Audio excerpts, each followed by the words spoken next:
Hey, hola, hola. Hey,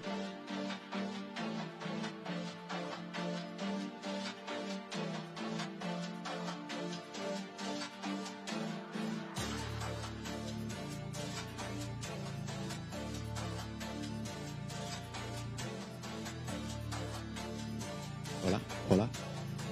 Sí. Hola, hola, sí. Hola, hola. Se me oye. Se oye. Se oye bien. hey, hola, hola, hola, hola, hola. Sí, ahí está. Perfecto, tanto el uno como el otro. Hey, hola.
Morning. Hi. Welcome all. Good morning. We are Ethereum on ARM. First of all, thank you all for being here early morning. And, well, we are running a validator from zero. We are Ethereum on ARM from Spain. Hope you find this workshop very useful for you all.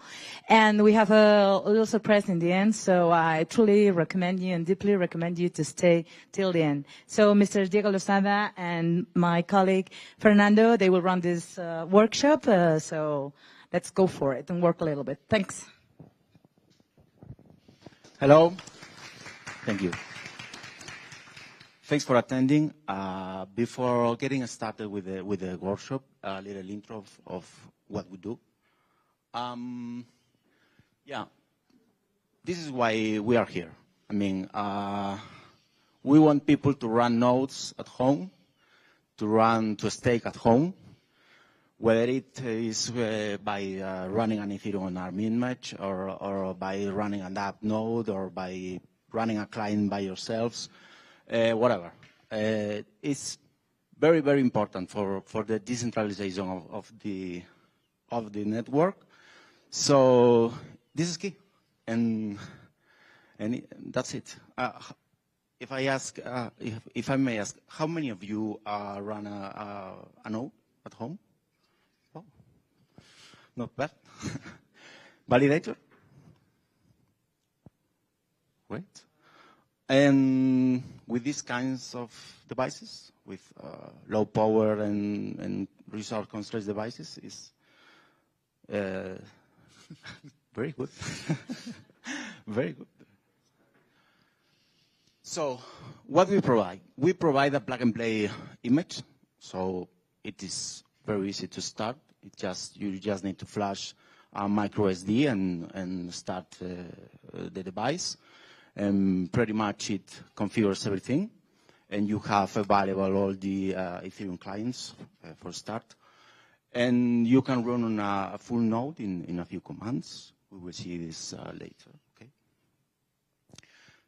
As I was saying, this is what the image does. So it's quite easy. Currently available for Raspberry Pi and Rock 5. Rock 5 is not yet available, okay. It's being released this month, I think. Why run an Ethereum node on these devices? Well, it's affordable. I mean, it's cheaper than other solutions. Spends little power. They are performant. These devices are powerful. Particularly now, the Rock 5 is a super powerful device. They are focusing on one task, meaning no graphical environment, no web browsing, nothing. Just it's focused on running a node. So you have all the resources available for that. It's small. You can put it in any corner of your house, next to the router or whatever. And it's based on ARM, so it's good from a security perspective, running several architectures, so it's good. This is what the image does. Again, automatic installation includes all major clients. The client runs through systemd devices, so they are pretty much easy to manage. And we include monitoring dashboards based on Grafana. Well, what happened post-merge? Yeah, hardware requirements got a little higher. So we are getting some issues with the Raspberry Pi 4. Actually, we just being able to sync a node with Get, Unstable, and Nimbus. I think this will get better in about several weeks because the client teams are working on improving the performance and doing some optimizations. We'll see. The Rock 5 is running great. I'll show you later our validator at home. It's running Besu and Teku, and it's doing great. So this device can run pretty much every client, every Ethereum client. It's super powerful. Yeah, this is what I was saying. Get unstable plus Nemos. This is the only combo that actually works. And the Rock 5, see that it's powerful, 16 gigabytes of RAM, NVMe, 8 cores, pretty much amazing. So I'm taking over now to Fernando before starting the node setup, because we get a lot of question that is important for us. Why should I trust your image? It's an image. They are binaries.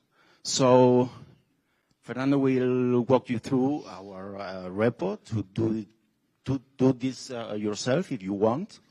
How we package all clients, how we make the image. So, okay, let's go. I think the first question is, should you trust us? And the short answer is no, you shouldn't. You shouldn't trust us. We are going to provide you all the different clients in a way of a Debian package. And you could ask, okay, why I should trust you?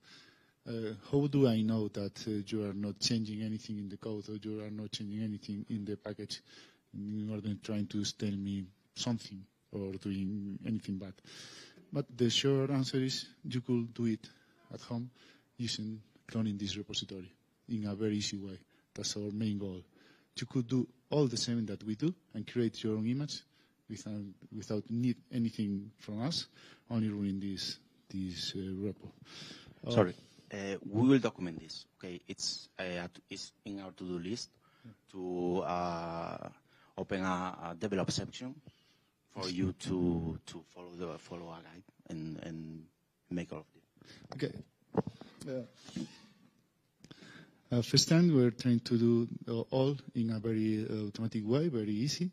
We provide a background image. I don't know if you know Vagrant. Vagrant is a product from HashiCorp, open source product, who tries to create a developer environment in a very easy way, in a very programmatic way. I can show you our here.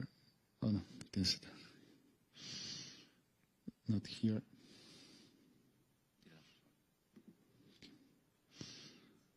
Tienes la imagen de Vagrant. Está el Vagrant file. Tienes atrás. ¿Por qué no está el Vagrant file? ¿No tienes atrás? ¿Dónde abriste esto? Aquí. Aquí. Ah, tienes aquí el Vagrant. Here. Can you see anything? Okay. That's the Vagrant file. The Vagrant file, the only thing that's do is prepare an environment in order to create all the packages. Okay, it's a very easy and pragmatic way to do so. You ask to Vagrant to create an Ubuntu machine and install all the software that you need to create the image.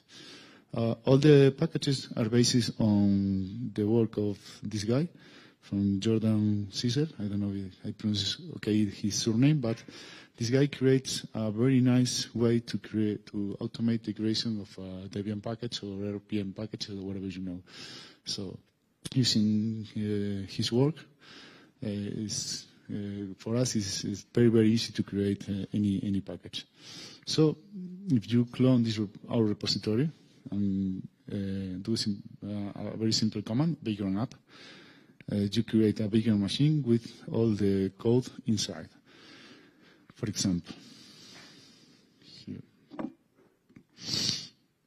you will have to enter in this directory, FFmpeg package builder, and inside you will be a folder for any client that we support.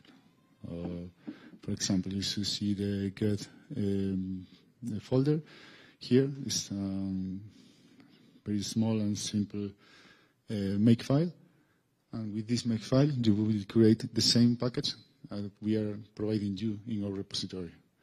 There is the simplest idea is go to GitHub and from the people from Go Ethereum, obtain the version, obtain the subversion that the package has, and create a RPM.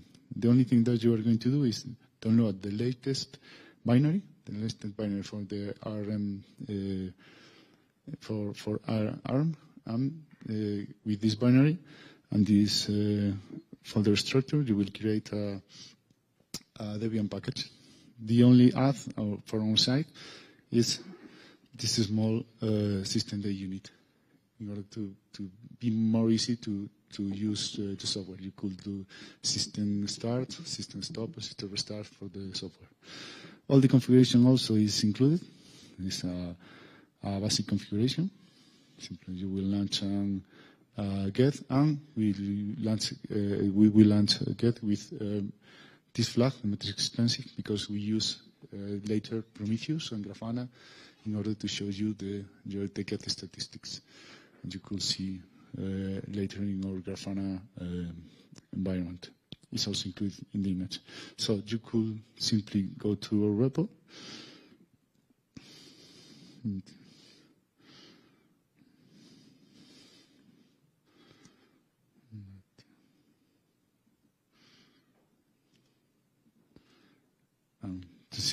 A simple get. If GitHub is not, probably the speed of the Wi-Fi is not fast enough to see it, but the only thing that it's going to be is download the latest binary and create a Debian package. This Debian package we will provide you in a form of our Debian repository, but if you don't trust us, you could do it yourself, or you could check if the MD5 sum is the same from our repository and your package, and we'll see. We will not change anything in the official binary. Okay, let's start. I don't know, only 14 seconds. And now the script will do all for you. We'll create your Debian package, and you could use it offline and not trust our repository.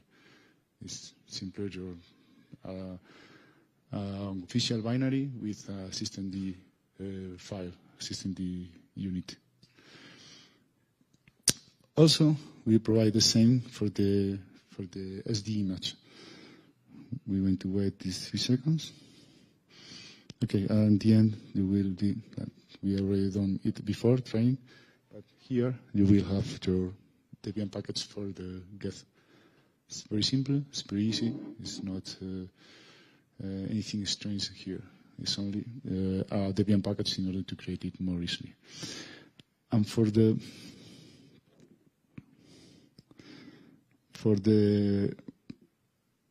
Ubuntu image that we're using for all of 3 devices is almost the same thing. A small make file, that here we will download the latest Ubuntu available for ARM and unzip it. Here we'll disable the automatic upgrades because if we don't do this, the first room is very, very slow because Ubuntu will try to upgrade in the first room, and probably if the image is a bit old, we will last for very, very minutes or even hours. And the only add that we do is add this small RC local. In this RC local is all the image queries. Here is all the logic. We will create a partition for you. We will create all the needed users and permissions in order to this package run with the configuration that we made. I think in a very simple way, you could do it at home. You do not need us for anything. You could create your own image. You could add your own software if you want. You could create your own package if you don't trust our repository. That's the thing that, okay, you shouldn't trust us, but you can see if we are doing anything wrong or we are cheating, doing it at home in a very easy way. Okay.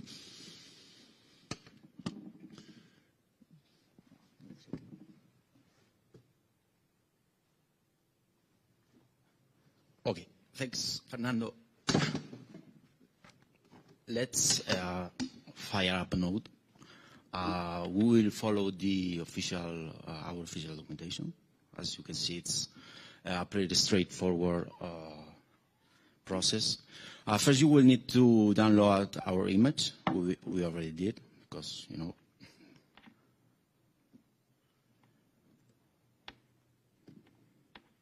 Okay. It's here. We unzip it. All instructions are here. You see, unzip. We will flash. I have here a micro SD.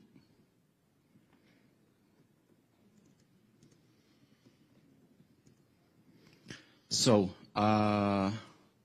once the flash process end, you just need to make sure that you attach an Ethernet cable, the SSD, in the port, in the blue port,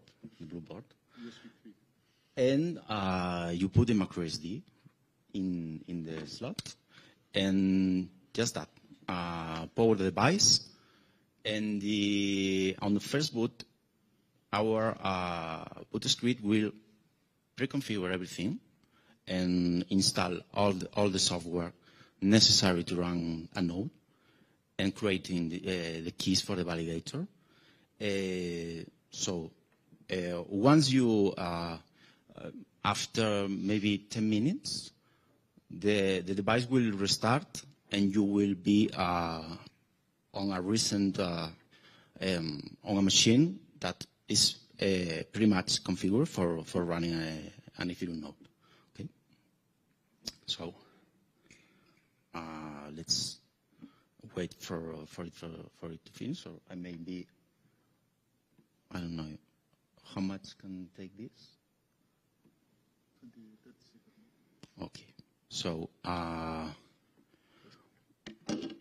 we will be connecting to an AWS machine, because we need to connect remotely, and it's more comfortable because it's quicker. It's faster, but it's ARM-based. It's exactly the same that you will get with this with a Raspberry Pi or a Rock 5. Okay. We also provide a AWS image if you want to try. Our image in your account is one click away from. It's just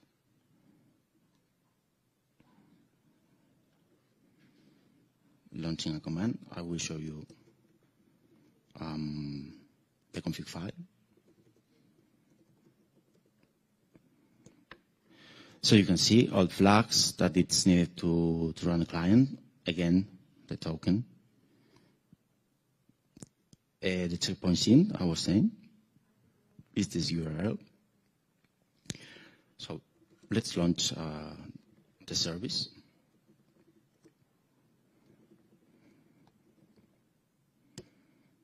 And let's see what happens. So it's going to start. You see that already loaded block and state from the checkpoint. It says that yes, there's an execution endpoint, but it's not synced. It's not synced. So it's gonna start telling the execution line what to do. Okay, and that's it for fire up a node. You have an execution layer. a consensus layer. You start both services, and with our image, it's pretty much what you need to do to launch a node. Okay, is that easy? Again, like I said in the intro, the Raspberry Pi now just syncs with Get Unstable and Lighthouse. And Nimbus, because post-merge hardware requirements went a little higher. So we need to wait, I think, a little for optimizations to come from client teams, and I think it will be able again to sync with other clients, but we'll see. We are not sure of that. The Rock 5 is running fine. I mean, post-merge, pre-merge, it's a very, very powerful device, and it's running great. So let's go to the validator.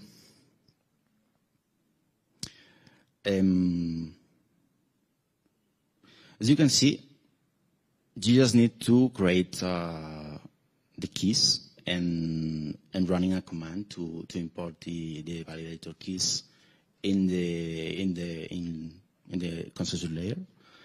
So we can go to the staking path from the Ethereum Foundation. You can see here all the steps that you need to follow, and pretty much everything that it's here, it's already done. I mean, an execution client is configured. You can choose from all of these four. Again, you are good. You can choose from any client as well. Again, you are done. Validators, let's try one validator. Again, this you now need a tool for creating the validator keys. It's already installed. Actually, it's this one, POSIT. So we can launch this command, straightforward, as Ethereum account, as Ethereum user. Okay. Let's say English. Sorry, password. This is a password for your key store. Okay. Yeah. These are your keys. Please don't lose this. Okay. Write them down and keep them, because without this, you will not be able to withdraw, and that could be a problem. Yeah, but this is...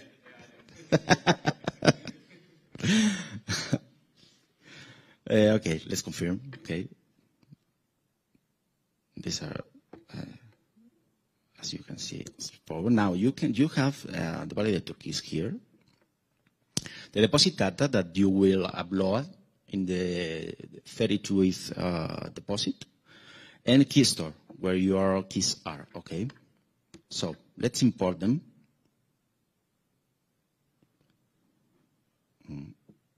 In Lighthouse account.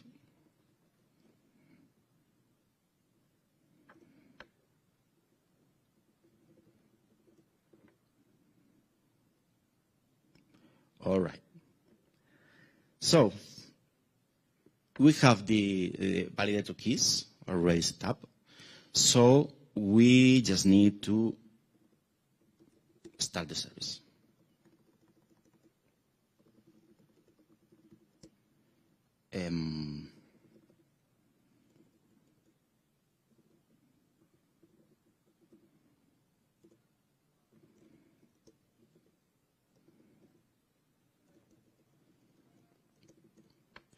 Oh, suggested recipient. Let's see.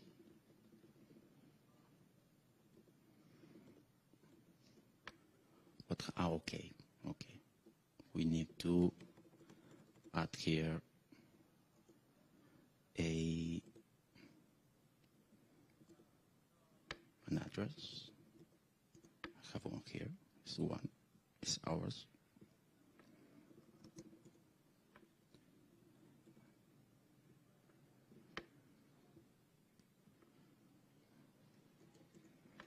Let's start again.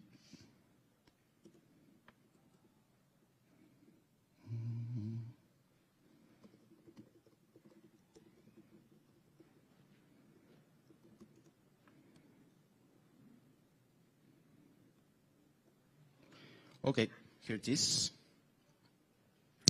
And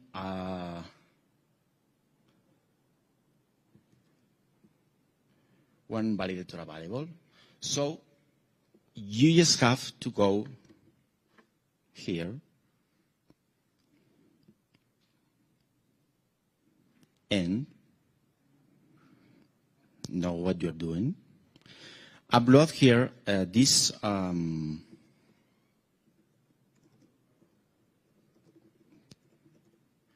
file, deposit. Okay, it's this one. It's explained here. I mean,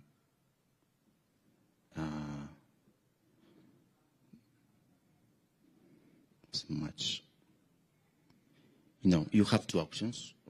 I can maybe copy and paste here. Okay. For you to see.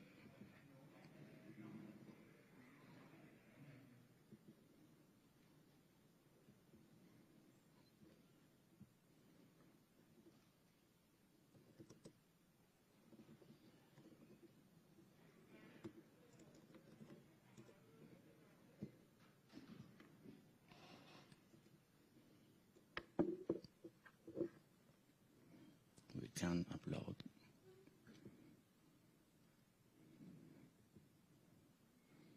Oh, sorry.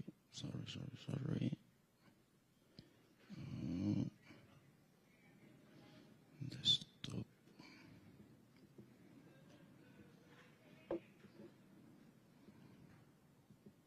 Okay. It's fine. And now the more fun process that it's sending 32 ETH and pray for to the gods that it's going to be fine because it's a lot of cash. I mean, and that's all. I mean, it's as you can see, it's a simple process. If you have some Linux skills, is fine. I mean, but you can do it without technical skills as well if you follow the documentation. And I think we are done with this. Let's see if our processes are running. Lighthouse, okay, fine. So the ROC 5, yes. Let's connect to the ROC 5. Yes, we are going to show our validator running, I think 3 validators right now with ROC 5. And with ROC 5 right now is cheaper than the Raspberry Pi 4 even, and probably twice or 3 times powerful. So our recommendation right now is going for a ROC 5 whenever it's available again. You can see here the motherboard. It's running a ROC chip kernel. And you can see here 2 Java processes that are based on Teku. So let's see.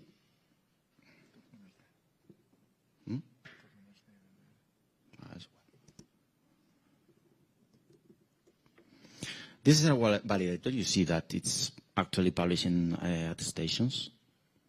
It's running right now. It's running fine. And the ROC 5 is running both clients at the same time and with no problem at all. I mean, it's a super powerful device. We can see BESO as well.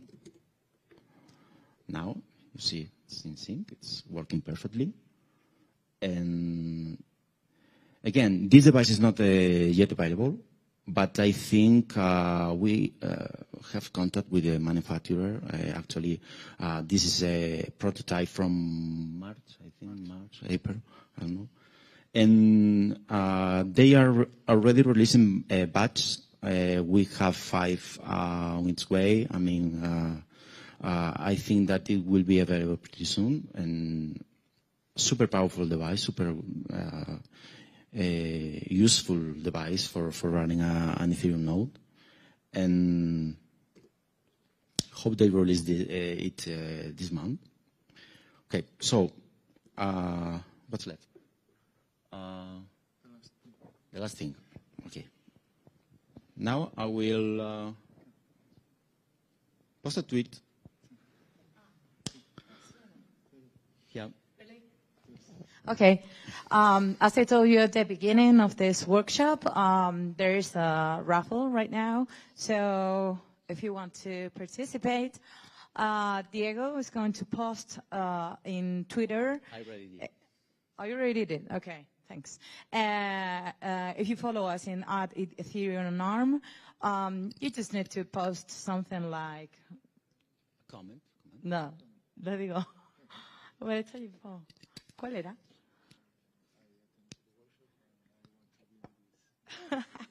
Okay, you have to post. I attend to the workshop and I want to win something. Okay, that something is a Raspberry Pi 4, okay? And from now on, put the counter. In 3 minutes, we're going to stop. 5 minutes, really. Okay, in 5 minutes, we're going to stop and somebody wins something today. Okay? 5 minutes. He told me 5 minutes.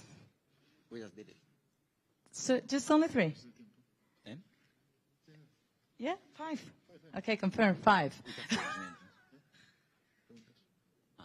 Okay. Yeah, I was going to tell you. Does anybody here, I'm pretty sure that anyone here has any question or? Yeah, okay.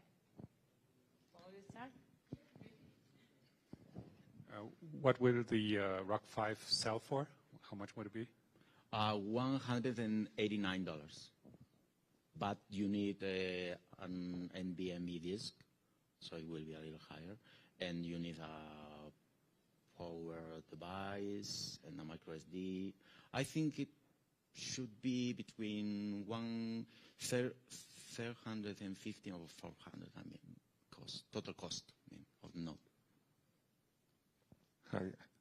Well, I have 4 questions. Yeah. I'll try to be quick. Do you recommend using a WS instance against running your No. account? No, not at all. No, this was for the workshop. No. Okay. We don't want people running nodes on AWS because that's not a decentralized way of doing this. So no. Mm-hmm. Okay, and what advantages do you see in running around validators instead of delegating the staking? Well, because it's very important for the network, actually.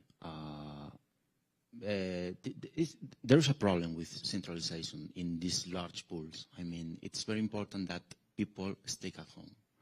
Because if one pool or several pools want to take over the network, there is this other army of nodes that is from the people, I mean. And it's very, very important to fight against these kind of attacks to stake at home. Okay. And what measures do you take at home to ensure uptime? To ensure uptime? Well, we have, how is SAI. I mean, one thing that I want to say is that it's okay being offline because the protocol is very generous. I mean, the penalties for being offline, are very low. So there's no problem for being offline. You can be online 95 or 99% a whole year and you are good. So don't overkill. I mean, don't do HI, don't automate things because you can be slash. So it's okay being offline. And no problem. It's no problem. Thanks. Sorry. One thing that I do that I find is quite good is, do these come with Grafana? Yeah. Enabled? Yeah, so in Grafana, you can add a Telegram group as a notification point, and you can set up an alert on like critical log, so it sends you a Telegram message. I find that's like a really, really easy way to know when things are up. Paul from Lighthouse, thank you. Thanks for your help. Okay, next one. I'm just curious what your experience is if you have like run on specifically a bit more constrained devices like the Raspberry Pi, like which of the implementations are the most efficient in those circumstances on ARM devices? On there, sorry? Like which of the node softwares do you find run the most efficiently on a device like the Raspberry? Okay. Yeah. Geth, it's very performant. It's very optimized. And regarding consensus layer, I would say Nimbus, because Nimbus uses very low RAM memory. It's amazing. But anyway, Premerge, besides Eragon, that you know that executes pretty much all the blockchain, all blocks, and Besio and Teku that are Java-based, and they are a little heavier. The other client, Prism, Lighthouse, Nimbus, Geth, Nethermind, we're running fine. I mean, yeah. Thank you very much. Love the talk. Love the work. Do you have any plans for saying like MVV Boost or anything like that for integration? Yeah, we already packaged MedBoost, but we are a little concerned because they are not every release, but they are already censoring some transactions, and we prefer to wait. It works. I mean, it works fine, and you can even have a Raspberry Pi 3 maybe, or this kind of devices because it's very light. But we are a little concerned about centralization and censoring and transaction censoring. Yeah. Thank you. Hey, are you cross-compiling when using the background? No, or just no. Official binaries. The only exception is Eragon, because they don't provide the binaries. Yep. And sorry, one more last question. So I noticed that you're using Swap.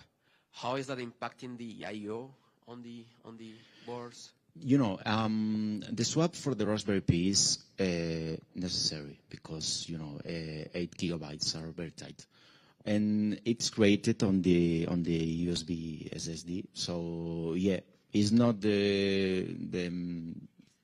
it's not the better solution, but it's needed. So yeah, it's something that we need to do. Okay, any more questions? No, right there. Okay.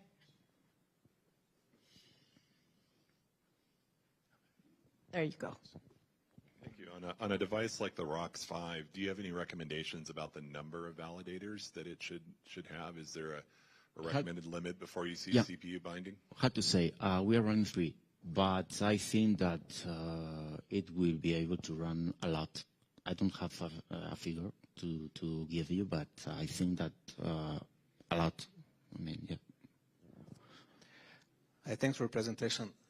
I came a little late, so I'm not sure if that was discussed. Do you know of somebody working on an incentive program or protocol similar to Helium, where individual stakers that can prove that they're running in a location that doesn't have high density gets a little bit of incentive? No. I'm sorry, no. Okay, because that would be helpful for decentralization, I guess.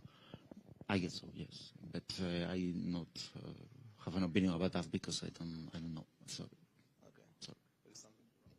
Oh yeah, it's sometimes you cannot answer all, but always a point to learn. Is there any other question? Yeah. Right there.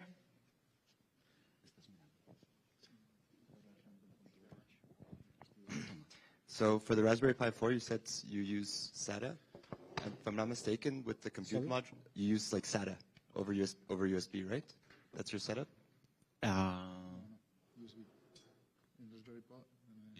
USB.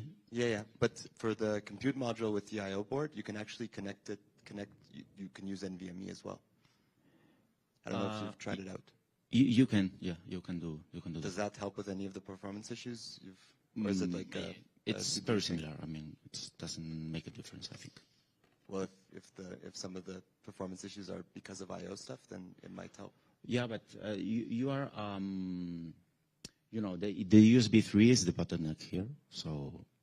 No, but so the compute module supports NVMe. Sorry, I misunderstood. We didn't try the computer model. No, we didn't try it. But I guess it will be better. Yes. Thank you. Okay. One more there. I'm running out of time. Maybe one or two questions more. Just really quick, a follow-up on the USB 3 thing. Do you have documented which USB adapters works and also which USB 3 SSD modules hard disks work also? The best option from our experience is an StarTech bridge, which is a little device that connects it's a SATA to USB 3 that works very well. You can use portable USBs, such as Crucial or Samsung T5, T6, T7. T7, has a little uses, but you can actually use a lot of options. So it's difficult for us to test everything, but our recommendation is StarTech bridge. Yes, it works great. What's your opinion on shared pool staking? We are big fans of Rocket Pool.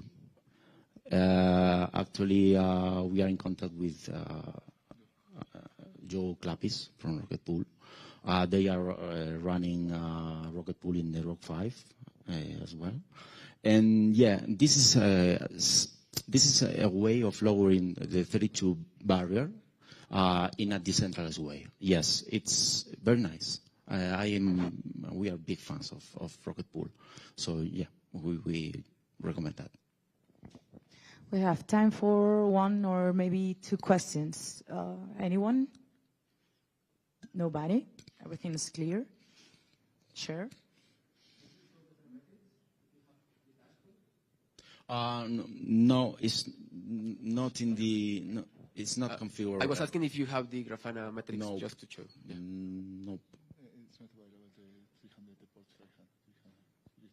It's because the port of you have to connect to the 3000 port, and we can't. Here.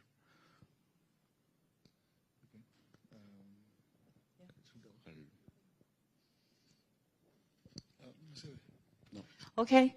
So as I told you before, we are given a gift, this raffle. So someone in here is going with something pretty interesting, with the Raspberry Pi 4 for free, of course. So the winner is and just flash, prepare for and just flash and prepare something. Sorry. We can see we are running a random number, no? Isn't it? Don't be tricky. We can see it in the screen. There are 9 participants. There are 9 participants. The Oscar goes to? Should all have been number 2. participating. Number 2. And it's called? Arturo. Arturo? Arturo is gone, maybe? Arturo is not here. Okay. He went away for. Okay. So the next one is? You're going to run the number again. 8. Number 8 is? Fingers crossed if he's here. Alex Mead. Wow, winner. Applause for him. So first can explain you, yeah. Okay, congrats. So Thank you, Fer and Diego. It's been a pleasure to share this their knowledge and all of you this morning. I just want to remind you that we'll be tomorrow downstairs at the booths with our, well, you'll see perfectly Ethereum on ARM, okay? And we're going to be there if you, I don't know, if this tonight comes up any further question, we'll be there the whole day, right? Yeah. Yeah. So thank you all, and I don't know if you want to add some words. Thank you. Just that. Thank you for Okay, coming. thanks guys. Thanks Really a lot. appreciate it. Thank you. Thank you.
This coming talk, it will not be. I mean, in my opinion. Yeah.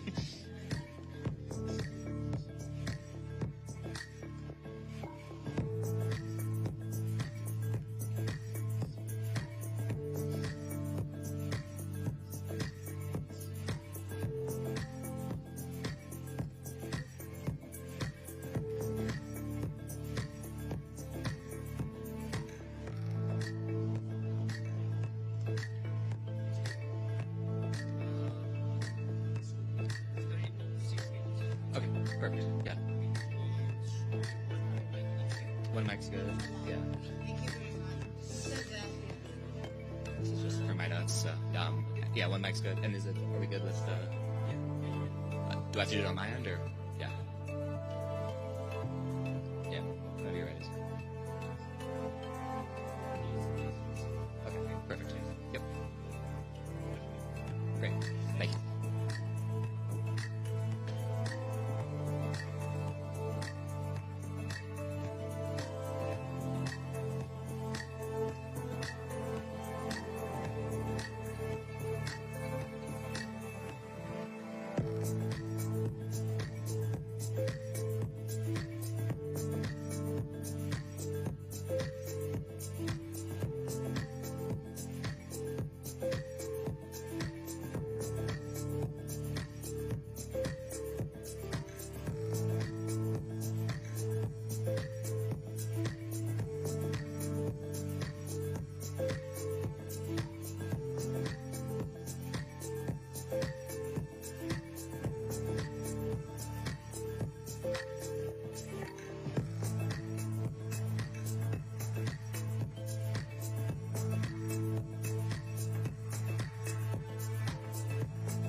Cool. Alrighty. Hello, everyone. Welcome to my workshop. Today, we will be building an NFT bridge between Ethereum and Arbitrum. If you would like to code along, you can clone this repo here. I don't know if the URL is visible enough, but you can get it from the Off-Chain Labs GitHub. It's the most recently updated thing. Or you can grab it from my Twitter at dzac23. It's the last thing I tweeted. You're welcome to code along. You're also welcome to listen. Both work. Most of the coding will be so we kind of have the skeleton of the smart contracts, and we'll build out some of the solidity directly. And then at the end, maybe we'll deploy it live on the Go Early testnet. Wi-Fi is a bit suspicious, it seems, but we'll see. Let me talk a bit about Arbitrum first. So Arbitrum is an Ethereum layer 2. For our purposes, we can think of Arbitrum as its own blockchain, because it is a blockchain. Runs on top of Ethereum and kind of inherits security from Ethereum. The important thing for building this bridge is Arbitrum allows sort of arbitrary message passing between layers. So we can send, I'm just going to leave the Twitter there for a bit so people can find the link. We can send arbitrary messages sort of from L1, from an L1 contract directly to layer 2. I shouldn't say directly, maybe sort of asynchronously. We can send messages to layer 2, but arbitrarily. And likewise, we can make arbitrary contract calls from layer 2 down to layer 1. And just sort of using those tools that Arbitrum gives, we can build kind of an NFT bridge around them, and that's what we'll be doing. So just to talk a bit about the architecture of the bridge itself, there's obviously many ways to build an ERC 721 bridge or something like it. This will be very similar to the architecture we use currently on mainnet. Speaking of mainnet, just to clarify this disclaimer here, this is not tested code, not audited, don't deploy this on mainnet, not liable, whatever. Okay. Code that actually is on mainnet. We use similar architecture for what we call our custom ERC20 bridge. You can read more about that in our docs. This will be a similar version of that. By custom, what we mean is the token contracts themselves on both L1 and L2 are sort of deployed directly by a developer, a user. So there'll be an ERC 721 contract on L1, another on L2, and as long as they have certain affordances, they'll be able to sort of use this bridge, kind of interact with this bridge. The basic functionality that we want from a bridge, we should just say clearly in case it's not obvious, is basically we're sort of going from L1. So the L1 contract, our 721 will be the source of truth. We want to be able to essentially use this the 721 on L1 and get a representation of a token on L2 that effectively gives us rights to the token back down on L1. So you can deposit it and you're guaranteed rights to withdraw it. The contracts involved, there'll be what we call our gateway contracts. So one contract on L1, one contract on L2. These are the sort of bridge contracts that are in charge of managing the mapping between the L1 token address and the L2 token address, as well as handling the deposit and withdraw functionality. So I'll just sort of walk through the flow real quick, and then we'll get started filling out the code. So again, the flow is we have our token contracts deployed on layer 1 and layer 2. We'll see what affordances they need as we go. But there's kind of 3 cross-chain messages that are going to have to happen here. So one is the L1 token contract kind of has to register itself to the gateway, which basically just means it kind of opts in to what its L2 address will be, or what its corresponding L2 token address will be. We'll do that. We'll just sort of store a mapping on the L1 side and the L2 side that maps L1 token to L2 token. So that's this kind of registration. So it needs to be able to make that call, and that'll be a cross-chain messages. So both layers sort of know what token maps to where. We need to be able to deposit. Deposit in this case is going to mean sort of sending the token to L1 in escrow, sending a cross-chain message to L2. So our corresponding contract mints. So escrow and mint is a deposit, and a withdraw is kind of the opposite. We're going to burn the token on L2, send a cross-chain message down to layer 1, which will eventually release it from escrow. That's the flow we need. If you're coding along, yeah, you can git clone this. And yeah, when we get to deploying, you can just set these environmental variables. You'll need an L1 Goerli RPC URL and some private key funded with Goerli ETH if you want to actually deploy it. But yeah, for now, let's dive in. I'll get rid of my Twitter. Okay.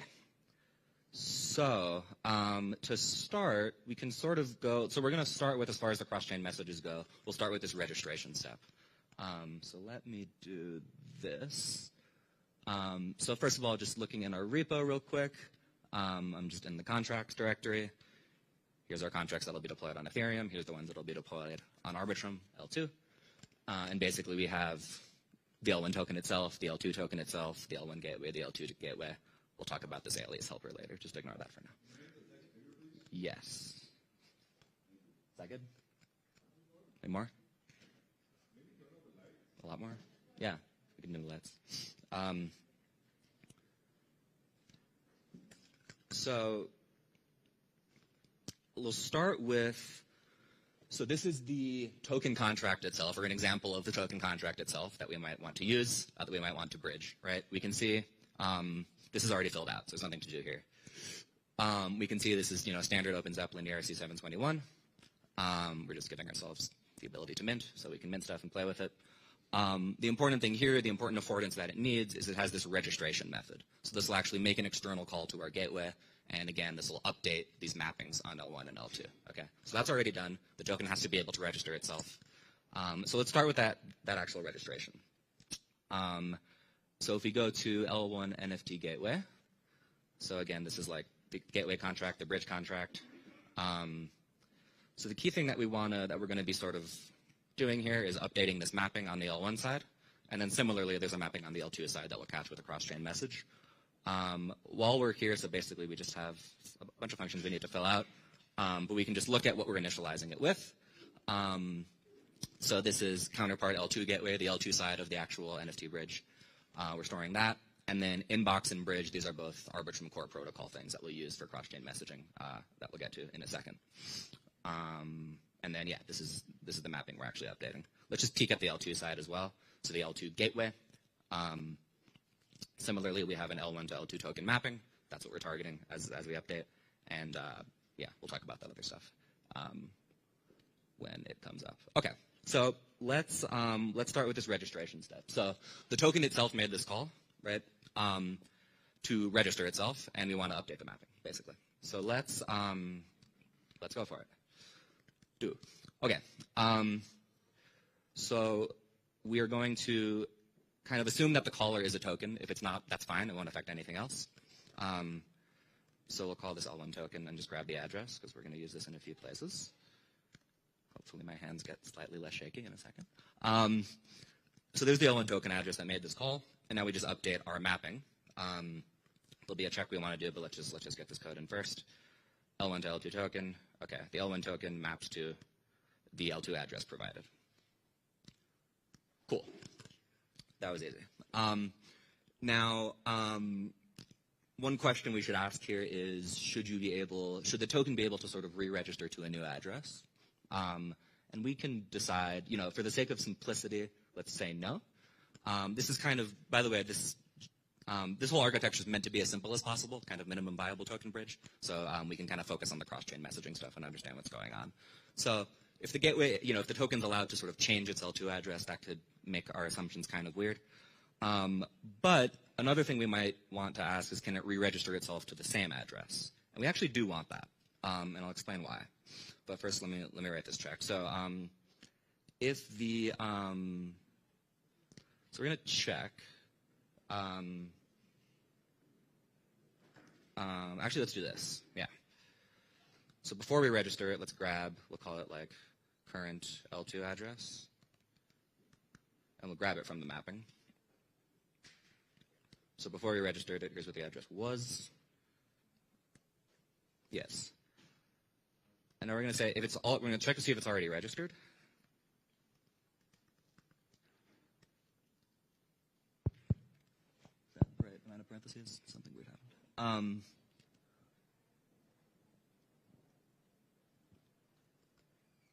Something. I'll figure that out.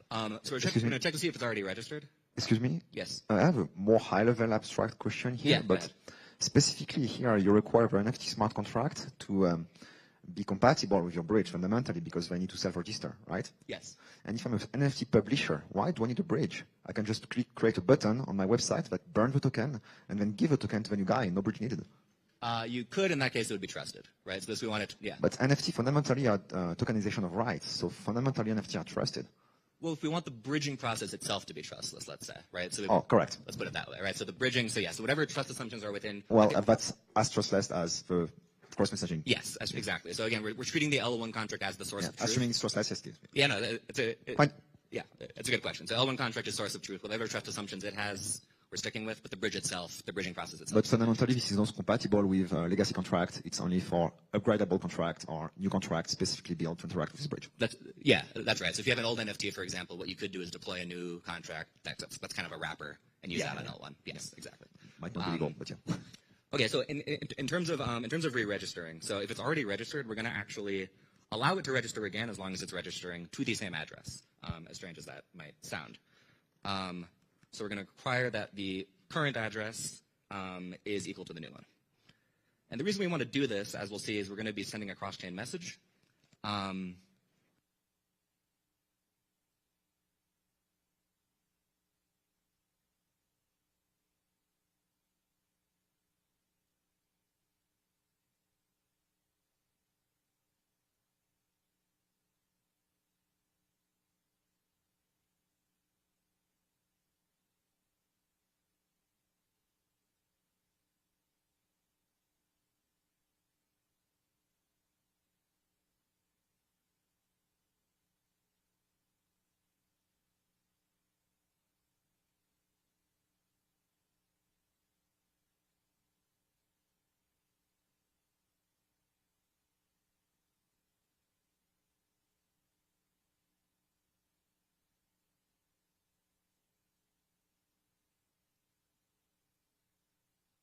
I'll just keep chatting.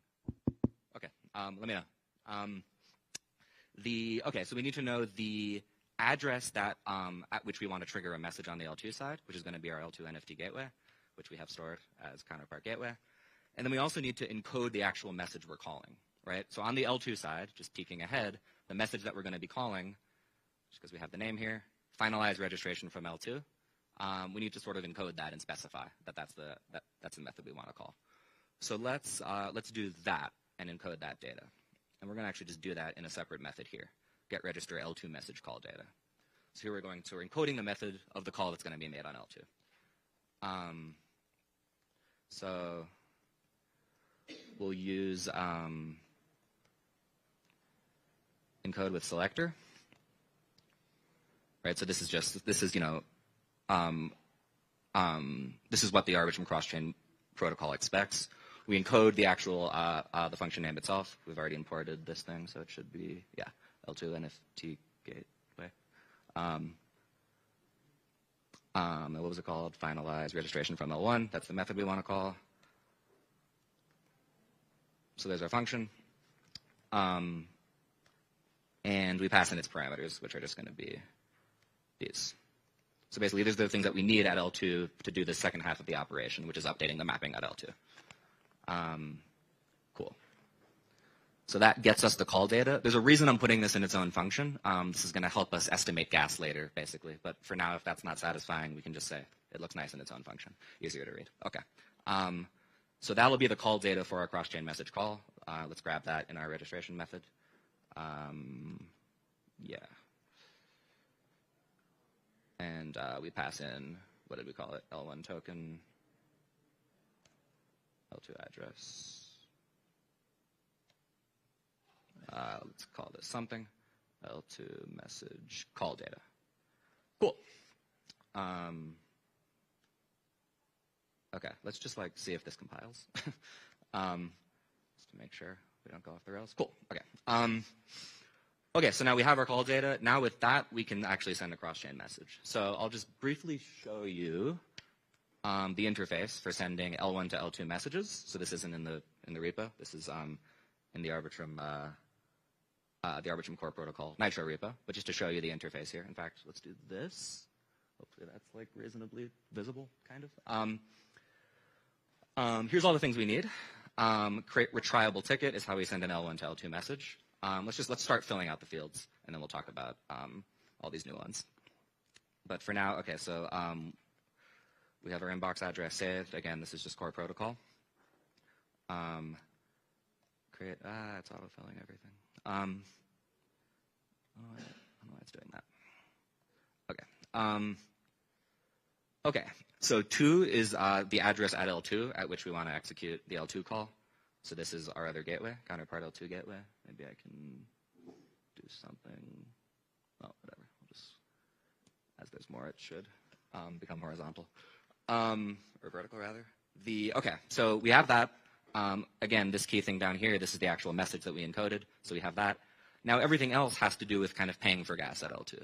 So the way these retriable tickets work is we not only specify a contract call, we also fund it. So we literally, we're effectively depositing Ether along with this message. We're going to use that Ether at L2 to do the execution. So a lot of these basically all these other fields have to do with what's going on in that L2 execution. L2 call value, that's easy because that's just 0. In this case, we're just updating a mapping. We don't need call value on the L2 side. And now we have all this stuff that has to do with gas. So I've just included those in this L2 gas param struct. Let's just look up at that. But basically, L2 execution, so max gas and gas price bid, this is very similar, basically the same idea as gas price and gas limit on L1, right? Works the same way on Arbitrum. The one additional thing, because this is a cross-chain message, is there's this special max submission cost thing, an additional fee for processing cross-chain messages because there's just it's a bit more resource intensive. So that's proportional to the amount of call data that you use. But for our intents and purposes here, we're asking the client to provide all these values, so we don't have to worry about where they came from. But those are the fields we'll need to create a cross-chain message. And I should just do this now as well. Like I said, we're sort of depositing the Ether along with it. So we're going to send that along. Is that right? That looked weird to me, but I think that's right. So we send this along. This will pay for the L2 execution. The L2 will sort of automatically try to execute it. If it fails on the L2 side, it can be retried for a week. That's why it's called a retriable ticket, and this gives us kind of an atomicity guarantee. Anyway, let's keep filling these out. So we have the L2 counterpart gateway, no call value, and now we get to these L2 gas params. So that was just passed in. Can I make this?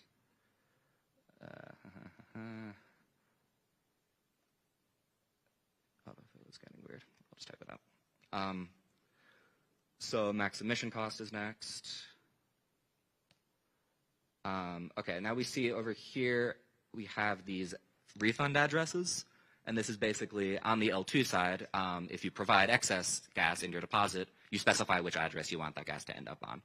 And this is necessary basically because it's a cross-chain message. We need to sort of do something with this excess gas. Yeah, question?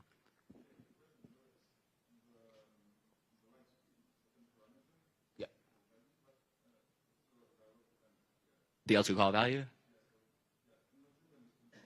Yeah. Yeah, so think of L2 call value. When this cross-chain message, we're creating this effect, something that's going to look a lot like an L2 transaction. It's just going to appear at L2 unsigned, basically, okay? So for that L2 transaction, we need to specify kind of all the usual fields. Okay, so we'll sort of build out the contract call in a second, and we'll see what the L2 transaction is doing.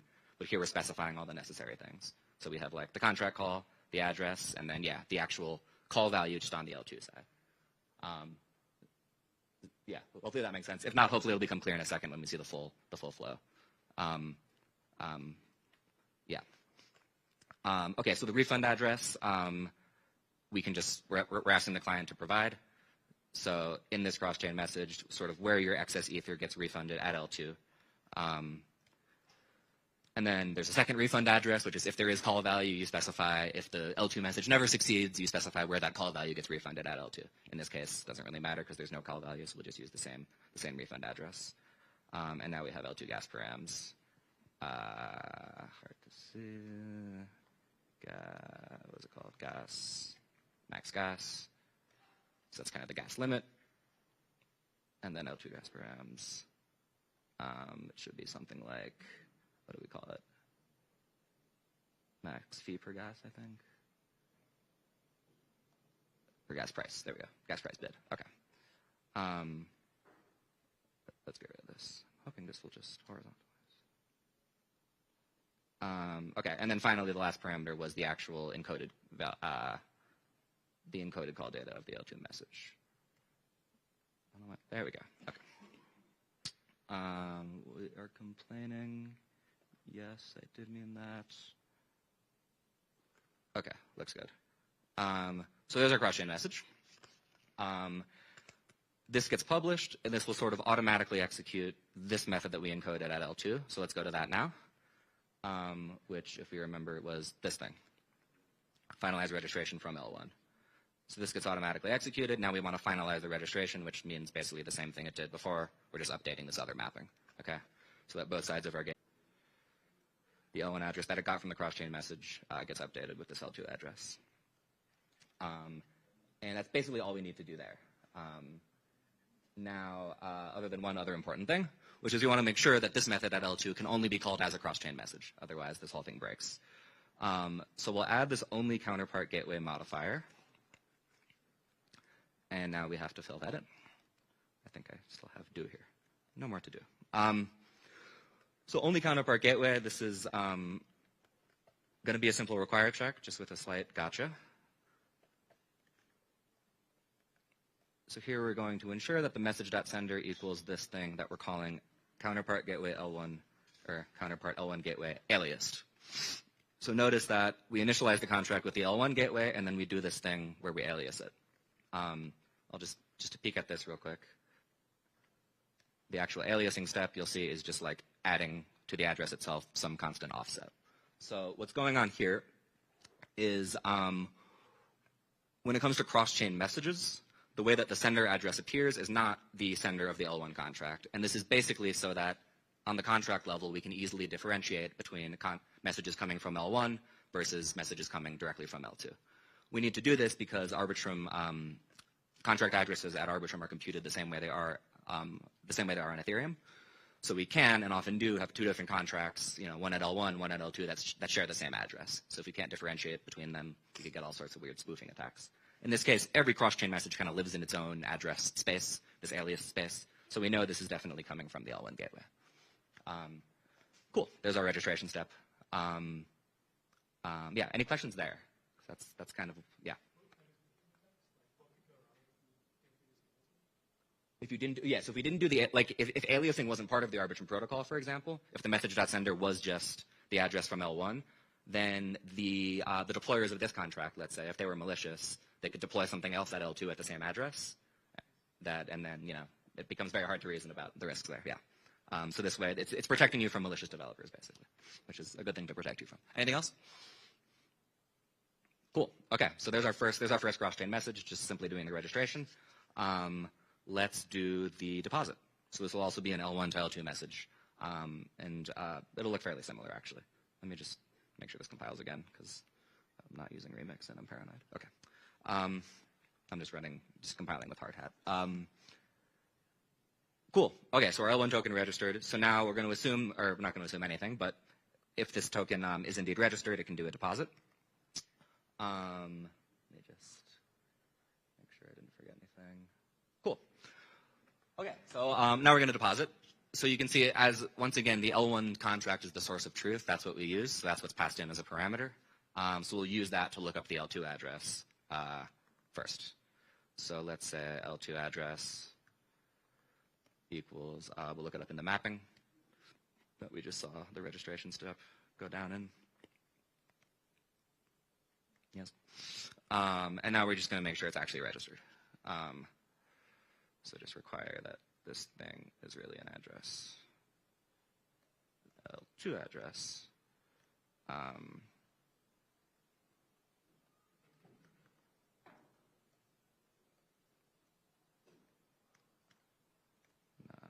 registered. Okay.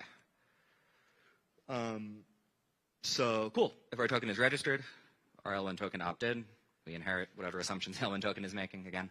Now we can proceed. So we can actually do our deposit.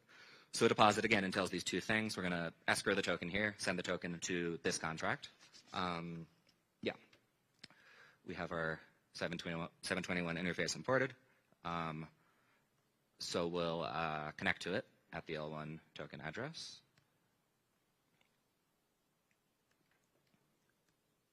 And do safe transfer from to token ID. Yes, so from the sender, the caller of deposit, to this contract. This is the escrow. So here, and the token ID. Yes. Cool. So there's the first half of our deposit. And now, very similarly, we're going to send a cross-chain message to L2. Again, we're going to need, so we have similar parameters here, the gas params, the refund address, all the sort of gas-specific stuff. Once again, we need to encode the call that we're going to make on L2, which we will do in a function here. So this is basically, again, just think of this as like the information that we need to send to L2, and the actual function we're going to be triggering on L2 is called finalize deposit. And there it is. Okay. So let's encode the call to that now, again, as a separate function. Encode with selector, awkward autofill. So just like before, awkward autofill. And it's the same parameters in the same order. So yeah, function selector here. And it's just, yeah, all these. So this gets encoded.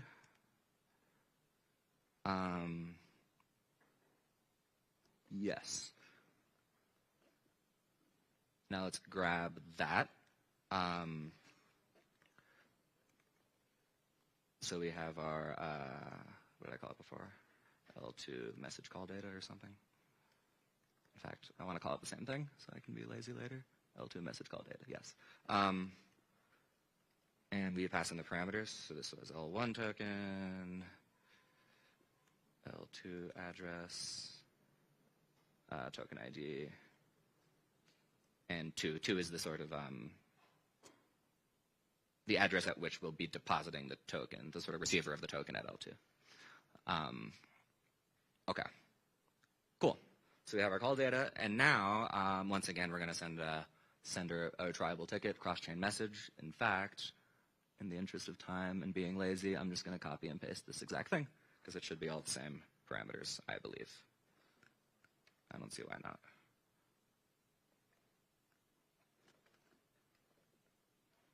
So we create a tribal ticket. Yeah, same parameters, so we still have the same L2 gas business. Once again, the L2 call value, we're not sending any ether, or rather, we're not, using any ether in the L2 side of the message.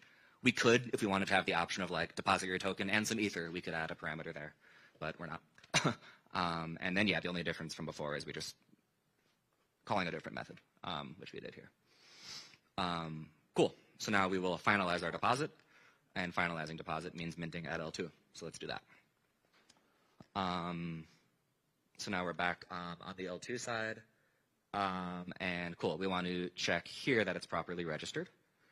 There is something that looks like an edge case, which I can talk about in a second, why it's not really a scary edge case in terms of the timing of registration and things like that. What am I doing? Yeah, so we're going to look up in our mapping, yes, and see if that matches with the token provided. So this ensures that it's registered on the L2 side. Yep. And cool, that should be it. Once again, we'll add our only counterpart L1 gateway. It's kind of the important thing. So it's going to only be called via that cross-chain message. And okay, now we can do the L2 part. The L2 part of a deposit is minting. So now we want to actually look at our L2 token, which we haven't even looked at yet. What is going to be deployed on the L2 side? So here this was deployed directly. And basically, this is the assumption, this is the assumed interface. It has to have these methods here. It has to have a method that allows the bridge to mint and allows the bridge to burn. And we can just fill that out now. Fairly simple. Mint. Okay, so we expose the ability for only the gateway or the L2 bridge to mint. I think it's in that same order, if I'm not mistaken. I think that's how mint works. And let's add this only gateway. That should probably be clear if it was called like only L2 gateway or something. But when we initialize our L2 token, we give it the address of the L2 gateway. Cool. So now that's exposed. The L2 gateway can mint. So let's mint. Where were we? Finalize deposit. Yes. So let's connect to our L2 token. Or rather, yes, let's connect to the interface, but we'll use our assumed interface, L2 RBRC20, which has the bridge mint and bridge burn functionality. Yes, sorry.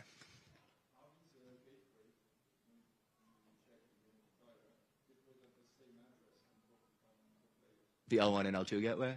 Are they deployed? It doesn't matter. Yeah, it doesn't matter. They don't need to be. Yeah. So it's just as long as when we initialize these contracts, they know each other's addresses, we're fine. So there's no need for them. It's probably better they're not at the same address because that tends to confuse people. We've had issues actually. Yeah, but so they can be if you want to be fancy with how you deploy them, but they don't need to be. Okay. What are we doing? We're minting. Yes. And my editor is smart, I think. Is that the right order? Yes. Cool. So there's our actual mint. And that's it. Right? Because again, this can only be called as a cross-chain message. So there's our deposit. Yay. Any other questions before we move on to the last? Time is flying, so let me slightly speed run this. But let's do a withdrawal. So here we're going to need a cross-chain message, this time from L2 to L1. I can just show you the Arbitrum precompile we're going to use, which is called arbsys. So every Arbitrum chain gets this precompile. It lives at address 100, or that hex. And this just exposes all sorts of system-level functionality. For our purposes, we have this send transaction to L1.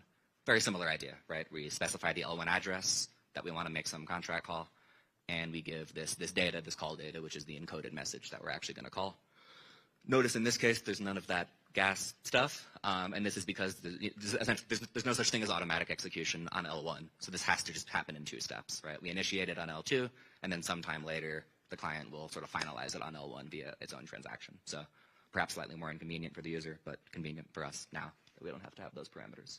So it's a 2-step process, and this is where you have to wait the optimistic roll-up delay period, if you're familiar with that stuff. Okay, cool. So let's do a withdrawal here. Yeah, let's go for it. So let's see, we have like 15 minutes. Should be fine. Let's check to see. So we're initiating this on the L2 side. Once again, we have our mapping that is the source of truth of registration. So let's check to see that the thing is registered and also get the L2 address. So again, we're specifying our token by the L1 address. That's always the source of truth. And here, I think we just need to see that it is registered. Yes, just like before. So we look up our L2 address, require that it exists. Close. Autofill.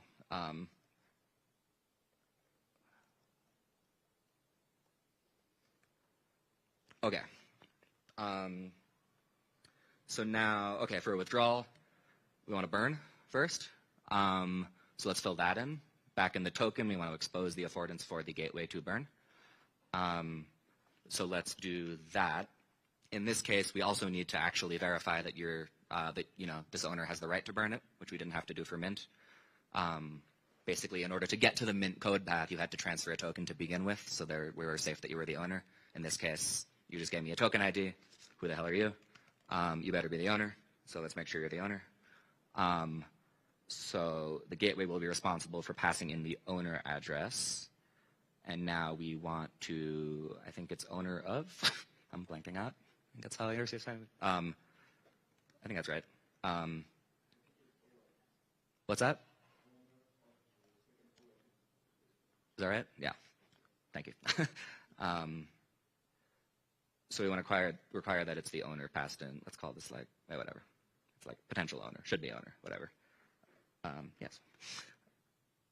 Cool. So we make sure that this, so yeah, again, the gateway is responsible for making sure that owner address is passed in. We make sure you're the owner, and then, okay, once we are, we can go ahead and burn. Yes, maybe there's a nicer way to do that, but that works. I don't think there is. Okay, so now we've exposed bridge burn. Oh, this also has to be on the gateway. Of course, would have been a critical vulnerability. Okay, so now we can burn. Yeah. So we connect to the token on the L2 side with the address we just got from the registry. We call bridge burn. We pass in the owner or claimed owner, which will just be the caller of this method, and the token ID. Does that work? Yeah. Yeah, that should be fine. Okay. Cool. So we burn on the L2 side. Now we want to send a cross-chain message down to layer 1, which once it reaches layer 1 will release the same token from escrow. Same token. We're just, notice I didn't say this explicitly, but we're just sort of tracking tokens by IDs. We're just keeping the same ID at L2 as it has on L1 because why not? Okay. So we need the destination address, which we have, the L1 counterpart gateway. Let's do what we did before and encode a function call. Here we'll just do it in line, not as a new method.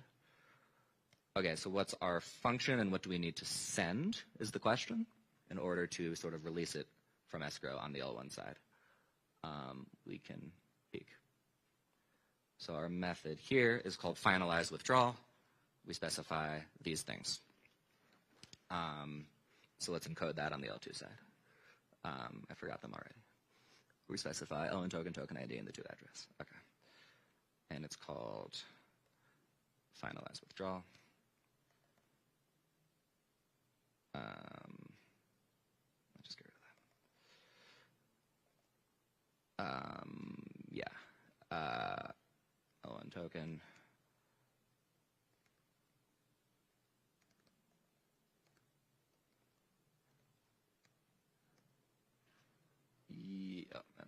something. So this would be the L1 message call data in this case.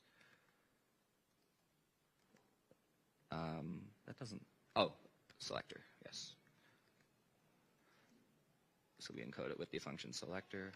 Will my linter just be nice? It will not. Oh well. Okay, so this is the message we're encoding to send to L1, and now, there we go. Is that compiling? Yes. Now we will, we'll send a message to L1 with the arbsys precompile. Yes. Yeah.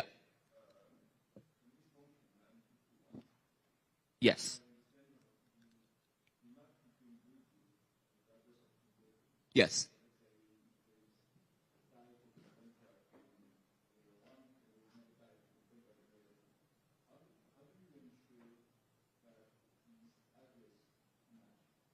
Yeah. So basically, that's a good question. So the question, if you didn't hear, was like, how do we ensure that this mapping is legit, essentially, right? Like, how do we know this isn't the actual mapping? And basically, that's the registration step ensures that. So we're inheriting that whatever trust we give to the L1 contract, only the L1 contract itself can register. So the L1 contract, the token contract itself is the only thing that can self-register, and it specifies the L2 contract. So if it lies, it lies, but that's, right, then that means the L1 contract was malicious. Or if it gives the wrong address, that's its fault, okay? So we're assuming that this L1 contract over here, when it makes this registration call, picks the right address on the L2 side, right? I guess, yeah, I don't know if that really answers your question, but I think maybe the key thing is only this register call, it can update the mapping, and only the token itself can affect it. Hope that's helpful. Okay, where are we here? Oh yeah, now we have to send our actual message. So let's do that. Here's our message. We have this arbsys precompile. By the way, I'm just, in the interest of time, not showing, but all this stuff is imported. These are some, this is like our library where we publish these interfaces. But anyway, so again, it's just precompile at address 100. And our method that we're using is send tx to layer 1. The address is the gateway contract, counterpart gateway or whatever it's called, counterpart L1 gateway. Not the alias version, this time we want the actual address. And we'll send the call data. What am I doing? Oh, address, sorry. There we go. Address 100. And that looks right to me. Yes. I think that's all we need to do here. I think I missed a return statement or two earlier. Cool. Okay, so let's finalize that withdrawal. This part should be fairly simple. So what does it mean to finalize the withdrawal? This means just release it from escrow. Well, okay, so the first part will be simple. Let's release it from escrow, so transfer it out to the destination address, or the to address, I should say. So we connect, and we transfer from to token ID. So from here, right, it should already be escrowed. Sorry. Too much coffee, very jittery. To and token ID. So there's the actual method that gets called. Now the last thing to do is fix this error. Oh, I did something stupid.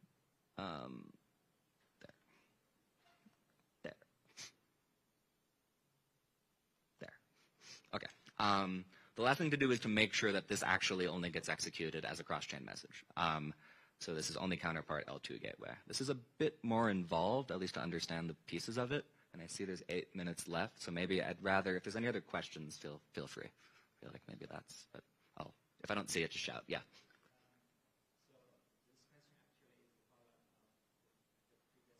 Yep.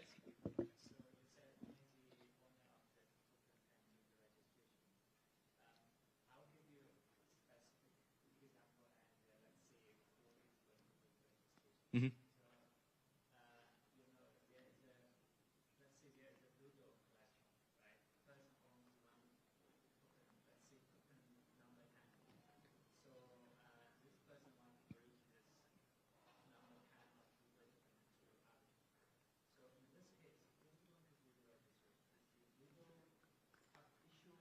Yeah. The doodle contract itself will do the registration, and it only has to kind of register once, is the way to think about it, right? So the contract itself, and it's not necessarily the owner of the contract, don't think of it that way, it's just however the contract is set up, the contract needs to be able to register. So in this case, it's not the owner. In fact, in this case, anyone can call register token to L2, which means in this case, actually, it's probably not the best idea. You should like deploy this contract and register right away to the right address. But as long as the function can make the external call to register, they can register. And whether that's proper, whether that's malicious, you should look at the L1 token contract. So that's, yeah.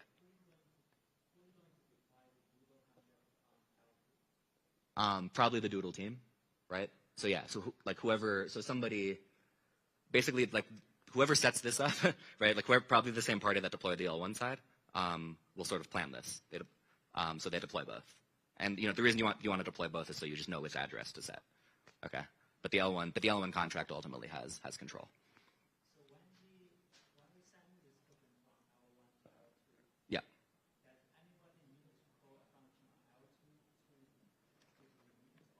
No. So good question. In the happy case, in the common case, no. The question was when we deposit, yeah. Does anyone need to call a function on L2? So the way these retriable tickets work, these arbitrum cross-chain messages, is it'll execute automatically. It'll try to execute automatically. So we supply the gas for the L2 side to execute. And assuming that doesn't revert, the user doesn't have to do anything else. So from a user perspective, they publish an L1 transaction, they wait a few minutes, and then it'll get minted on L2. Now we can't guarantee the execution will succeed at L2. Like maybe there's a gas spike in the time between when you deposited and when the retriable ticket's created at L2. If it fails, then someone's going to have to kind of poke it again to retry it, to re-execute it. We have a week to do that. But normally, yeah, in the happy case, that shouldn't happen. Correct. Correct. We supply it here. So actually, when we do this create retriable, what this is doing, create retriable ticket behind the scenes, is it's actually depositing this message.value ether. Okay. So that's happening behind the scenes. So this value that we send is actually getting deposited to L2, and that has to cover all of this gas cost that we're supplying. So that has to cover, gas price times gas limit plus max emission cost plus call value.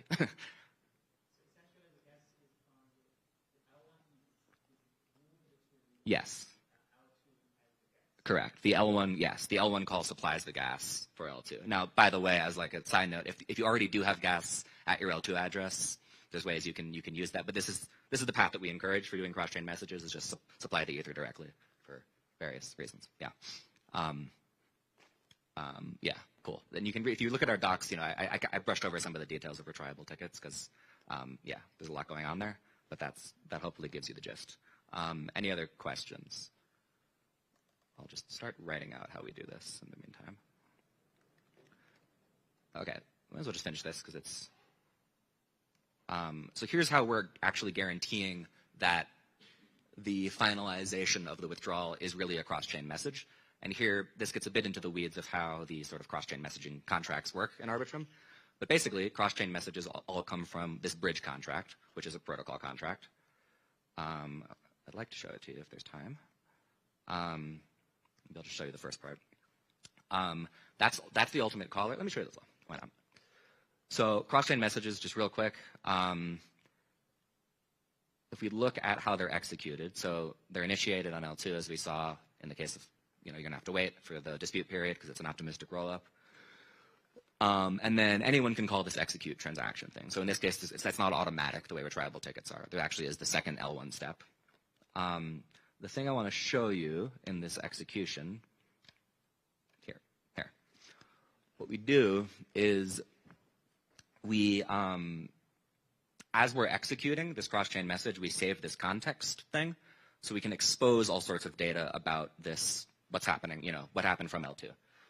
Notably, this sender data is what we're going to need. So we expose that in something like L1 to L2 sender.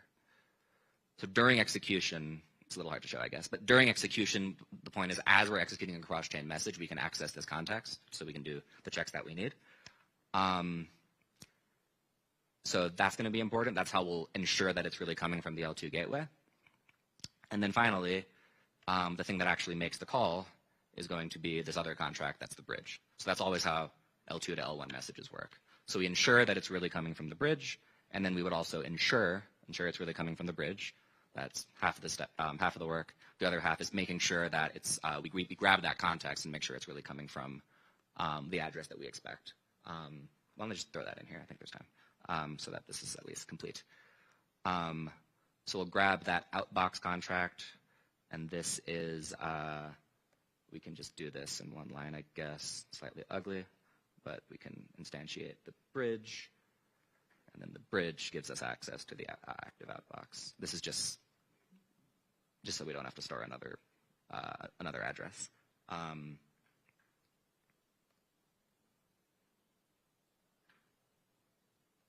Yes. That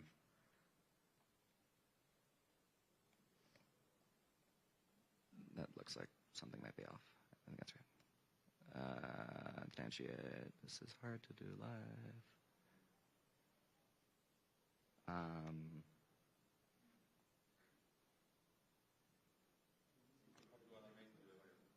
Oh, I didn't call it anything. Yes. Thank you. And then I think I also messed it up. Oh, whatever. Am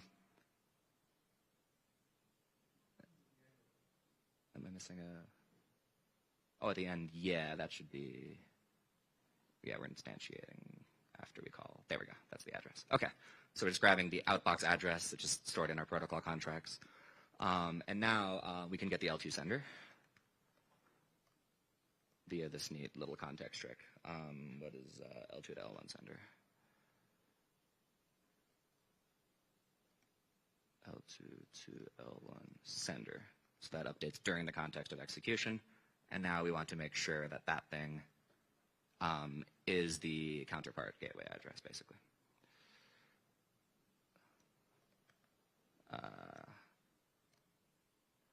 Not from gateway.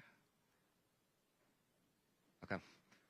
So because there's no automatic execution, because this doesn't work the way tribal tickets work, checking that the sender is where we expect it to be is slightly different. But this tells us, yeah, it's from the address we expect, and it really is a cross-chain message.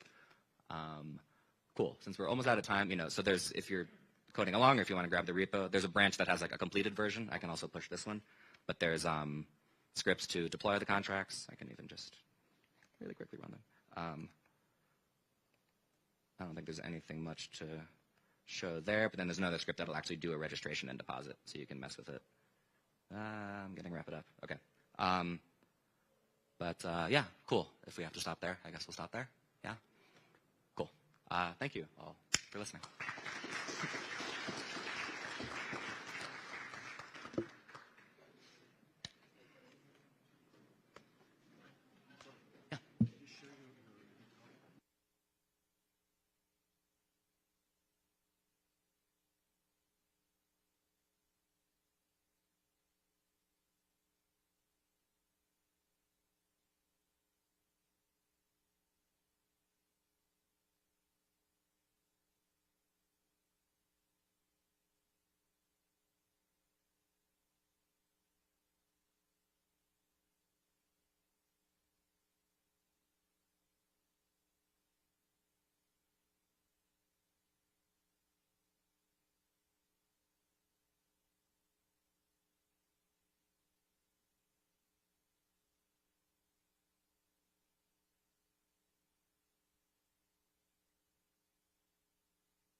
Welcome, welcome.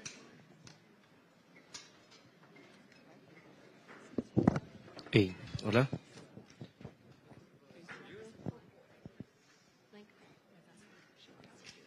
Do you want the ear mic? I think one is good. Okay. I guess I'll go. I guess I should take it probably, but yeah.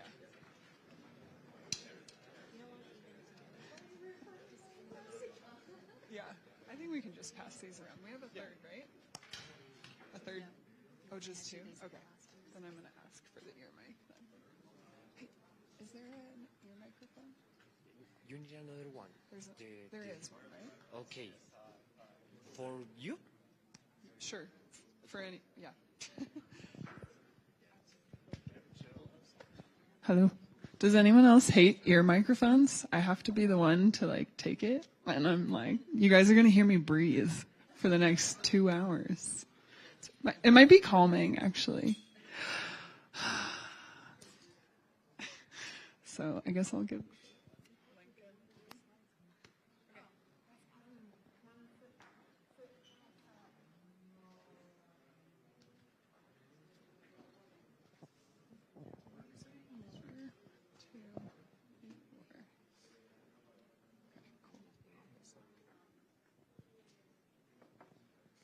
Yeah.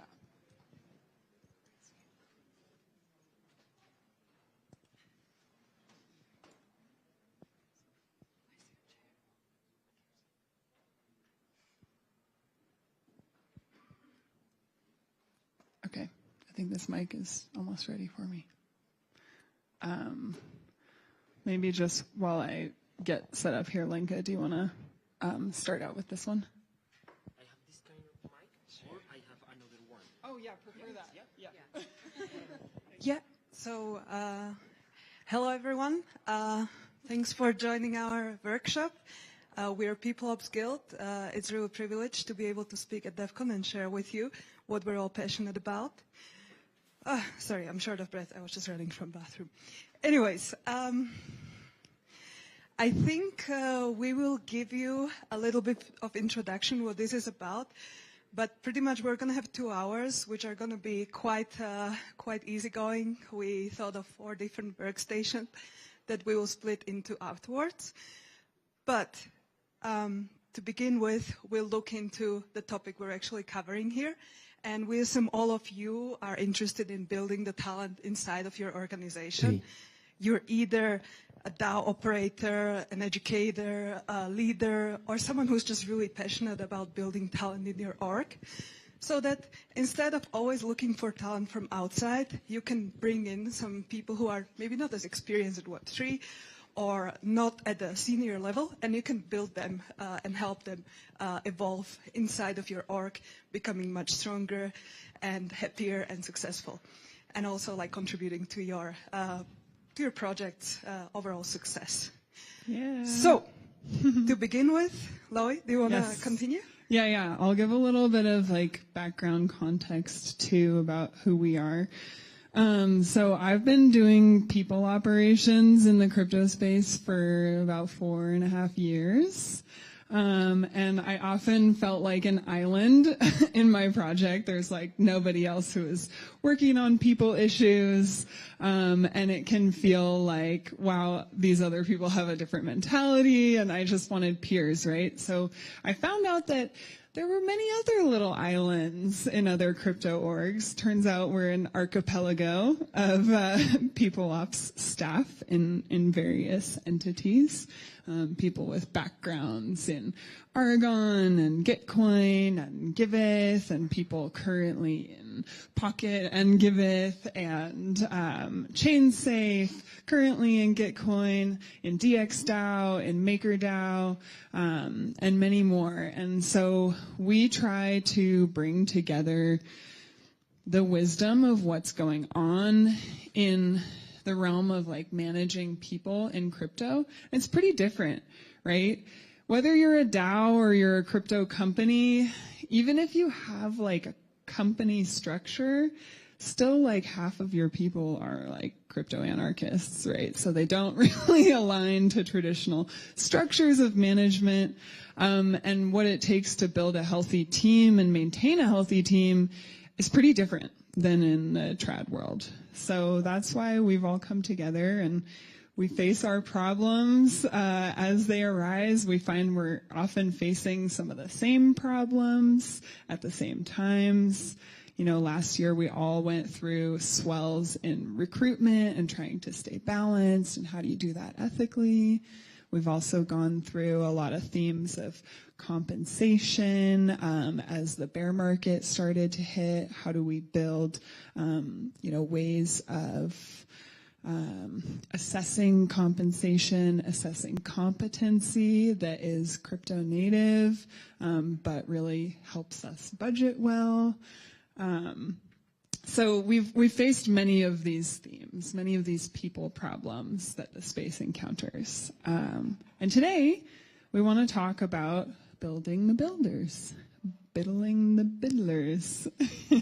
And it's really timely, I think, because as we settle into a bear market, it's this natural time for professional development and growth within. You're not going to be hiring as many people from external to the crypto space. We can't just rely on, yanking experts from Web 2 anymore. Those people are expensive and out of touch sometimes. And so there's this natural phase where in crunch mode, in bear market times, contributors who do stay, they have to step up to the plate to take on new responsibilities, new levels of professionalism and proficiency.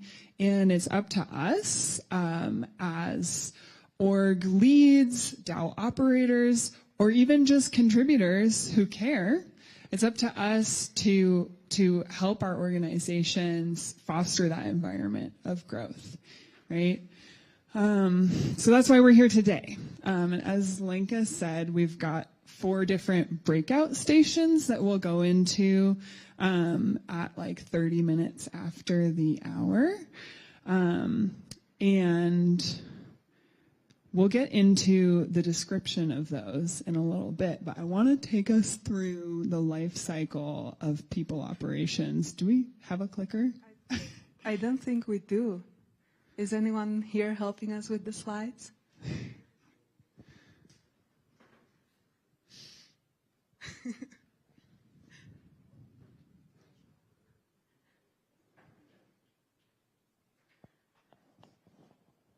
We're not super slides heavy, but we got a few, Yeah, few visuals for you guys. Some of y'all are even lucky enough to get handouts in your breakout groups too. Yeah, we're real teachery here. Yeah. And we expect you to do your homework. Yeah? Well, let's see if this works. Nope. So whoever is screening the slides, can you please move to the next one? Okay, sorry guys. I'll plug in mine. Okay. That's cool. I can continue to spiel about it before we get slides up. Oh. Oh, he's got it.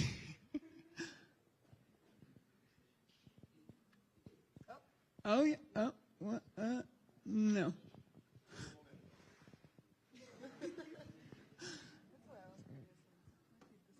Okay. While we're waiting for technical things, I want to. Oh, is it? Yes?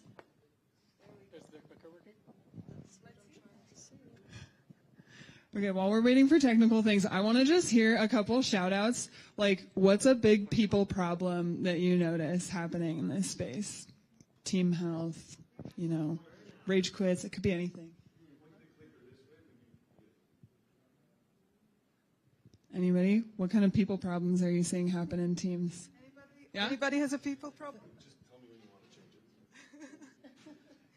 Yeah, go ahead. Fiefdoms. Oh. Fiefdoms. Yes. Yeah. cool. So power structures. Anyone else?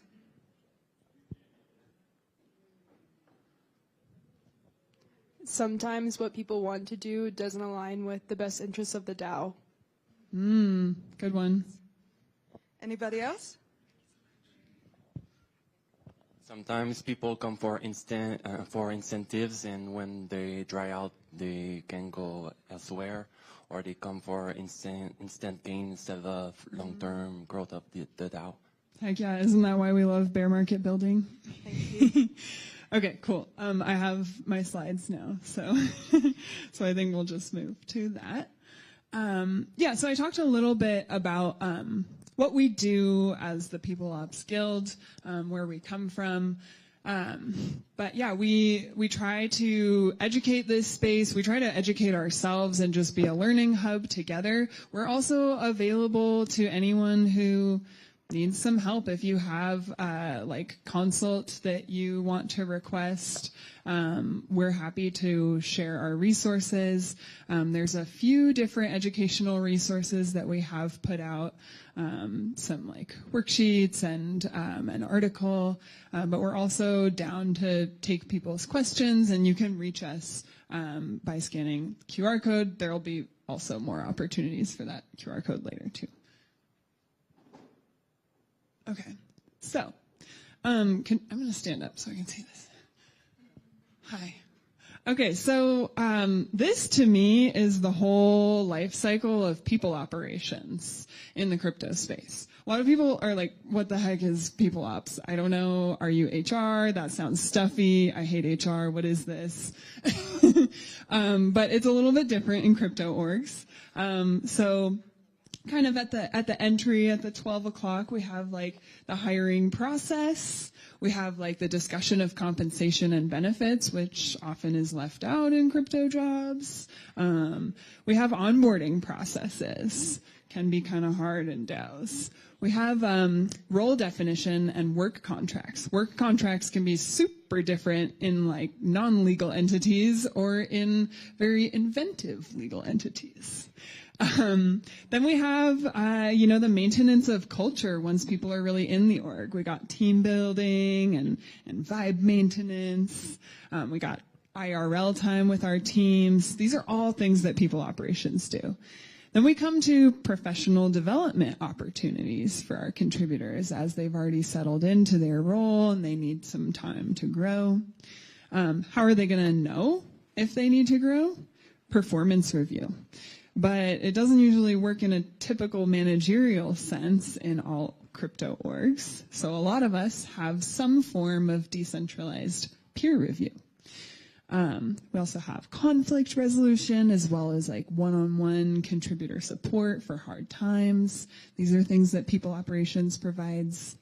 And some orgs have a code of conduct too. And this is something that's tended by people operations staff. So when we look at this whole life cycle, I see the main things for contributor development being obviously the professional development and the peer review, and sometimes actually a lot of the team building and team IRL time, because you get a lot of educational opportunities in that time. We're all here learning at Devcon, right?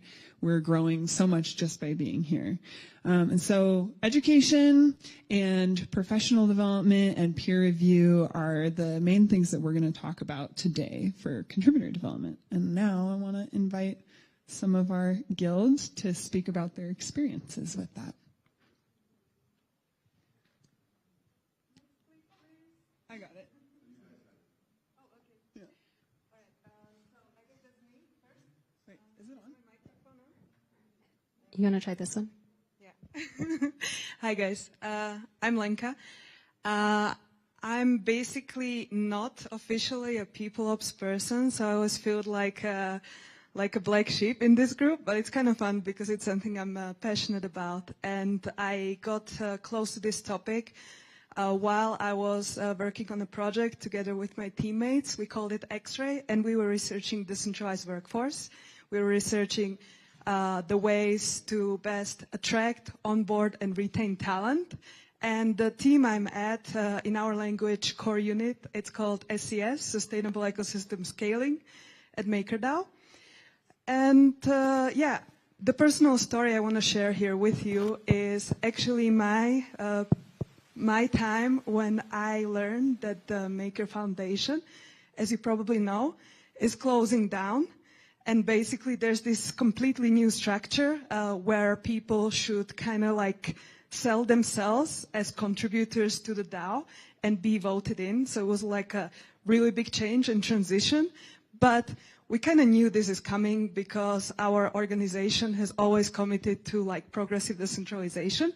And when the time came, I just want to share that the good experience I had from my org, because on one hand, if you are a bit more centralized organization, you actually do not want to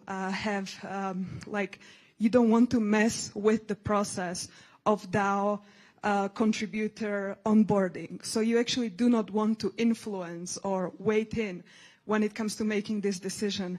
But I was super fortunate that we were let some sort of a wiggle room where we could actually, in a bit more peace and less stress, figure out whether we want to transition into DAO, how do we want to transition, and basically we were allowed that space without the foundation kind of like abusing it could abuse its power because they have a lot of influence.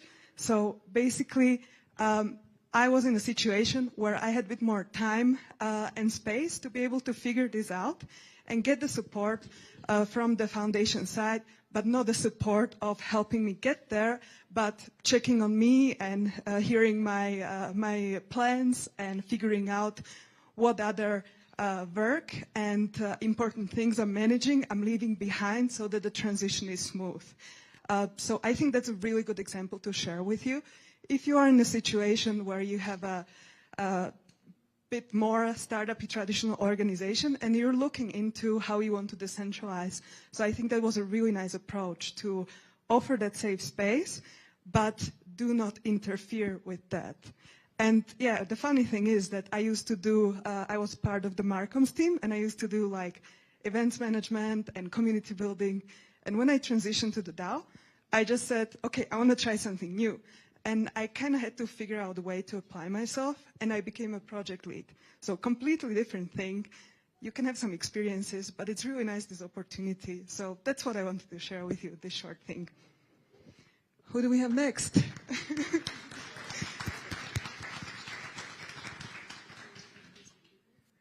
What? So who wants to go next?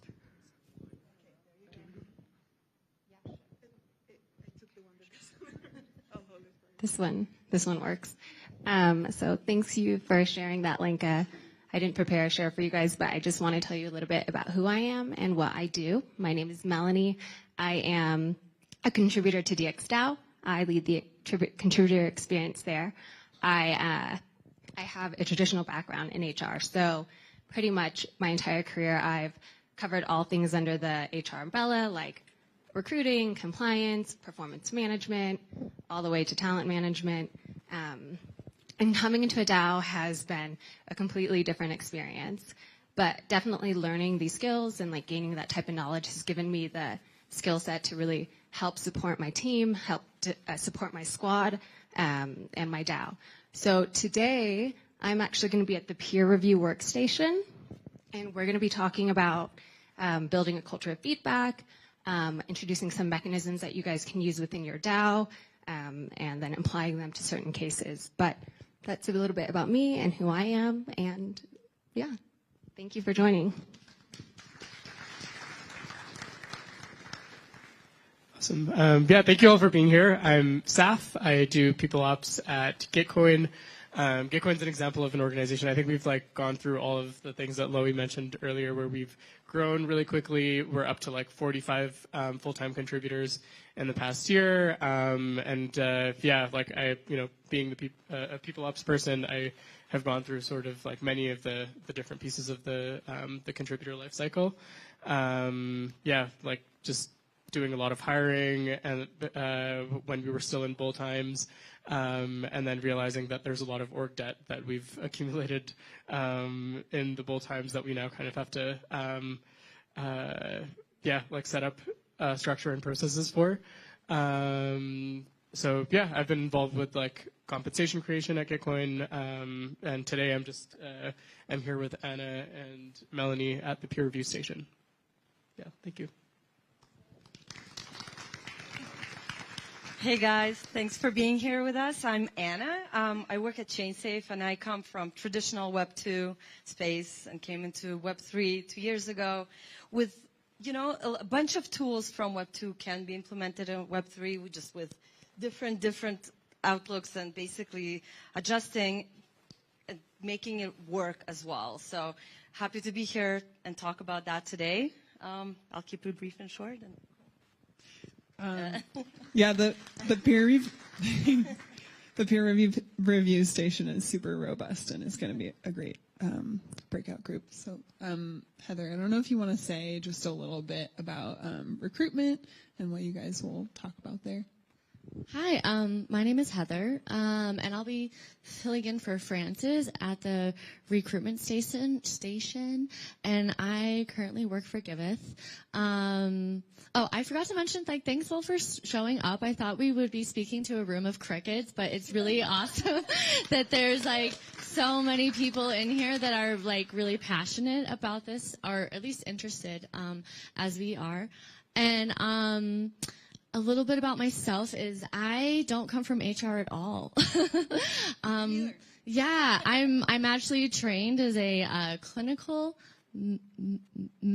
I also stutter, so if I stutter during our breakout session, that's just me.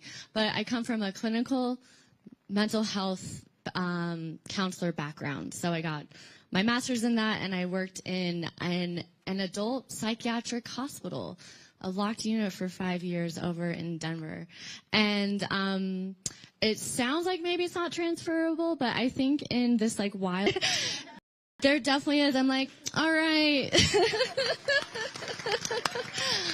Thank you.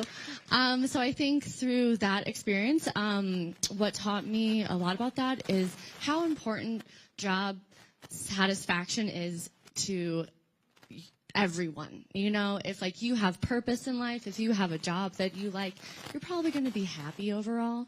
And I think it's really important that we try and create a curated workspace so people show up excited for their jobs, that they're having fun with their teams, that they're laughing.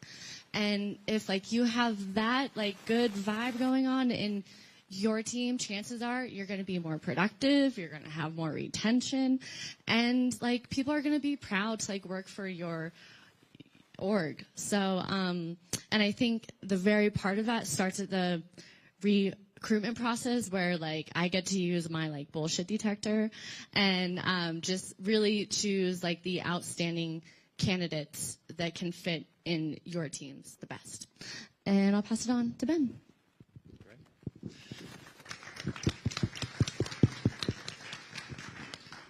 Hi, everyone. So I'm Ben Perez. I work at Pocket Network, which is a protocol for decentralized node infrastructure. If you don't know what that is, you can come and talk to me and we can talk about it together. I'm looking forward to meeting lots of you. I'm an incredibly awkward person, so if I look to hug you and you put a hand out for a handshake, just warn you up front, that's who I am. And yeah, I think there's lots of ways to think about Web3, but one that I think about often is that it might be the largest human re-education program since the Industrial Revolution. I think the fact we're here today talking about different ways that we can develop people and upskill them is a really important topic. The really important part, I think, is to also not teach them all of the patriarchal power structures that are built into our existing educational systems. So I'm really looking forward to talking about that a little bit. My station is about tactical development. It's with a bunch of experts who are working on educational programs that you can potentially work with. So yeah, looking forward to chatting about that today.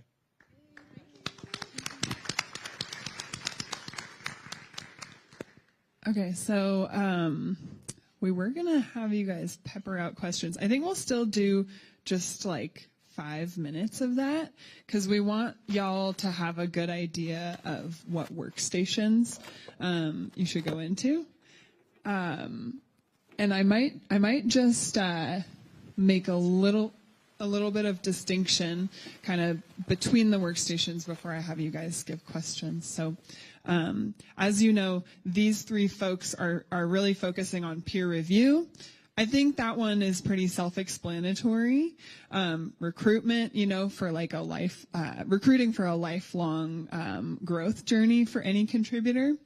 And then the two that I want to give you a little more distinction on is continuing education, which is me and Lenka, and tactical development, which is Ben. So at our station, we're going to talk a little bit more about the learning environment in general. We're going to talk about like brain plasticity and how to build like a culture of learning in your workplace. We'll talk a little bit more about like the philosophical education around crypto, the movement, what's important to know about that, and how people can develop kind of as thought leaders in Web3, as well as just doing a good job of being in these organizations and what it's like to develop those skills to exist in a DAO or wherever else.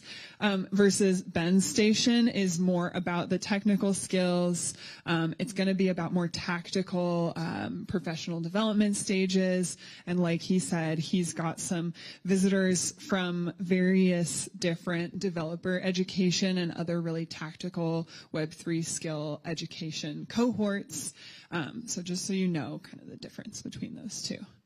And before we go into breakouts, I'd love to just open up for a few questions. These can be questions about like, how do I execute like a decentralized performance review, or how do I convince people in my org that this thing is important?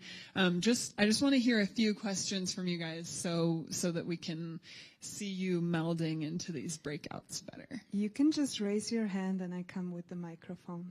Okay. Hey, I'm Alex. A question from my side. I come from Web 2, been in Web 3 for 1 year.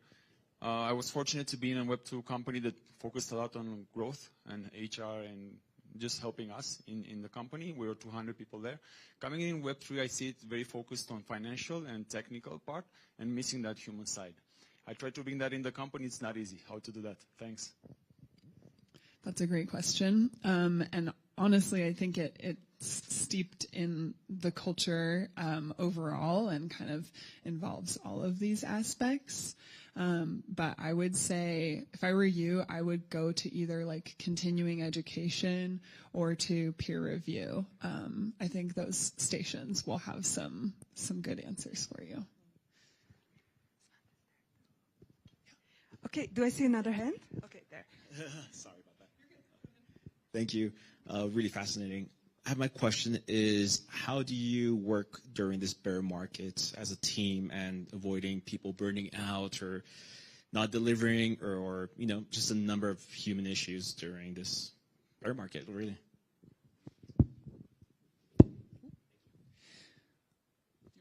I want to try. Yeah, I think it's very important to talk to your people and like actually hear out what's going on, why it's going on, and be it, in one-on-one setting or through some sort of survey, anonymous or not, and just hear your people and like come up with things that you can do together to, address some of the issues we're all facing. Burnout, wellness, disconnecting from your laptop. That's a big one, I think, for everybody. I'll add to that. So I like to call myself an emotional support human. And I think at least at Giveth, what I do, if like someone's having a hard time, like I come in and like have a checkup call with them. I'm like, hey, what's going on? Like, your productivity is down, like you seem kind of sad on calls, like you're not showing up, and it's like a private, neutral space. So we can just talk candidly about what's going on in their personal lives, or if it's something internally going on. And then we like don't really dwell on the problem so much. It's more like focused on solutions and like brainstorming how they can like communicate better, or how they can like propose different ideas that they're kind of like struggling with. So I think it's especially in like this digital space, it's really important to have like that human touch that we lose. And when we start losing that human touch is when people start feeling more isolated, disconnected from teams. I have one more answer to this question, and then we'll pass it. I think that it's really advantageous to have like connection moments in your team and like fun educational moments, because sometimes when it's like not that fun to be at work, it's more fun to be at school. And to remember that like even in the struggle of trying to have a successful business, that you're in a place where you're developing yourself so much and you're learning, and that's thrilling, and you are developing a sense of community. And so that's like something that we're going to talk a lot about how to do at the continuing education station. I really think you could take your pick from any station for this question. But yeah, just so you know. Okay. Thank you. Okay. Go ahead. Is it work? Okay. We are a traditional organization, and we have recently kickstarted our progressive decentralization process. And I can definitely see some resistance internally from some of the colleagues, from the perspective of being judged and seen by everybody else in the public, basically. Because, I mean, yeah, when you're in a traditional organization, everything is opaque. You just work with your colleagues, like you have your manager. But when you're a contributor, when you are working in building in public, basically, anybody can look at what you're doing. Everybody can see your performance. So there's definitely a mindset that some people do not have, coming from, I don't know, 10 years of experience in a traditional organization. How can we help them to kind of feel safe and I don't know, feel not judged, let's say. Yeah. Thank you for your question. Who wants to take this one?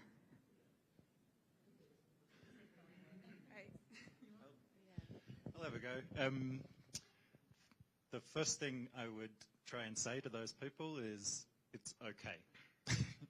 One of the things that I find about the experience of being in Web3 is that it does challenge you, but usually it challenges you by allowing you to see things that were sort of kept from you in the past. And I think it's really important that people understand that maybe challenges around their development or their capability are okay, and that the conversations were happening before, often behind their back. So I think it's like a really good, healthy culture to have that transparency, and it gives people the opportunity to lean into developing themselves and growing. I think the part that you're saying, though, which is really tricky, is them feeling judged.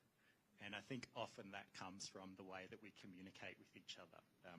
So I think communication is a huge part of what we need to do to create safe environments. And I think in this space, if anyone's ever heard of nonviolent communication by Dr. Marshall Rosenthal, yeah, definitely great to pick up that book. It will not only change like how you communicate and like your job and life, but I think when people feel judged, they tend to shut down, and that's really easy to shut down when you're on a screen, and like you can literally just close and not engage with your team.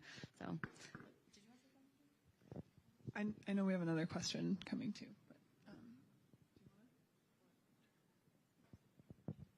I mean, I was definitely going to second that about clearly communicating. I think it's important to communicate some type of roadmap, maybe introduce like some phases into the transition, and transparency is of course really important as well. So, yeah.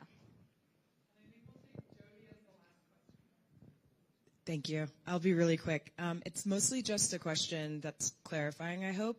Ben, I think this is mostly directed to you. I noted that Loe mentioned that this was kind of like the tactical or more technical skills. I'm curious if that's like really just geared to developers and like those hard skills in the space, or if your workshop will also cover some of the kind of like frameworks that are necessary that may be for non-technical contributors. Yeah. So we will talk about one framework, just a way to think about your development and your capability. Our experts or our speakers are working on projects which are around technical skill development. But they will talk about two things. They will talk about what their project is and does as something that you can think about the way people are addressing these challenges. And then they'll look to share their insights or expertise around what they've learnt from that experience, which would be generally applicable to any type of skill development. But yeah, they're a little bit more on the technical side, so I'm not sure how that answers your question. Yeah. Okay. Right. Yeah. And so anyone who's like really feeling that the non-technical like skill journey, you could consider coming to continuing education too. So, and I think that means it's really time for us to start these breakouts. We have a lot more people in here than we were expecting. Thank you all. You guys are great. So we had originally made 4 different like groups of 2 tables. I'm going to say you guys might need to pull more chairs around, or, you know, if you even want to add a 3rd table, if the group is getting big, that's permissionless in my opinion. But let's just name these sections. So here we'll have peer review. So Saf, Melanie, and Anna will be at this huddle here. In the back, we will have recruitment. So Heather is going to be there. And then let's see. Up on this side, let's do continuing education. So that's me and Linka. And then this group of 2 tables here will be tactical development, and Ben will be anchoring you guys over here. So I'm just going to change these titles here.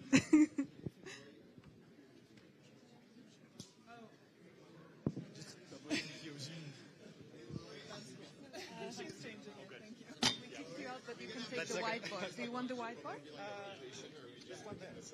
Okay, yeah, sorry. Go ahead. Okay, so we got a good question actually, is like, can you rotate between different workstations?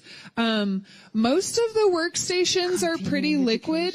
Peer review is the one where I think people benefit more if they stick around the entire time. That's still not a rule, but yeah. The other ones, you will have plenty to go through if you stay the whole hour, or you can go back and forth. Please have a chair. Thank you. I don't think we need mic.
that's a really good question. I feel like you should maybe try to introduce that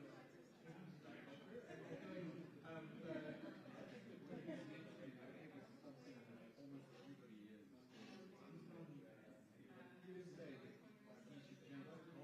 I feel like yeah, I mean, well, the reason that I say that is because I think where that sensitive comes from is like, you know, we all want to go to the public, we want to like make sure that we're not, yeah, like we're not working behind closed doors essentially. But when it comes to like feedback, I feel like when people make these decisions, a lot of times they're not thinking about like actual human conversation. I feel like for those sorts of conversations, you actually need to have like this one-on-one engagement. I'm sure like the person that you're talking about would really appreciate if you actually reach out to the person rather than like framing this up.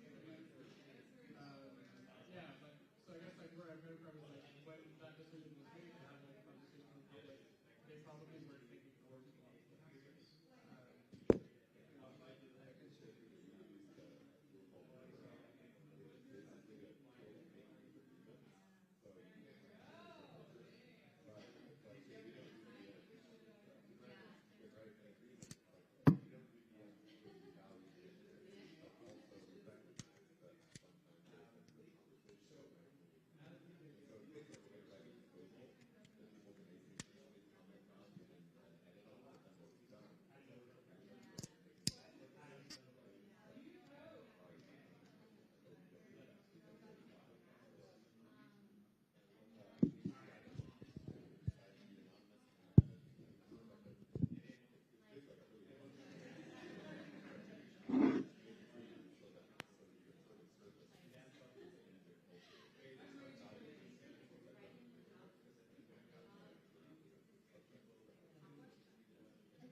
I think we need, okay, perfect. Hello? This one? This one works now. This one too. Did you guys have fun in those breakout sessions? Yeah? Okay, good. I'm glad. So we'd love to hear just some learnings from you. Before we go into that, I think we're going to just do the very last portion of continuing education all as one group together, because it's about events. It's about the importance of being here at these conferences, at offsites, and Lenka wanted to share a little bit about how being IRL at events really feeds into contributor education and development. And then after that, we'll hear from you guys what you learned in your stations.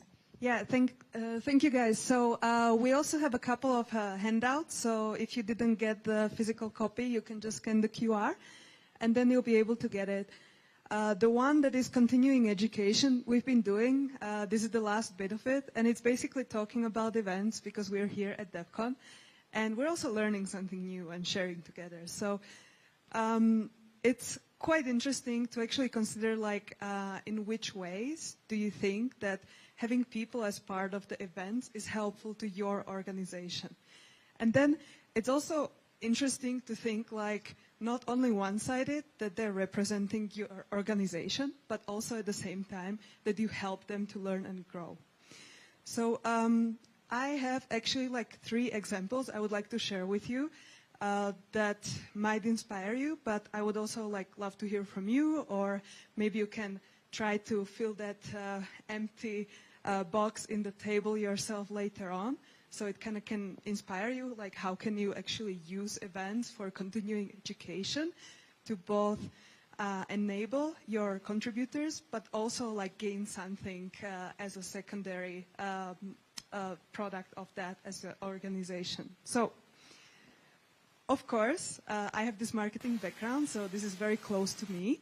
And first thing I would like to share out of the 3 takeaways is that I have been hired to work for a distributed organization to do community building for Europe. And that's quite a large area to cover. I don't know where the noise comes from. I think this one's better. Thank you. So basically, I was 3 months into my job, and I went to my first in real life event. I have barely met anyone from my team, or I barely have been to like a real crypto community event, other than like what I knew in my area, or something online. So my first event was ETH Berlin, and I remember that I was in 18, and I just remember I was like really unsure, like, am I doing the job well? Am I really building the community? Am I really connecting to people? And by actually being like at the first hackathon, I actually understand what does it mean to be part of Ethereum community. I also understood, you know, like all these practice rounds you need to promote your project and like meet people who don't know about your project. And you have to, as we talked about, like, learning the basics, teaching the basics to the people who never heard of your project, that's like a quite challenge. And it's like exercise you need to do over and over. So after I came from ETH Berlin, I felt like, okay, I have met the people I actually work with. I understand the community better. I met other people in the same situation, and I have the contacts I actually need to actually make some events and initiatives happen. And it's so much easier than trying to cold call or cold email someone because you met them at a party and you were sitting on a van together at one of the closing events or something. So this is really good for roles that are outward facing, community roles, BD roles, marketing roles, anyone who really need to connect with the other people, other projects and the communities. It's really, really important. So make sure to include this as part of their onboarding or personal growth, professional growth, because it really makes an impact. After that event, I felt like a lot of things have changed. Plus, I had a lot of motivation and like the energy to keep going forward because like it really recharged me. So I think this works for many people as well. That's the first option. Second thing is I was also managing events. And, I really do not like if people go by title or CXO levels, etc. And everyone wanted room to speak. But I never wanted to do that. I was always looking for what is the opportunity and who would be the best person, who could be the most knowledgeable on this. And not always we had people who joined the org who are trained speakers, but I always try to combine the two. And if they needed some support to be confident and comfortable on the stage, I wanted to provide them with. So it's a great way for people to share their learning, share their experiences, being with like-minded people, and also overcome this. And through this process of starting at a small event, coming to another one and another one, they can actually become thought leaders. And many of the people, as we call them, Maker Mafia, have been starting on that little stage with their nervosity, so just support people, enable them to become speakers, give them the courage, give them the dress rehearsal, help them with slides, help them with some practicalities, and show them grow on the stage. It's really awesome. And what was the third example? Sorry. Oh, yeah. So you probably love to talk about crypto and blockchain, so you imagine that many people are in this space. Then imagine they have some super niche area they're nerding in and they're working with. Where can they talk to like-minded people? At the events that focus on that specific topic at that specific level. So if you enable them to go to these events, they're not only are going to build a good network where they can spare with these people, but they also get to bounce ideas and maybe get inspired to come with the next best product.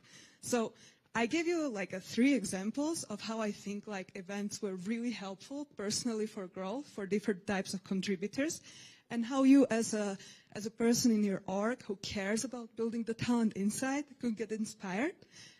So hopefully this was helpful. And it's very, very good to consider events being part of your budget or plan, how you actually manage your team or how you grow your team. Of course, there always has to be a good connection. Why are you sending this person? And is this person going to appreciate and be happy for it? But it's a really good thing to consider if you want to have a strong team that really enjoys the work that they're doing and is grateful to be in the org that they are in. So it was quite a long example of why events are important, but we're all here at Devcon. We're learning together. We're sharing together. So I just thought to share this with you. Please don't be shy to ask your team lead or whoever it is whether you can go to the event and represent the org. I think most of the time you meet with very positive response. And you can always call back on Lenka's examples, right? We have lots of examples of why this is important. I can vouch for you. That's part of what we want to do in this workshop is give you guys ways to argue for these elements, ways to argue for professional development, ways to argue for an events budget, ways to argue for time spent connecting and educating, right? Because sometimes it can be hard to prioritize that, to budget in, but there is absolutely a business case for it. And y'all, whether you are org leaders being convinced yourselves or you have a leader you can go convince, now you have some tools and some facts to share there. And just so you know, that last prompt that Lenka responded to, this is kind of a homework item that we left for you guys. It's on the continuing education worksheet. And the prompts are in what ways have you benefited from going to events and what roles do you think benefit the most from that? So great reflections to have, especially continuing education folks. Love for you to reflect on that. And any of you can scan the QR codes that we've provided. It'll take you to the Notion site for the People Ops Guild, and you can see all of the worksheets that we have there. So with that, I'd love to just hear from you guys, a little bit of what you learned. What were your takeaways from these workstations you were at? And I can go around and pass the mic. So which is the first workstation?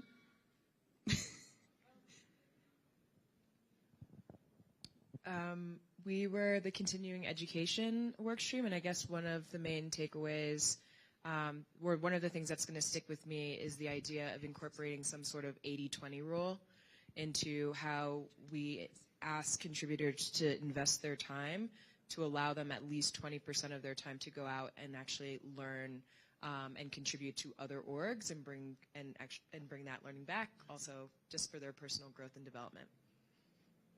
Anything else to add? I also just want to say, continuing education station, if any of you guys want to share what game you came up with, you're welcome to. I passed by a couple of stations, but my first and main one was the recruitment one. It was amazing. Thank you for that. So I learned how to search for people with a spark of interest to start a community from scratch, because we can't do this alone. We need to build builders. And we learned how to search for these people, how to retain them, how to keep them engaged and inspire them to teach more people later, which is like the seed that you plan to grow everything after. Yeah, that was amazing. Thank you. Well done, Heather. Thank you so much for the continuing education workshop. I was there to contribute, but I think I actually gained so much that I was not expecting. Really, I was just just tune into this. But I've been doing this for a couple of years, mostly on my own. But I somehow have managed to gather contributors, volunteers for now around me that are supporting me. And I'm a bit emotional just thinking that I would have wished them to be here with me at Devcon, because they've done so much to support me, and I just wish that I can get to that point where I would bring them on, and I want to include events for them. I'm already thinking where they should all go and grow in their own respective areas of interest, because apparently they like to be around me already without me paying them. But I think just, I'm thinking bringing merch back for them and stickers, just something just little snippets. But next time I want them at Devcon with me. And the second thing is the social gathering hour. I think that's such a brilliant idea. I think I was doing it sort of in a very loose, casual way, but to actually make time, spend an hour to just connect, share books, share the latest crypto news together, and just have that moment, and to make time for that is what I'm going to be implementing moving forward. So thank you so much. And I might hire you for the social gathering just to launch it and do games together. Well, this is why we need to pay educators like you, right? And we need to put education budgets into our team so that your project and the contributors who volunteer for you can come to these places and keep doing more of what they're doing and be funded to do that. Crypto Canal, by the way. Oh, yeah. Who is?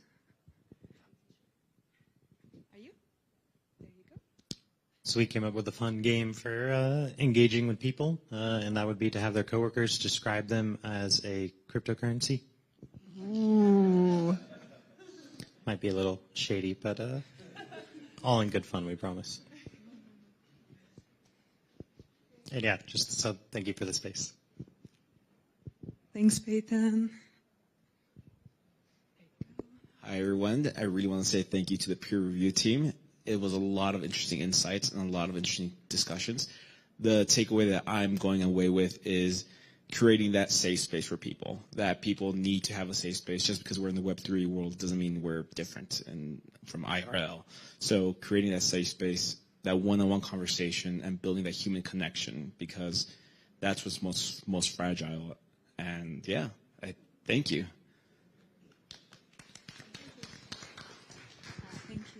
In the peer review workshop, we introduced a few frameworks for the participants to use while giving feedback. That's one thing that's really difficult to do. It's easy to give positive feedback. It's definitely difficult to give corrective feedback. So we, provided some frameworks for them to use, and I think it seemed really helpful. Unfortunately, not everybody's here from our workshop still, but that's just a little bit about what we did there. Okay, one more game that I wanted to suggest is only to have fun. It's a usual game, but in our space, what did you do at Devcon? And people who play the game, like raising their hands if they did the same, and win who have less people who did the same. That's a cool one. Thank you. Which station did we not hear from, or is there anyone else? Oh yeah, Ben. What are you here? I have glasses. So I haven't sort of synthesized all of the answers, partly because I know being in my session that I had massive FOMO that I wasn't in the other sessions. So actually on our board we've got the websites for the people who presented. I thought they were all fantastic, lots of great insights there. So we just encourage you on the way out to maybe take a screenshot of those websites that are up on the board. They're doing really cool things, and if you're looking to develop people or collaborate with experts in the space, I think that's really great. Do we still have any of the educators here? Oh, okay, yeah. I know you guys finished early. If there's not more takeaways, I also have another question for you guys, but I'm just going to scan if anyone else wants to share another takeaway. Okay. So I have a question for you guys. We would love to know, for us as a guild, what else would you guys want from the People Operations Guild? We've already put out some stuff on education and development here, and we've put out like a couple of resources online. But we'd love to hear from y'all what's needed from a guild of, decentralized HR folk. This will totally not come as a surprise that I bring this up. In the sense that you're specialized in it, Louis, and it hasn't really come up, I think, yet. But so we all work in remote organizations, which means that you cannot just go up to like a person's desk for like 2 minutes and be like, hey, that thing in that meeting, there was like this small disagreement or that misunderstanding. I wanted to explain what that was. So what happens is that tensions build up, and so I think having all various forms of conflict resolution and remediation in DAOs is massively important. And I was wondering if you could speak a little bit to that. So I definitely can. I'm very passionate about decentralized conflict resolution. I would love to call out that there is a group dedicated to this, Gravity DAO. They run a cohort of conflict resolution education called the Graviton Training. I think there's been 2 or 3 so far to date. And it's a great discussion group on topics of conflict resolution. But I also really recommend just being aware of trained facilitators. They exist in the space. I've collected a roster of 10 of them that are ready to provide this service to various crypto orgs. So you can always reach out to me to get in contact with those people. And in general, it's worth it to provide some training on, reflective listening, and safe communication and conflict resolution to your teammates. If you're going to have this time for team training or for connection hour, you could consider having a nonviolent communication specialist come in. You could consider watching some videos on restorative justice together, or bringing in a practitioner to talk about this, and guide people through some exercises. Because the whole point of conflict resolution in a decentralized sense is that it belongs to us. It belongs to the people who are in conflict. It's not about some external judge or jury.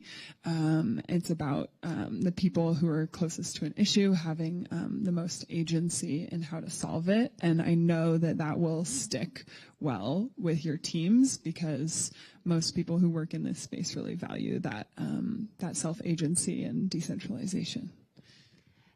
I think that's a great point to make, to bring in some type of external facilitation. In our peer review workshop, we introduce these frameworks of how to give feedback, but some people are asking, what about if the person isn't receptive? What if I'm talking to my founder and, I'm nervous and I don't know how I can give him this feedback, but he really needs to know. And that's what we suggested, bringing in some type of facilitation, some type of mediation to help support you through those difficult conversations.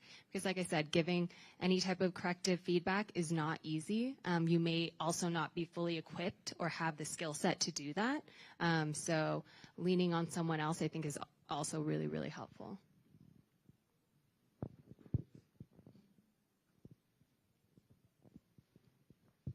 Thank you. So we have people all across Europe at the moment, and I would say in terms of diversity, we're doing okay. There's still some more work to do. I don't feel like it's a focus in my organization at the moment, and I don't really know how to bring it up in terms of like intercultural communication, to have it like in a sensitive manner, but also just like providing a place to work from people from all types of background. So I'm wondering, like, do you have any like type of information about that topic? We have people among us in the guild who work in DEI, diversity, equity, and inclusion, and I would definitely defer to them as far as providing resources on that. I think that, a lot of times it's about like just advocating to the decision makers that this is important and worthwhile, and if you can at least get them to say yes to a consultant, then those consultants are the best folks to put it in the right lingo. They can speak to your founders on like the real business cases of having an inclusive environment. They also can speak really sensitively to people that are just experiencing a hard time in the work environment. So like I'm not a specialist in that myself, but one of our guild members, Sandy, has a background in DEI, also a personal friend and colleague from Gitcoin, Gloria Kimbwala, has done a lot of DEI work, so I certainly would just like recommend those people, and if you want to get in touch, feel free to go through me if you need to. Thank you. Okay, that's that.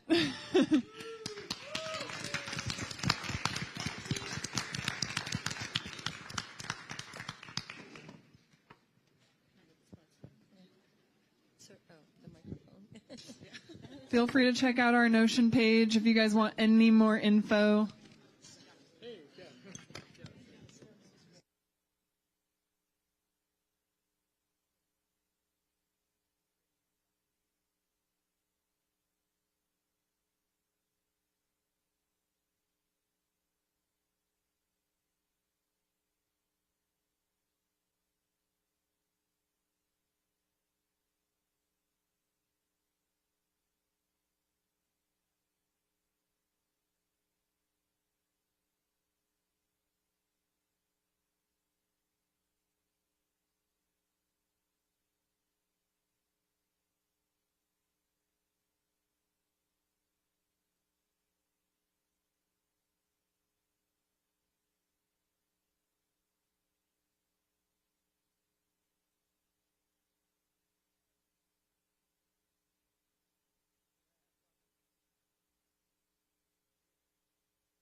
Hello, everybody. Thanks for coming to the workshop on hunting and monitoring for on-chain attacks. I'm Christian Seifert. I'm a researcher in residence at the Forta Foundation. I primarily work with the Forta community to analyze attacks as well as develop strategies to strengthen the detection and protection value of the Forta network. Prior to coming to the Forta Foundation, I worked for many years in the Web 2 security space, on anti-malware, anti-phishing, and intrusion detection systems, both on the pre-breach and the post-breach side. Hey, and I'm Dimitri. I'm from LiDAR, and I'm the leader of the automation team. And this weird name is hiding a lot of things. So we are working on security, on monitoring, on protection, on code analysis. That's all what we are doing in LiDAR. And prior to LiDAR, I've been working as the quality automation engineer for a lot of years and got a lot of experience in both security and quality. And I will join this workshop after the part of the Christian. So. Yeah, so the way the workshop is structured, there's two parts. So the first part is really around more kind of security research focused on how you can use monitoring to identify attacks on chain. And so we'll dive into some attacks. And then the second part, Dimitri will look at kind of how protocols can use monitoring to secure their protocol. The Wi-Fi gods were not with us, so there's not going to be any kind of like online exercises during the workshop, but we've set up a GitHub repo with some exercises, and what we'll do here is kind of work through an example that hopefully gives you an idea on how you can put monitoring in place. So we all know that Web3 is getting hacked. Chain Analysis last year estimated that it was $2 billion. This year, we already far exceeded that number. Now, that does not mean that all hope is lost. Now, one thing that is maybe a little bit of a misconception is that on-chain attacks are atomic, and that once the transaction is mined, there's nothing you can do about it. But that is really not the case with the majority of the attacks that we observed. Really what happens is an attacker goes through these 4 attack stages. So the first stage, they need to have some funding in order to pay for gas and execute the attack. Then they often prepare the attack. That could include like deployment of a smart contract. Then they exploit the protocol, steal the funds, and then once they have the funds, they really proceed to money laundering. And even in the money laundering stage, as we've seen last week with the Binance hack, there are still some actions that can be performed. In Binance, USDT blacklisted the attacker, essentially freezing the funds. So let's look at one particular example of an attack on kind of how these stages manifest themselves on chain. So we'll look at the inverse finance attack. That was an attack a little earlier this year. $1.2 million were lost. Inverse finance is a lending protocol, a collateralized lending protocol. And so the attack was essentially a price manipulation attack that allowed the attacker to lend or borrow essentially in an uncollateralized fashion. So let's look at each of the stages. So first of all, Tornado Cash funding. So what we see here is essentially the first transaction to the attacker account. So we're looking at Etherscan here. One thing to keep in mind is that Tornado Cash funding is an internal transaction, so you don't see it on the main transaction tab. So that's kind of the first signal. Now, obviously, Tornado Cash is utilized, for privacy reasons. So that in itself is probably not sufficient evidence for an attack, but it is a signal. So next, a few blocks later, well, actually, let me see here, timestamps. Yeah, a few blocks later,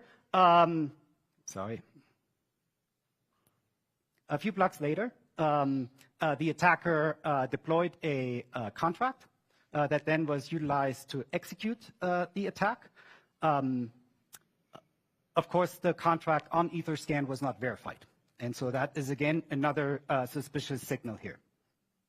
So this is essentially the action that they took in the preparation stage. Again, it's several blocks before actual funds are getting exploited. Then here, what you see is the transaction where the tokens are actually stolen. And if you look in the top left here, what the attacker used is flash bots. So the transaction was not in the mempool. So it was directly picked up from the Flashbot network by the miners. So it was essentially a private transaction until it was mined. And then you also see that flash loan was used in the transaction to essentially obtain a large amount of wrapped Bitcoin in order to then manipulate the price that the inverse finance protocol relied on. Then here you see this is the BlockSec, the new BlockSec Explorer. I like this very much because they really nicely visualize the balance changes that are happening with a particular transaction, whereas on Etherscan you kind of have to understand the storage slots in order to understand how much is moved where. But essentially what you're seeing here is the receiver, the address on the top. That's essentially the account of the inverse finance exploiter. They're receiving a lot of wrapped Bitcoin and USDT and additional tokens. And then further down, you see kind of where those funds are coming from. So large amounts of token movement as a result of this particular transaction. And then lastly, in the money laundering stage, what the attacker did here, again, several blocks after the exploitation, is to convert essentially all the ERC-20 tokens that they have into native tokens. And that is probably a step that is being taken because ERC-20, depending on the implementation, can be blocked. I've mentioned USDT as an example. They have a block list mechanism in the contract. Whereas if you have native tokens, Ether, that possibility does not exist. And then once they have essentially native tokens, then they use, in this particular example, Tornado Cash to launder the funds. And at that point in time, the attack is over. And as I mentioned, there's these 4 stages: funding, preparation, exploitation, and money laundering. For this particular attack, it took about 8 minutes end to end. Now that is very quick. So a manual incident response is probably not sufficient. But if you're thinking about automated incident response, now it comes into the realm of possibility to mitigate this particular attack. Yes, please.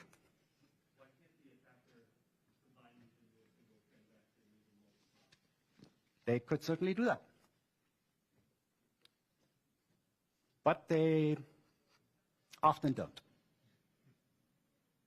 Now, I suppose that certain attacks, there may be some gas limitations that they run into. And let's please make this interactive. So there's additional questions. Please just shout out. Yes, sir.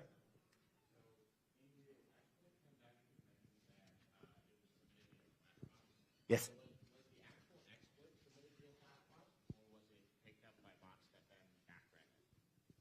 So the smart contract, the attacker smart contract was just deployed using regular mempool. And then the exploit transaction, where the smart contract was invoked, was submitted through the Flashbot network. I think a lot of times, so a lot of times with the like exploit transaction itself, it opens up like arbitrage. So the MEV bots like pick it up and then back run it as part of a bundle. Like, how is there a way to tell if it's being submitted itself via Flashbots, i.e. like not showing up in the mempool at all, or if it's being in the mempool and then a bot picks it up and puts it out? I see what you're saying. Well, you can basically look at the the Flashbot has kind of like a UI that allows you to identify the bundles that are being submitted, so you're able to monitor it that way. Yes, sir. Hey, has the tornado caches gotten so good that attackers are not really using peel chains as much as they used to launder the funds? Or it seems like they're doing it kind of just in one big go here.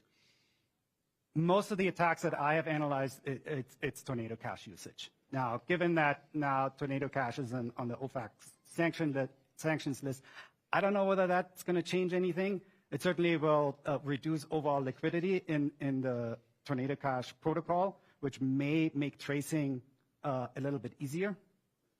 So we'll have to see what happens over the next few months. Thanks.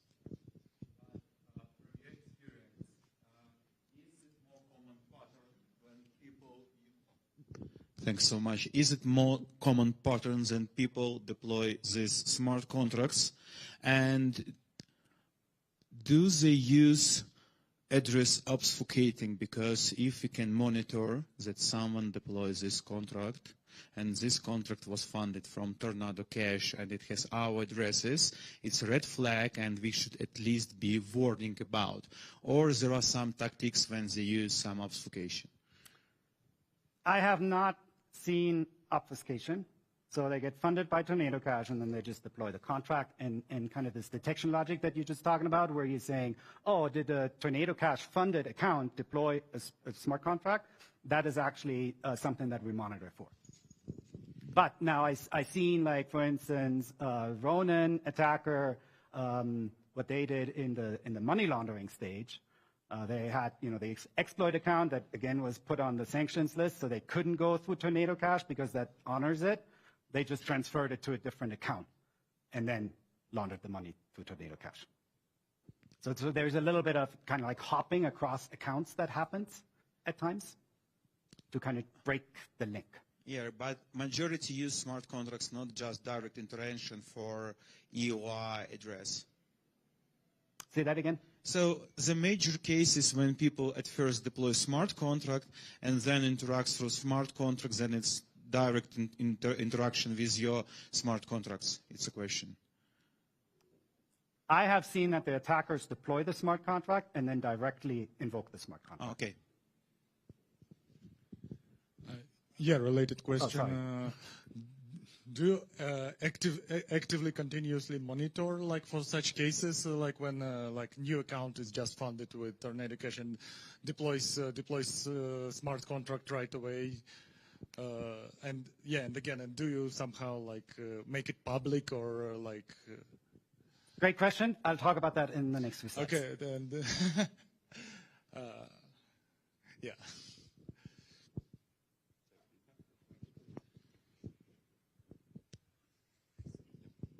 So this might be covering your next two slides on the same realm. How much time has passed in between this, right? Between the preparation, execution, and finding and laundering, is this all done in a couple of hours? Is this weeks? What are we looking at? Here it was 8 minutes. Okay. In this particular case, but you see a broad range. Now So just a second, one last question. What % of attacks are solved and solvable? Because, blockchains can be the worst place to do anything criminal.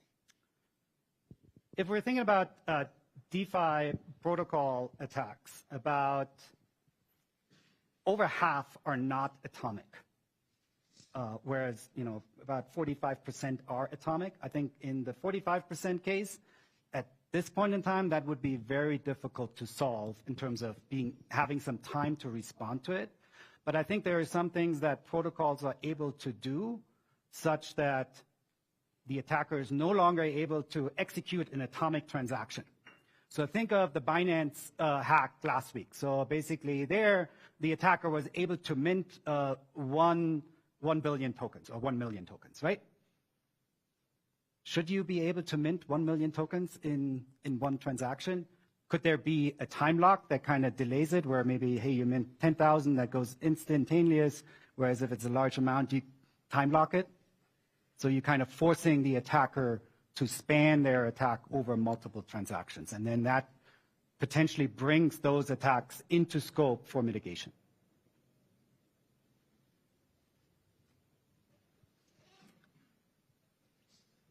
Sure. Sorry. No, I love the questions. It's great. Have you seen like an increase in attacks that end up in a different type of money laundering schemes? Like I've seen stuff like since what happened with Tornado Cash, I've seen some of the hacks end up in depositing to curve pools and stuff like that. Yes, we certainly have observed that. There's still some centralized exchanges that are being utilized as well. But Tornado Cash is still heavily used. But again, that's something that we have to kind of see how that develops as kind of liquidity potentially goes down in that protocol. Mm-hmm. All right. Well, let me talk a little bit about then how we monitor for these attacks. Now, monitoring we feel like is part of a comprehensive security strategy for protocols. So if we're thinking about a protocol security strategy, there's activity that needs to happen in the pre-deployment stage that many of you probably are familiar with, like utilizing template contracts, like the Open Zeppelin library. Conducting smart contract audits. But that is not enough. You also need to think about what happens after you deploy your protocol, and as it attracts more TVL and becomes more attractive for attackers to attack. So in the post-deployment stage, think about bug bounties. Forda Network has their bug bounty on Immunify, very effective program. Real-time monitoring and alerting, and that's really where the Forda network comes in. And then kind of related to monitoring, of course, you also have to think about incident response, and Dimitri will talk about incident response on the Lido protocol and how they managing that. Because if you are getting alerted about an attack and don't take any action, well, the attack will just proceed. So Forda is a decentralized, think of it as a security and alarm system for Web3. So it's a decentralized network that allows you to monitor on-chain activity in a decentralized way. And it consists of Forda scan nodes. And these scan nodes run community-developed detection bots. And I'll talk about detection bots here in a second. And the scan nodes, they are hooked up to a chain, either through a node or an infrastructure provider, and they forward transactions and blocks to these detection bots. These detection bots implement rules, heuristics, machine learning models, where they're analyzing a transaction, and if they identify something suspicious, they raise an alert. The nice thing about this decentralized architecture is that you get a lot of redundancy, right? Like as I develop a detection bot and deploy that onto the Forda network, it gets automatically deployed on multiple scan nodes at the same time, such that if one scan node goes down, you still have plenty of coverage. And so it creates some redundancy and reliability. So the Forda network, anybody can develop a detection bot, and we'll go through an example on how that looks like. We'll also go through some existing bot examples, so you get an idea of kind of the capabilities that you have as a bot developer. And as these bots raise alerts, they can be viewed through the Forda Explorer. So think of the Forda Explorer as a block explorer for the Forda network. So you're able to explore all the various alerts that are being raised. You're able to examine the network. You're able to search for bots that are already deployed on the network. And let me see whether this works, and I can show you some examples. All right, so this is the Forda. Let me sit down. This is the Forda app, app.forda.network. And up here you have the link that takes you to the Forda Explorer.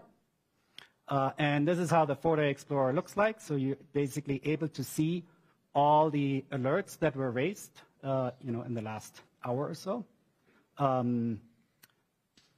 Forda supports 7 EVM compatible chains. Let's see, my network is not good. I'm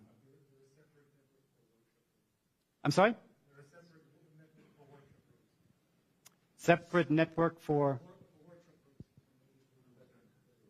Oh, separate Wi-Fi? Yeah, it's okay. I have some screenshots so I can show you, but thanks for the tip. So as you click on an alert, you get alert details. So here we have a tornado cash withdrawal alert. You're able to see information like the transaction that is associated with this alert, the bot that is associated with the alert, and then a whole bunch of metadata, which essentially contains all the addresses that were touched in the transaction.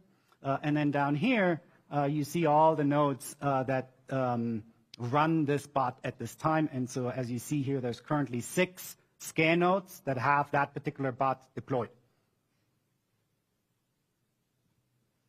On the bot search page, you're able to kind of search for the bots that are deployed. So let's assume you want to create a bot that monitors flashbot attacks. Well, before you dive into developing a bot, take a look at what's already deployed on the network. There's hundreds of bots deployed on the network today. Then from there, you're able to jump into the bot stats page. Again, that gives you information around how many nodes it's deployed, historical information about how many transactions has it processed. You see the link to the source code, the documentation, and then if the bot generates some log data, that's also available on this page. And let me see here. So here we have another alert, flashbot transactions. You can then jump directly into Etherscan to examine the transaction. So here you see that it's a private transactions with flashbots. Here's the network activity page. So this gives you essentially information about all the networks that the Forta network supports, as well as how many node operators are tied to that particular chain. All right, let me jump back. Any questions? Do you have any statistics of how many real attacks you really captured? Well, that depends a little bit. So there's a concept of precision and recall with bots, right? Precision is essentially of all the alerts that are being raised, what is the percentage of true positives, like, hey, it identified an attack. And then, no, that's recall, sorry. And then precision is how many of those are false positives, right? And so you could have a bot that is extremely noisy, but has high recall, right? And so you could say, hey, it identified that particular attack. But that bot is not really useful because it contains so much noise that it's very difficult to consume. Yeah, makes sense. And so I'll talk a little bit about a layered approach to monitoring that builds on top of noisy bots and then combines the alerts into highly precise alerts. In terms of statistics, I want to say that that kind of combiner bot that I'm mentioning, I think it had a precision of 80-some% and a recall of maybe 50%, but don't quote me on that. Yeah, that's great. Can I ask one more? So are the node operators trusted or just... So anybody can run a node. Now, however, the Forta network is secured by the Fort token. So as you are, if you want to set up a scan node, you have to stake Fort token. And if you misbehave, then your Fort gets slashed. But also keep in mind that there's some redundancy in the network. And so you could have, let's say, 6 nodes that run your bot. One behaves maliciously and just outputs garbage. You still have kind of 5 that you're then able to utilize to kind of build consensus in a way. Yeah, and one more question. Suppose I developed a bot that I really, put some sweat and blood into, and I don't want to publish it publicly, but I want to contribute. Could I somehow run it here or not? So there's a variety of options that you have. You can either obfuscate your code and encrypt your alert and deploy it on the Forta network. Now, obfuscation is, security by obfuscation is probably not the best approach. You can also run a private scan node and deploy your bot just on that node. But then you're kind of trading off the redundancy that the network provides.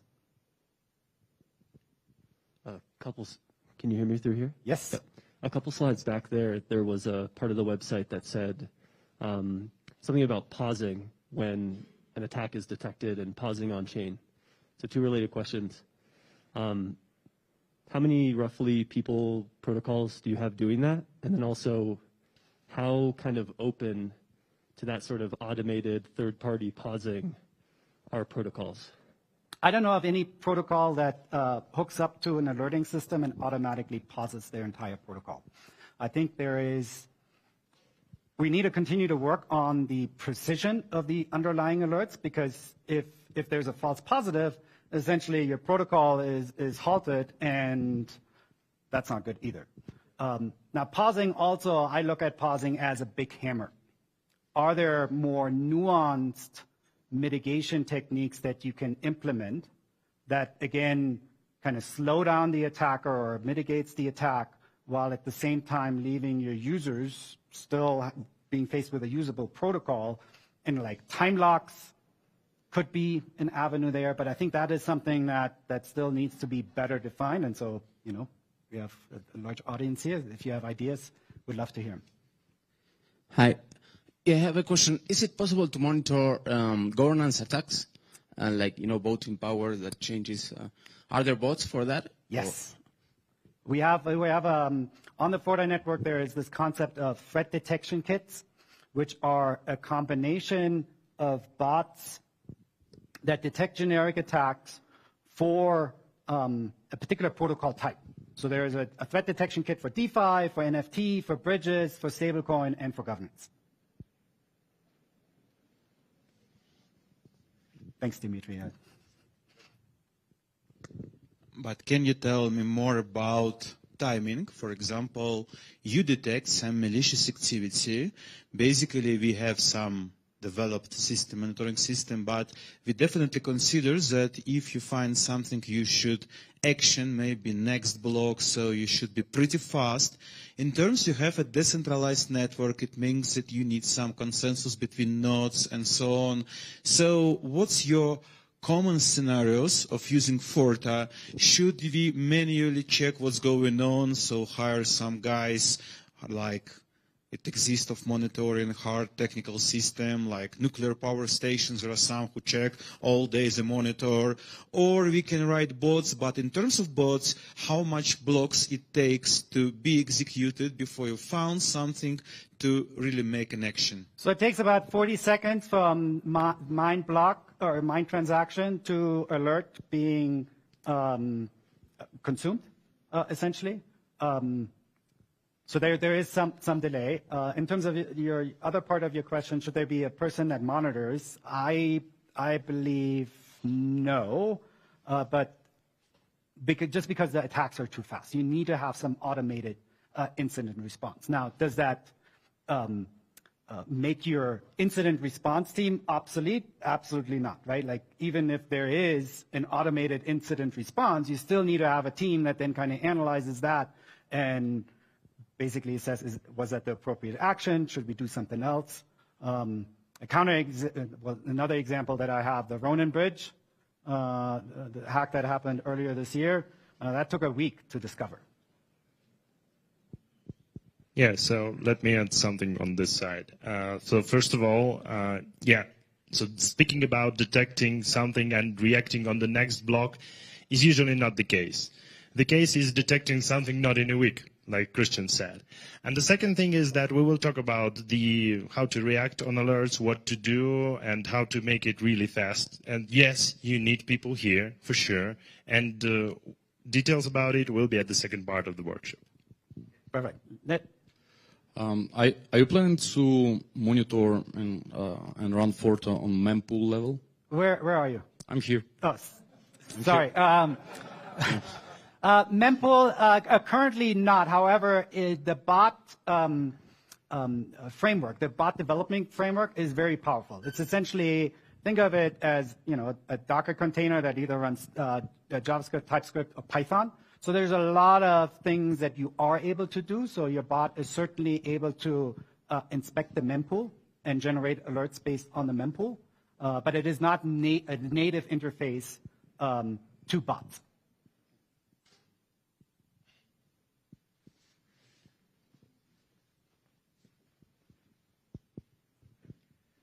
have a question about configurability. The bots are deployed by the bot builders. Are there parameters? Can they accept parameters from the consumer? Excellent question. So some bots, yes, are developed by builders and then deployed on the network. But you can also create templates that provide parameters that you can configure. And on the Forta app, there is a bot wizard that allows you then to essentially instantiate and deploy a bot with your specific parameters. Is there a way to specify the bot so that you don't have to redeploy? So say you want to have a signal at 80% threat versus 60%. Absolutely. Like you can within the bot have different thresholds and emit different types of alerts. It's not a one-to-one mapping where one bot is only able to emit one type of alert. I guess it's just how configurable it is while after deployment. Oh, after deployment. Well, after deployment, no. Then you kind of have one snapshot of the bot. So you can upgrade your bot. Or deploy a second instance with other parameters. Yeah, so really that's not a big deal. We've been doing it for a while in Lido. So yeah, that if you want to update the values, the constants, you need to do a redeploy. But it is done in such a simple way, so you don't need to worry about it. On one hand, and on the other hand, you are 100% sure that the bot is running on the actual values and there can be no changes made by either the Forta network or the malicious software or something like that. Dimitri, there's one more question over here. Yeah, sure. Very fast one, maybe, and maybe I'm running ahead. But do you have any examples when this kind of analysis helped prevent or at least minimize damage? Well, I think it kind of requires that the protocol teams consume the alerts. Now. And then kind of take actions quick enough, and I think that is still a problem. But we certainly have many examples where an attack occurred and the Forta network emitted a highly confident alert. And so I would reference kind of our blog or Twitter handle. Not prevent, no. Okay. Not yet, but hopefully I come back next year and I can talk about some prevention stories. Okay, question here. Yes, sir. How is Forta decentralized? How do you manage to have it decentralized? Because it says there that decentralized but to detect attacks. The first. Second is that why is it important to detect an attack after it happens if it already happened? And in blockchain, you don't have a way to revert anything. So first of all, it's decentralized because there's thousands of scan nodes that run these detection bots, right? Does that answer your question? No? Well, you have independent node operators, right, that set up a scan node, right? So some of the security auditors, some of the infrastructure providers are running scan nodes. And so then your bot is essentially deployed on multiple scan nodes at the same time. So it's decentralized that way. Who's running those nodes? Well, as I said, like smart contract auditors, infrastructure providers, you can run a scan node if you want to. And then your second question is like, why would you want to monitor if you can't prevent? The case that I'm making is that attacks are not atomic, and we are able to detect attacks before exploitation occurs. And so there is a short time window that allows you to take mitigative action. Now, has that happened yet? No. I think we still need to work on that in terms of identifying what are good mitigative actions. And then, so that's one part. And then the second part is to create alerts that are highly precise so that the number of false positives are low in order to increase the confidence of protocols to then essentially hook up automated actions.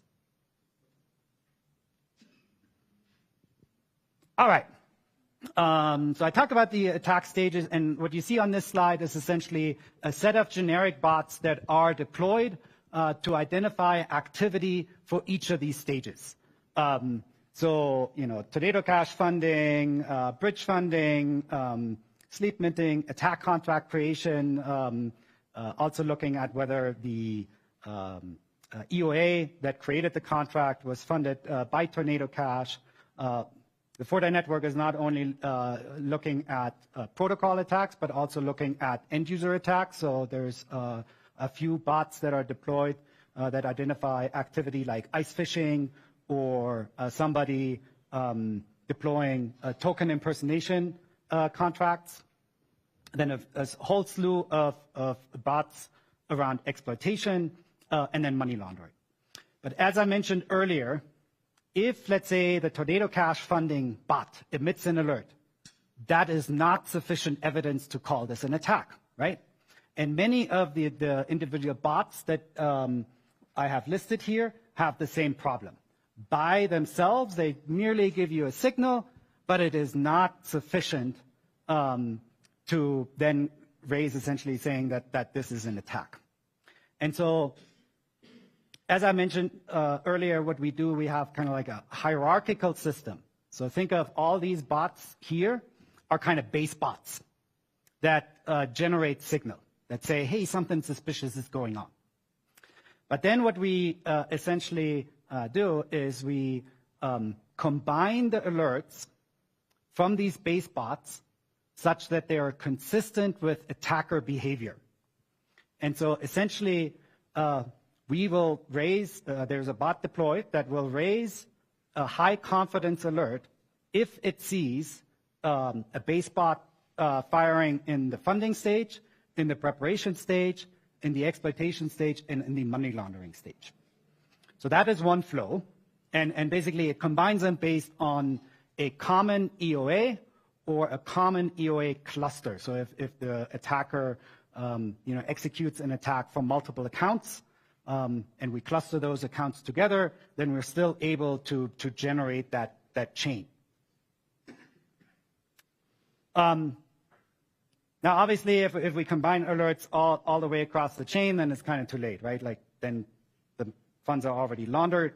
And so what we're really trying to do is push more and more alerting into the earlier stages of the attack chain. And so the community is heavily investing in detection bots in the preparation stage. And I'll go through some examples of those bots that, in combination with funding, generate essentially a high confidence alert. And in the inverse finance attack, that happened. There were essentially 2 alerts fired, one after the preparation stage and one after the money laundering stage that were both highly confident. And so inverse could have, if they would have hooked up to the Fortis system, could have taken some mitigative action.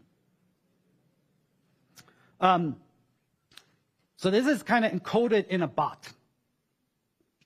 Now, for security researchers that want to hunt for attacks, there's actually a Discover New Attack Explorer that a community member has created that is deployed on this link right here that basically allows you to explore attacks that are happening on chain that may not have resulted in an alert. And let me see. Oh, dang it. I don't have it. Oh, there it is. So this is how that looks like. So basically it says, hey, give me all the alerts over the last couple of weeks. And then it essentially ranks it based on the confidence that we have on some heuristic or some anomaly model that then allows you to explore those. So this, for instance, 4 stages fired. So this was the winter mute attack. And an alert was emitted. But as you kind of scroll to the right here, then you basically see attacks where maybe that threshold wasn't met of 4 stages being triggered, but maybe only 3. So that bot did not raise an alert, but now you have essentially security researchers that are able to analyze that group of alerts and manually determine whether an attack has occurred. So that is available on that URL. I think it's very neat.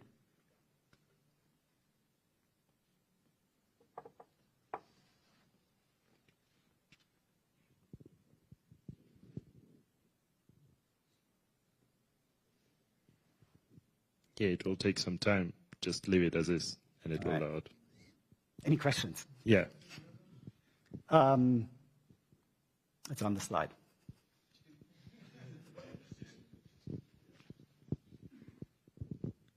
Hi.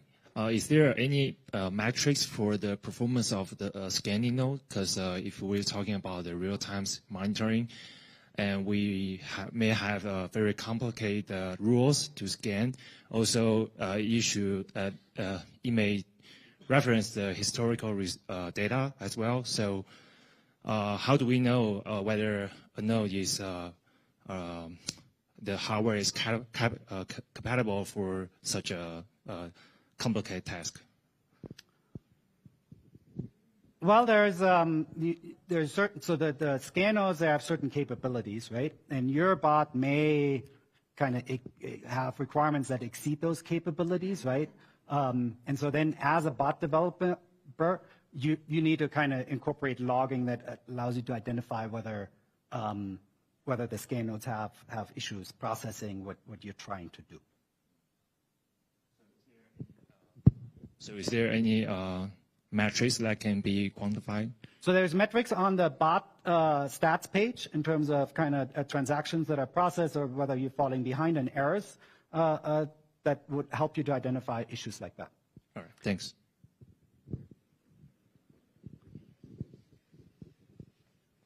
Dimitri, it's going to be question there and question there. Yeah. No problem. Is there some way to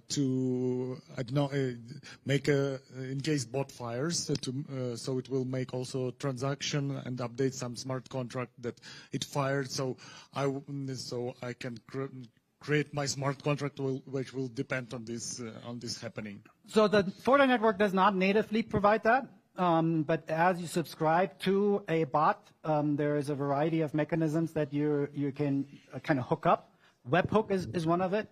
The Open Zeppelin Defender product integrates with Forta. So kind of the logic that you're describing, alert was raised, take some action on chain, is supported by Open Zeppelin's Defender. I was just curious if you're aware of any contract reputation systems, because we talk about there's the attack of what's actually happening, but also if something's suspicious, we've talked about if it's funded by Tornado. Is there anything out there that's actually tracking that you know of? No, I mean the Block Explorer have some tagging and source code verification. That's kind of the only mechanism that I know about. Now, the Forta community is working on machine learning models to essentially predict whether a contract is malicious or not. So that would be kind of a way of reputation system for contracts. But there's probably more you can do if you think about kind of the deployer. Who was a deployer, right? You could assign reputation to that and kind of propagate that to the contract. Yeah. So are there any network economics at play here? I mean, the node operators and bot providers, are they paid? Who pays them? How? Andy, you want to take that question?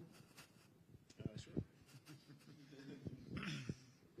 So as Christian mentioned, to secure the network, we have node operators are required to stake. So you have to stake 2,500 for minimum.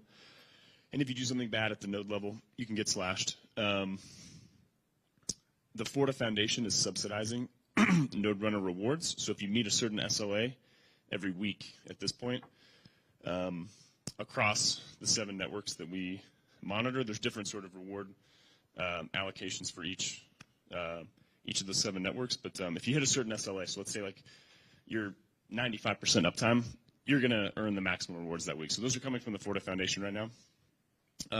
It is free to publish a bot. It is free to subscribe to that bot right now as well. We are introducing bot staking as well as a lever to reduce spam. We don't have we haven't experienced too much spam on the network, but it's a risk. So that will happen soon. In terms of paying to actually get the alerts, it is something we will implement. It'll likely be some sort of subscription model. So if you want to, so for example, like the attack detector feed that Christian was talking about, right, that aggregates a bunch of these other alerts, there's a lot of effort that a lot of people put into that. So that one would probably be more expensive to subscribe to than like if you were just monitoring for like high gas transactions, right? That bot maybe took 30 minutes to build, right? So.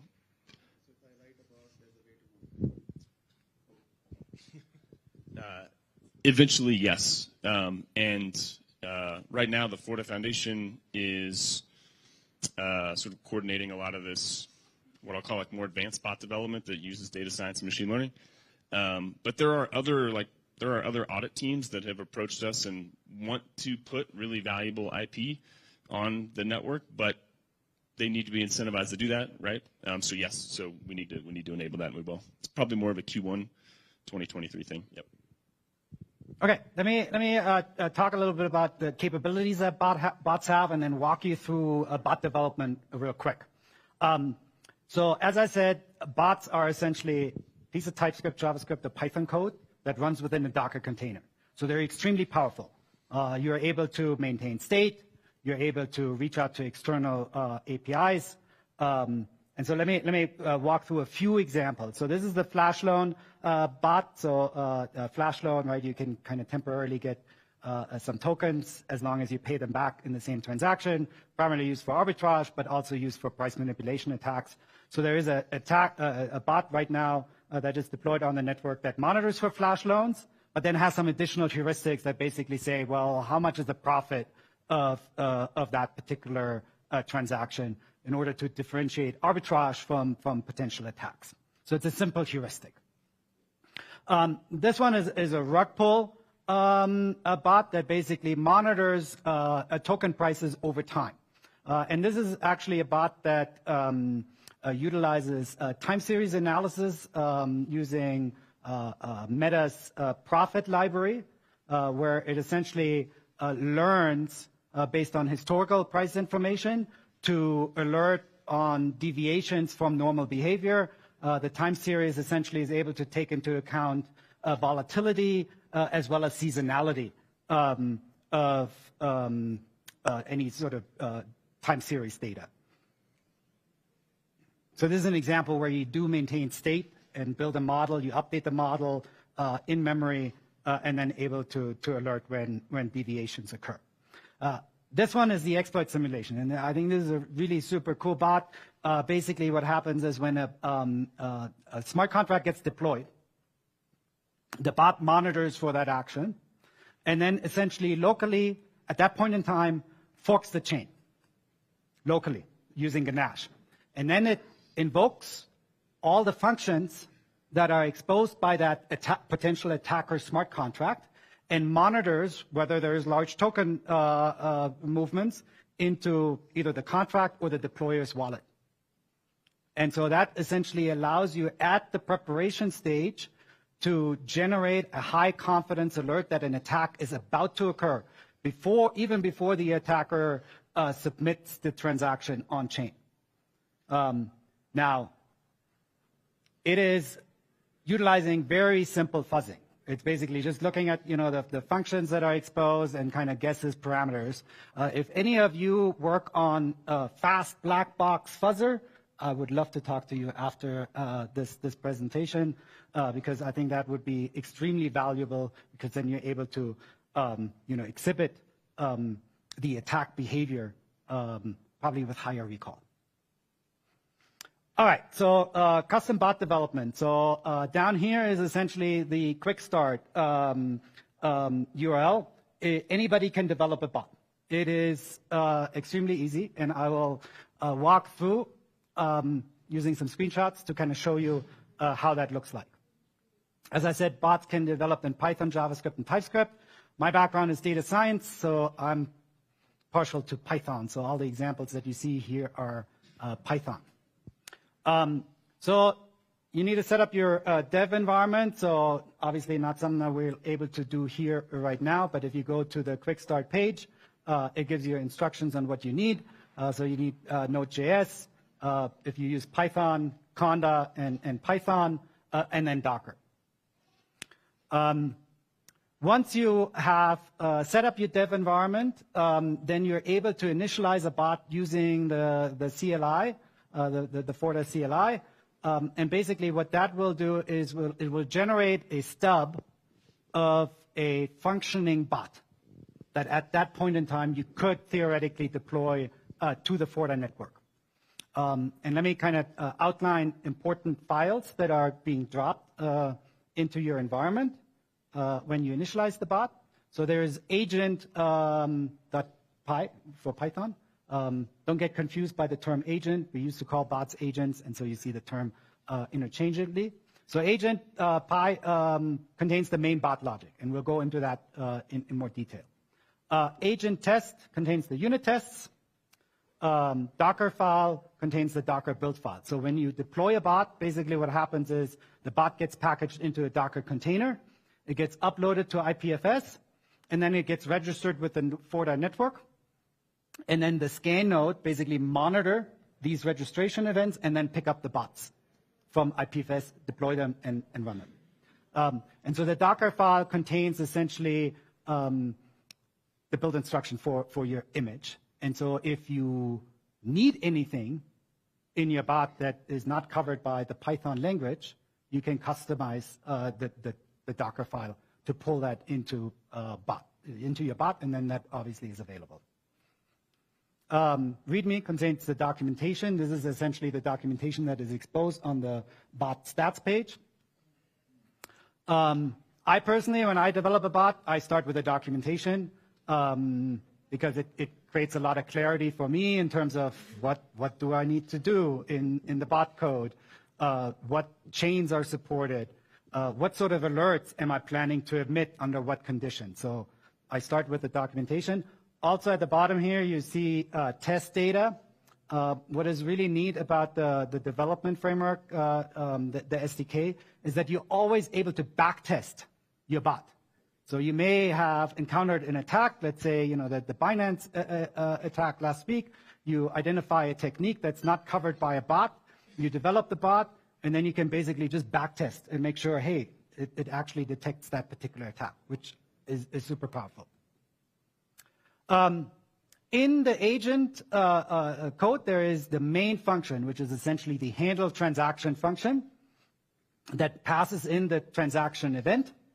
And that is, essentially the transaction object. All the usual properties of a transaction are contained in that object. And your job as a bot developer is to essentially analyze the transaction event and then emit a list of findings, aka alerts. So basically, this function gets invoked, and you return a list of alerts based on your logic. So the logic that I'll quickly walk through is a bot that basically alerts on large USDT transfer events. And this is essentially the stub that gets created.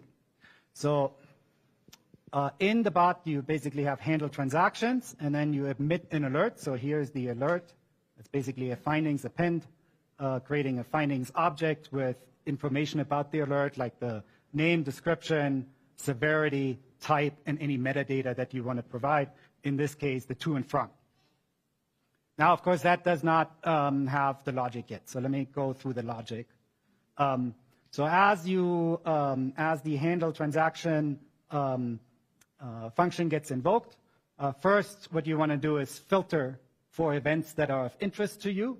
And so here in this particular example, we're interested in the USDT transfer events. So you're able to essentially implement a filter that basically says only, kind of parse the transaction event and only kind of give me a list of transaction events where kind of your filter logic matches. And so that's kind of the loop down here that basically then can be assured that you're dealing with USDT transfer events. From that event, you're able to extract information to, from, and value. You normalize that value, and then you essentially just have a conditional based on your logic. Hey, if it's over $10,000, now I want to emit an alert. So super simple bot. I know I've been speeding up a little bit. I want to make sure that we're not running out of time for the second part. And then you append the finding. Now, when you develop a bot, there's a variety of ways you can test it. Unit test, I love unit tests. Back tests, I love back tests. And then live tests, you should do just because there's a lot of crazy transactions on chain, and you want to make sure that your bot doesn't error out. So best to do a live test locally.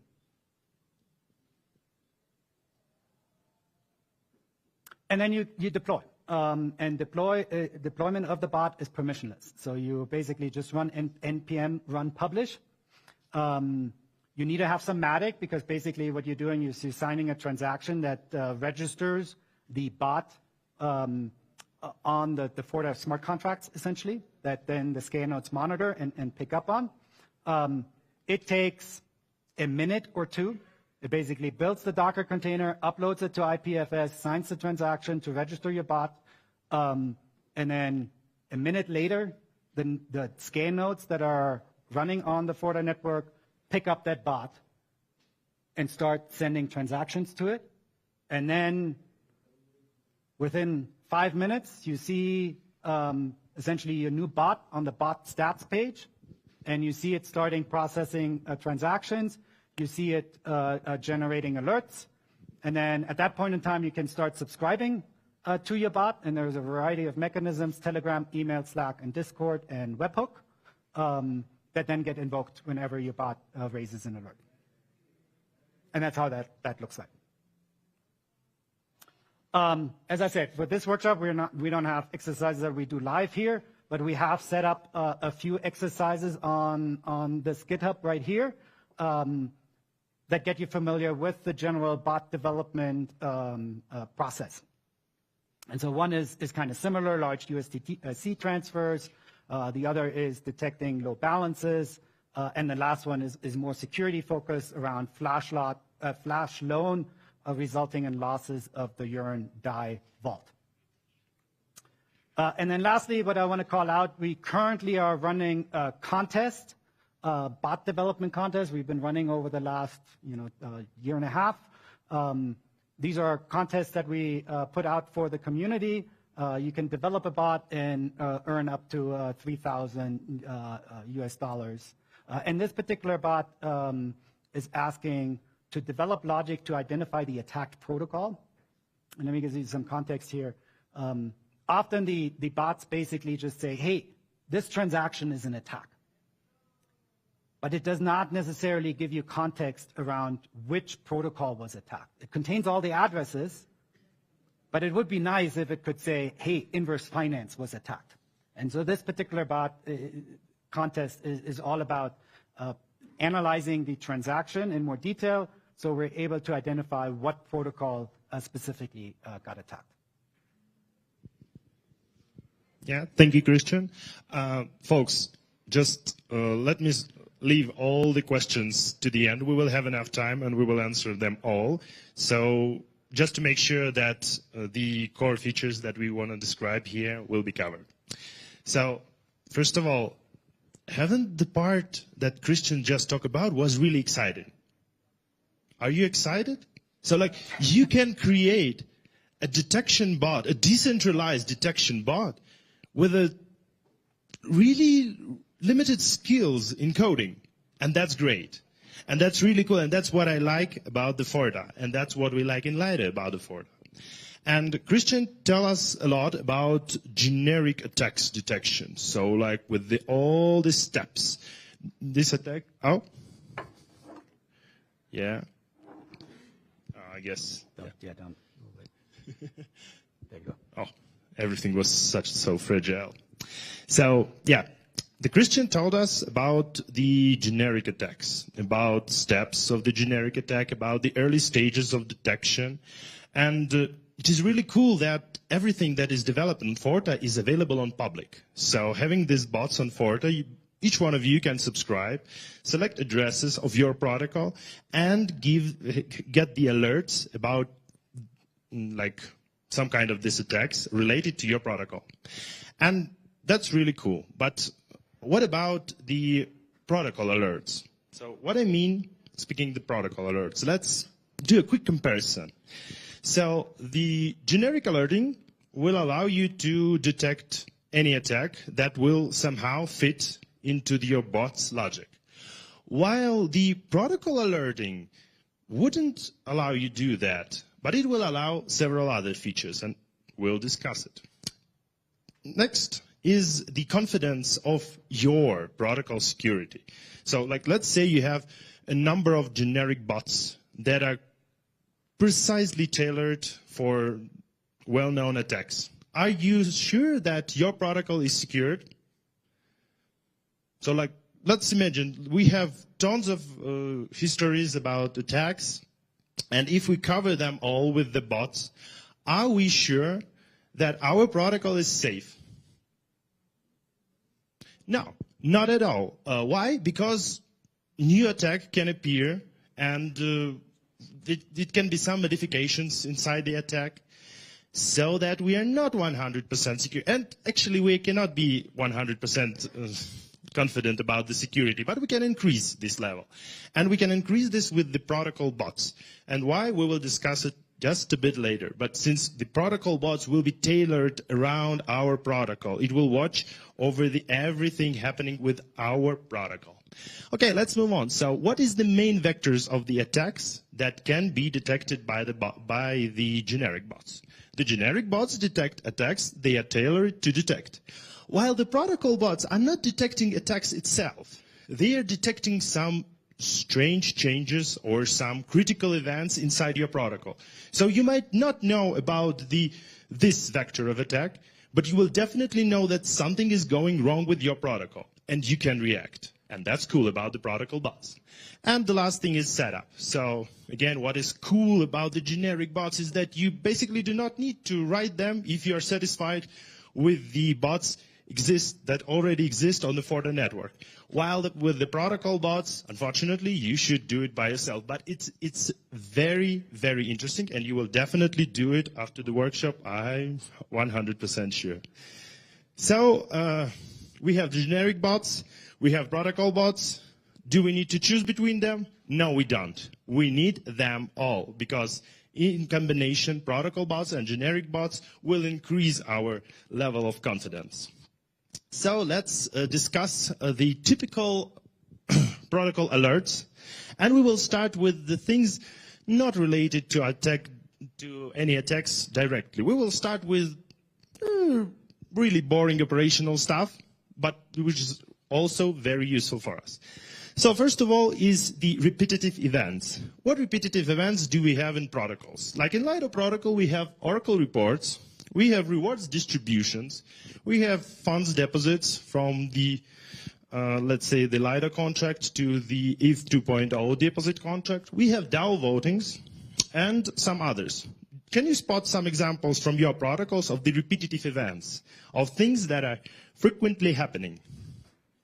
Any? Okay. Okay, check-in prices from the Oracle. Okay, cool. Anything else?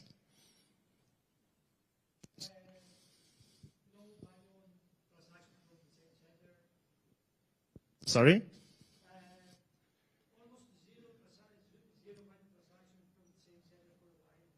Almost. So it is now. When I speak about here about the repetitive events, I speak about the things that should definitely happen. Let's say once a day or once a week. Okay, let's keep these things here. So what do we want to know about these repetitive events? Is that if we know that they should happen, we should monitor that they are happening. And if they are not happening, it means that there are some problems, or maybe even an attack. So we can watch over the Oracle reports and so on and so forth. But the one thing that we can do on top of just watching over the events and alerting you, oh no, there's no Oracle report here, that's a problem. We can also make a predictions on if there will be a problems with the, let's say, Oracle reports. So we can watch over the quorum of the oracles and identify which one of the participants are really sloppy and miss the participation or misparticipate. We can do the same things with the other events. So with the operational stuff, we are watching over the repetitive events and trying to predict issues with them. But that's not about the attacks, yes? And our workshop is about attacks. So let's start speaking about the security. And from the security point of view, the first thing that we definitely should watch over is the protocol invariance. We will talk about executive invariance in details a bit later. But what I want to say right now is that there can be like multiple invariants in protocol that should be always met. And if they are not met, it means that something goes wrong and it can indicate that there is an attack.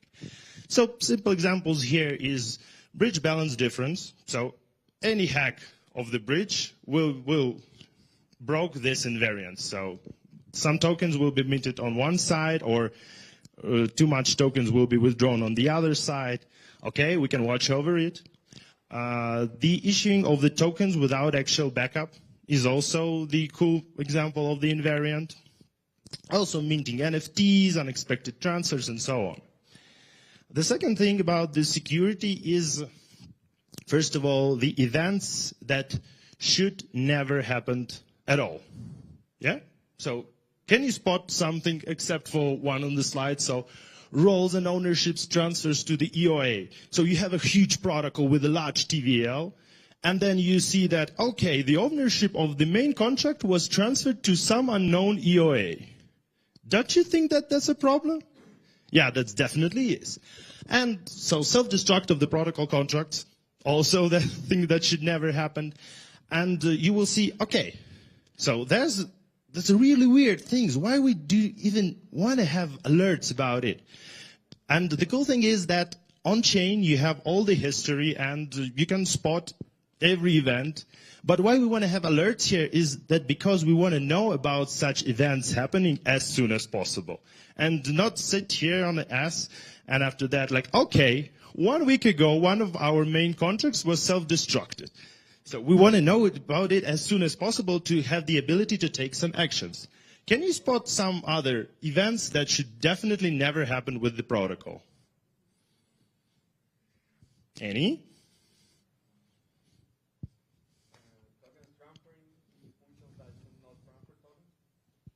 Token transfers in the functions? Yeah, that should not transfer tokens. Okay, yeah, for sure. Anything else? So like, let's say, yeah?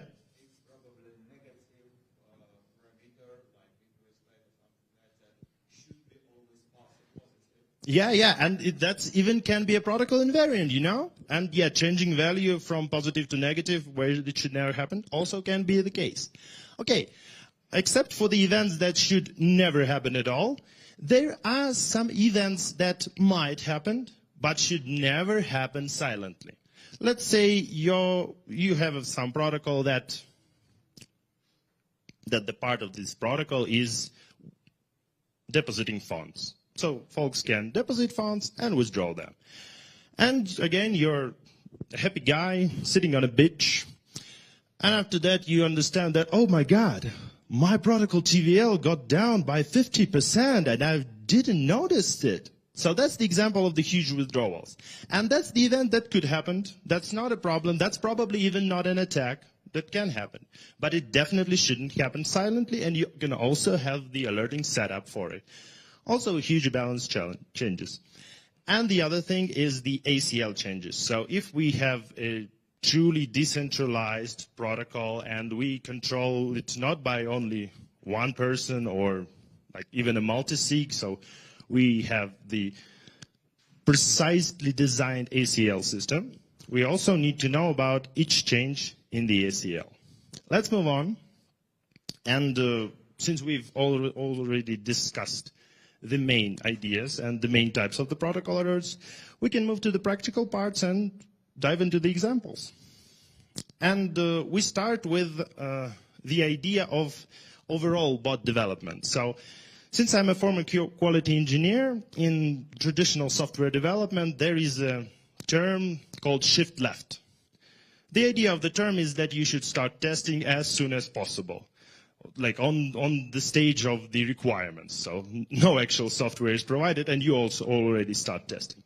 The same goes for the alerting. So if you are one who is responsible for the alerting in your company, in your team, or just want to make cool alerts, you should start at the very first stage, so the ADR, at the architecture description record, and first of all do a review of the overall architecture, of the overall idea, and identify like some issues, maybe known hacks, and so on. After that, on the development stage, you should be also involved to make sure that all the events, view functions, and other stuff is in the protocol. So once you will start building the alerting system, you will not get into the situation when, okay, I got this invariant, I got it in mind, but I have no way or like a weird way of getting it. Okay, cool. After that, on the review stage, you should confirm that everything described on the previous stages is in the protocol. And on the deployment stage, it's time for you to either start or even finalize the development of the alerting. And once the contracts are deployed on chain, the alerting for them should be deployed as soon as possible. Okay, now let's talk about the critical events, about the things like we mentioned it, like the things that should never happen or the things that are really, really important for us. So the first thing is the ACL changes. We've talked about it a bit earlier. And the first thing that I want to say here is each ACL change should be alerted. Even though you might think that, okay, that's not a critical thing or that ACL would never change, you should definitely have alerts for it because you never know the exact vector of the attack. And the ACL changes are usually involved in attacks. So and also granting and revoking permissions for some critical stuff should be alerted with the critical alerts, and we will talk about the alert severity in just a few minutes. The second thing is ownership transfers, and it's basically the simplified version of the ACL. When you do not have separate ACLs, you just have the owner. And for sure, the ownership of your protocol should be never transferred to EOA. It should never be transferred to the unknown address, and it should be never transferred to the null address. And the last thing is the state changes. So it's a common practice for the protocols to have functions that changes the state and does not emit event, but that's a critical change, or the changes that just might happen. So like let's say the commission of your protocol is set on one of the contracts, and it somehow gets changed. You definitely want to have alert about it. So if it is the case when it was done by intent, it is your team, it was done over the voting, that's okay. So you just see the alert and say, yeah, I know that should happen. But if it happens without any context, you should definitely react on it. Okay, and so some examples of the ACL contracts. Have no idea why I've put it on the slide. So let's speak about the protocol invariants in a bit more details. I have 3 basic examples here, and I think that we can spot several others. So first of all, yeah, if we speak about the protocols that are about depositing funds, then for sure the amount of the tokens of something minted should be equal to the amount of the amount of the funds deposited. For sure, the bridge balance, the source bridge balance should be always higher or equal than the target bridge balance. And you know the difference here? So in the first invariant, we have the equality. And in the second, we have not the equality, but inequality. And invariants of both types. Why with the bridges we are using not a strict equality? Because in most cases, the funds can move from one part of the bridge to another, and it might take time. And movement like on one side and on the other side can take different time. But you definitely should keep in mind that if you deposit funds on one part of the bridge, the amount of the funds here should always be higher than the amount of the funds printed on the other side. And the third example is the collateral value. So collateral always should be larger than law. Can you spot any other examples? Maybe something is in your mind right now. So yeah, in my protocol, that's the thing that should never be changed. Or like that's the equation that should be always true for my protocol. Any ideas? Like you definitely know. Oh, I'm quite sure that you know. Okay, let's leave it as this. I think that in course of time, you will have some ideas about it. And let's speak in the details about the repetitive events. So, as we've talked earlier, there are several repetitive events, and there are possible issues with this. So for the Oracle report, it can be quorum not reached or something like that. That's why the Oracle report is not in time. And we can predict it by monitoring the quorum. With the rewards distribution, again, rewards are not distributed in time. And how can we predict it? We cannot predict it on chain, unfortunately, but we can predict it with the off-chain executor monitoring. So let's say we have some off-chain tooling that is calling a function once in 24 hours, and over the next 24 hours there were no rewards distribution, then we should definitely have the monitoring for the off-chain executor here, and possibly some other things. So the other examples, I think we can skip it for now. As we discussed at the very beginning, that we should start working on alerts at the ADR stage. So at the architecture decision record, at the development stage, we should identify that in our protocol, there is no things that are well known in the attacks, in the hacks, or are well-known vulnerabilities. Where to search for these things? So first of all, if you are working in the Web3 for a while, you live in the space and you definitely heard about some hacks. But most likely you heard only about the hugest hacks.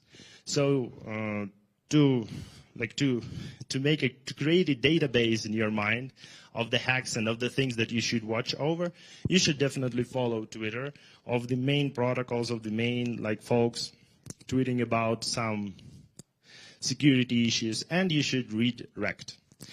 You can do it in the two ways. So the first way is on the design steps of the protocol. You confirm that there is no hacks in the protocol, there is no vulnerabilities. And the second thing is, once the new report fires, you should do a quick tour over this report and ask yourself, can my protocol be also affected by it? And do a review over the existing protocol. So it might save you time and money.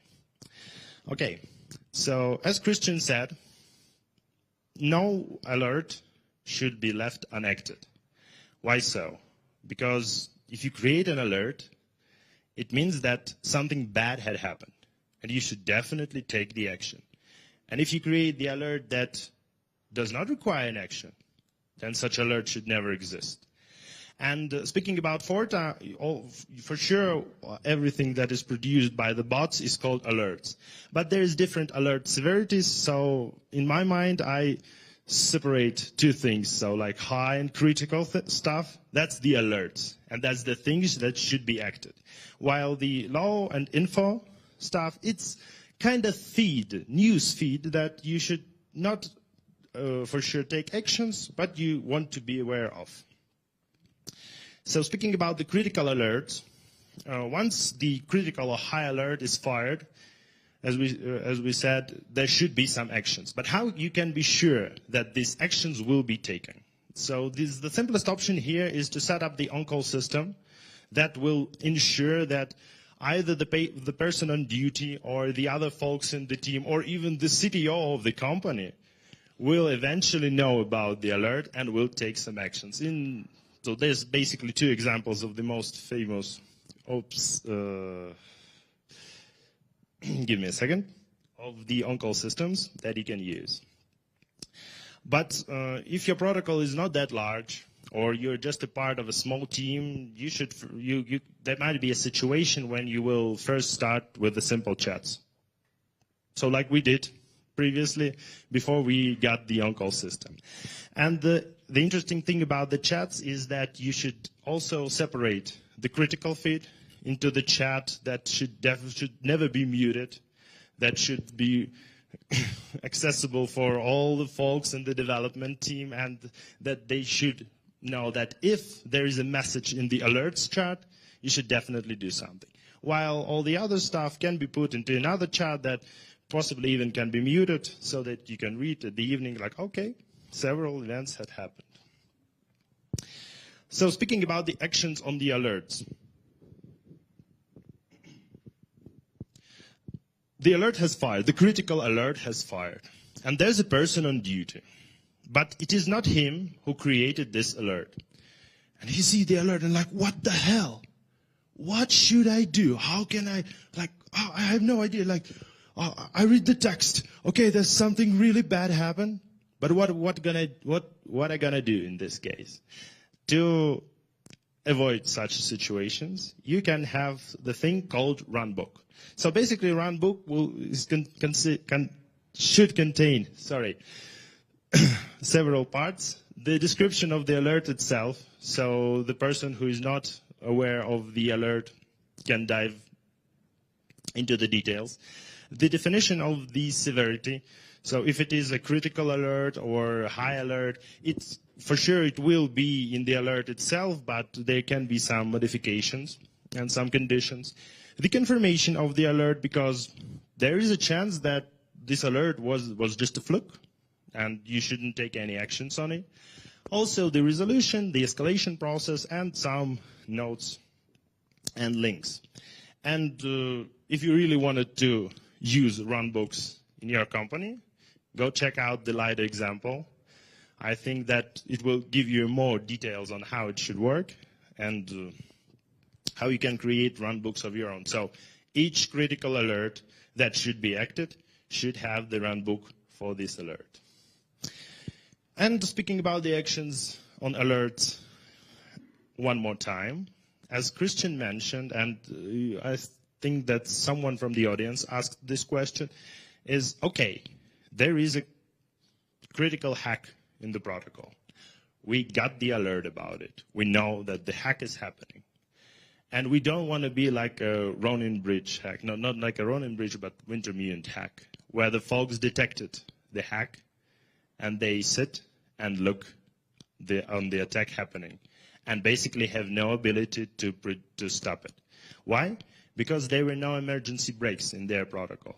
So if you are designing a smart contract and you care about the security and you assume that there's a little chance, but there is a chance that there will be an attack on your protocol, please at least add the ability to pause your protocol.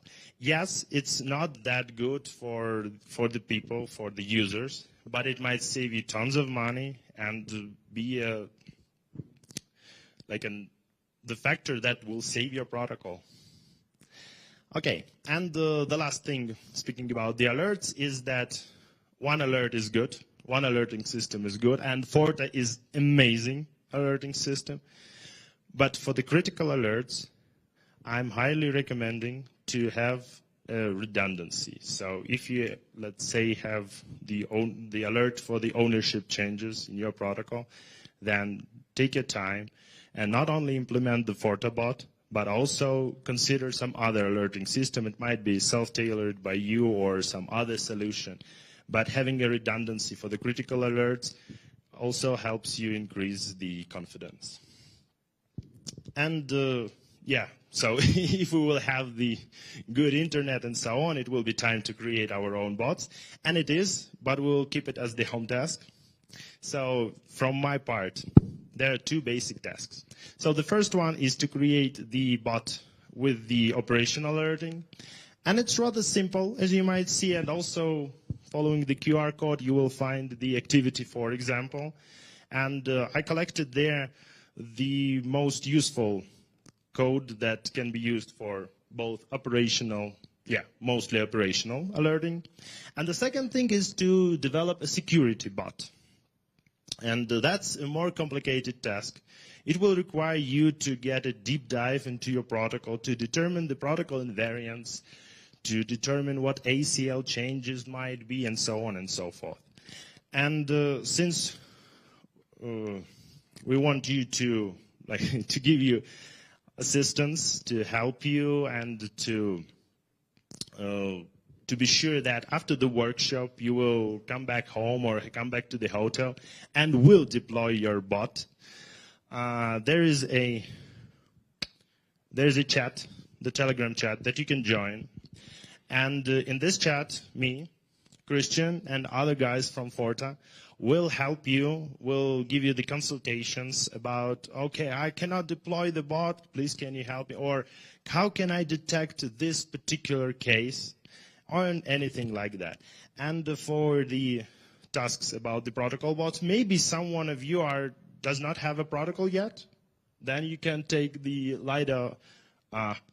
No, you can look first at the existing LiDAR bots, and also here's the alerting checklist. That's the important thing, and it follows the idea of the early stages of alert creation. So I think that's all from my side. That's all about the protocol alerts. And now we can move to the questions. Okay, so yeah, probably I will move with the mic. Yeah, I just want to add something about the FortaBots configuration. So I think that the person that made the question related to that already left, but I think that is worth sharing with everyone. So let me start by introducing myself. I am Lázaro from Nethermind, and I have been working with Forta for a long time. So I have been facing this configuration, let's say, problem, that once your bot is deployed, you cannot configure your bot anymore. So you cannot change anything, and you will need to redeploy your bot to do some changes. But this is only true if your bot is the one that knows the configuration details. You can have your configuration in a deployed smart contract on the blockchain. So you can change any value on the blockchain, and your bot will notice that. So you will be able to change the configuration. Maybe this is not worse on the Ethereum mainnet, because changing that values will be more costly than redeploying your bot. But probably on Polygon, this is fine for you. And this can also allow you to do interesting stuff. Like, for example, I don't know if there is someone already on the Forta network doing this, but you can create a community bot. Something like you have your project and your community is interested in monitoring something, so you can create a bot. The bot is consuming the configuration from the blockchain, and you can let the community change the configuration by governance or whatever else. So this is one of the approach I want to share, like having your configuration on the blockchain. And the other one is like, if what you are looking for is simply having different configurations in different networks, like if your bot is meant to be run on Ethereum mainnet, on Polygon, on BSC, and things like that, you can have an approach. The initialize function of the bots was not covered in this workshop, but you can check the Forta documentation for that. And you can use the initialize function to detect in what blockchain, in what network your bot is being executed. And given that, you can use a different configuration for your bot by only checking in what network your bot is being executed. So these are the two approaches that I want to share. Yeah, thank you so much. Really good idea about storing configuration on chain. Probably not that cheap on the Ethereum mainnet, but yeah, so that's one of the options. Thank you so much. Yeah, like keep your hands so that I can detect who to transfer. Mike. Is there any configuration in the bot? Like I can tell them to start from particular block number or something like that? Yeah, sure it is. So in the example of in the fourth example, in the example repo and on the LiDAR bots, you will see that there, like, give me a second. Yeah, for sure. You can, when you run the bot on live, on nodes, it will start from the latest block. But if you want to test your bot against the given block, against the given transaction, against the given block range, you can do it simply by using Forta SDK, and it is mentioned in the readmes of all bots. Also, you have the transaction and the block that gets passed into the handle transaction and block function, and so you can evaluate what block is being passed and changed.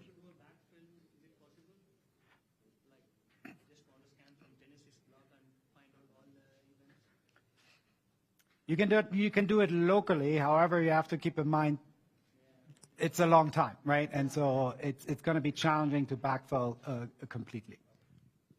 Hi. Yeah, I have two questions. One is that handle transaction function, that will be executed on every transaction, or the filter is applied before that, and the bot will only look for transactions already for some addresses that It's every transaction, Okay. and then your filter gets applied. I filter inside that. Okay. And the other question is, in our protocol, we are sort of a factory thing, so we instantiate a bunch of contracts. I'm not sure if templates is a solution, but is it possible to create bots that people can then, when they deploy their own instance of all these contracts, to just reuse it easily, like without needing to rewrite? Like because the addresses will change. Imagine like instantiating multiple instances of a. I suppose the pattern that you described could be utilized there, right? Where you now kind of monitor on what is getting deployed, and then potentially kind of change the addresses that way. Okay. You think that would work? Yeah, but in this case, I don't want to change the address. I want to like basically set up like a parallel, because the owner of that new instance is somebody else, the creator of this,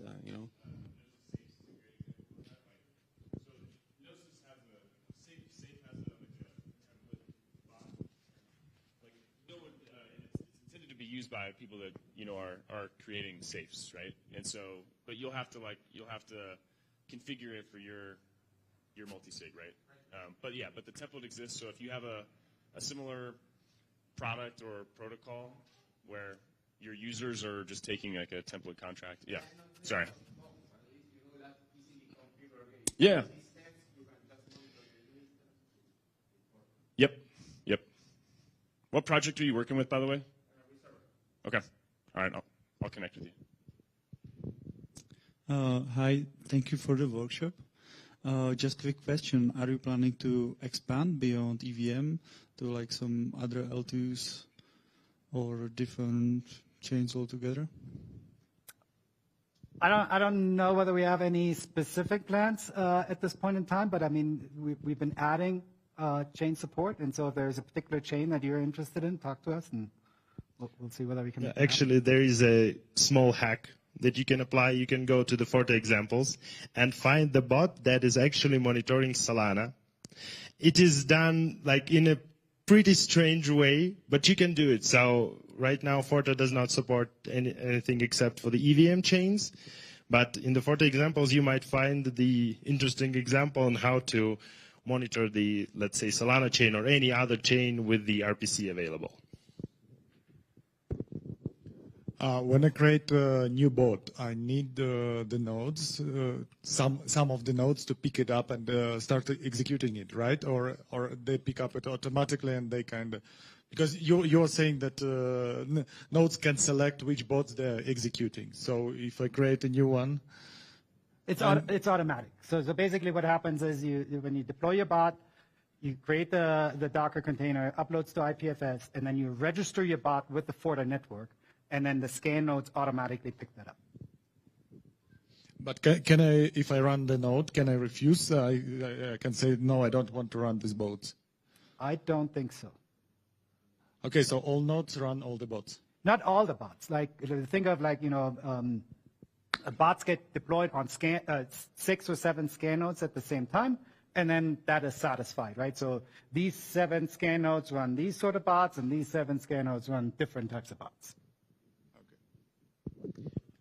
Thanks for this great and interesting workshop. My question is related about some fundamental question about disclosing information how our bot works. Because if the hacker is not very stupid, it's pretty cool to go to Forte, check how it works, test with unit tests that no bots even meant in alert, because I can obfuscate my addresses. I can really make some pretty complex logic not to be detected. And after that, I run the hack, and I could be succeed without zero alerting. As opposite, if you have some hidden bots which developed by your team, but nobody knows, or limited people, it could create some surprise for people who do not really expect what happens. So what's the policy and what's the possible solution? Just let me start, and then Christian will add his thoughts. So that's a great question. And this idea on the first glance sounds like, yeah, why the hell do we make these bots public? But on the other hand, since all the Forta network is public, and since there are many numbers of the bot developers, as much as like the more Forta developers and the more bots we have, the less the ability to even try to execute your attack against all these bots. Since the network is watching over the mainnet, and you have no ability, like let's say, to run all the bots in the Forta network at home, I don't think that any hacker would ever do it, due to the fact that the amount of the bots watching over the mainnet on the Forta network right now is really huge, and it will increase in time. So that's my point here. Christian? Yeah, I mean, I think it's a strategy, right? You could say, hey, private, and I develop them in-house, and you got coverage. Contrast that to Forta, which I'm personally super excited about, is that it is a community-driven project, right? And so you have hundreds of developers, security researchers, data scientists that basically look at attacks and then essentially develop bots that identify this attack from different approaches, different angles. So you get a lot of diversity in the detection approach that makes it harder and harder for an attacker to evade. And so I personally think that is the better approach, but I can see that there are maybe instances where you're not comfortable to have the bot public and the alert public, and there's options on the Forta network that would allow you to do that either through obfuscation and encryption of the alerts or running your private scanner.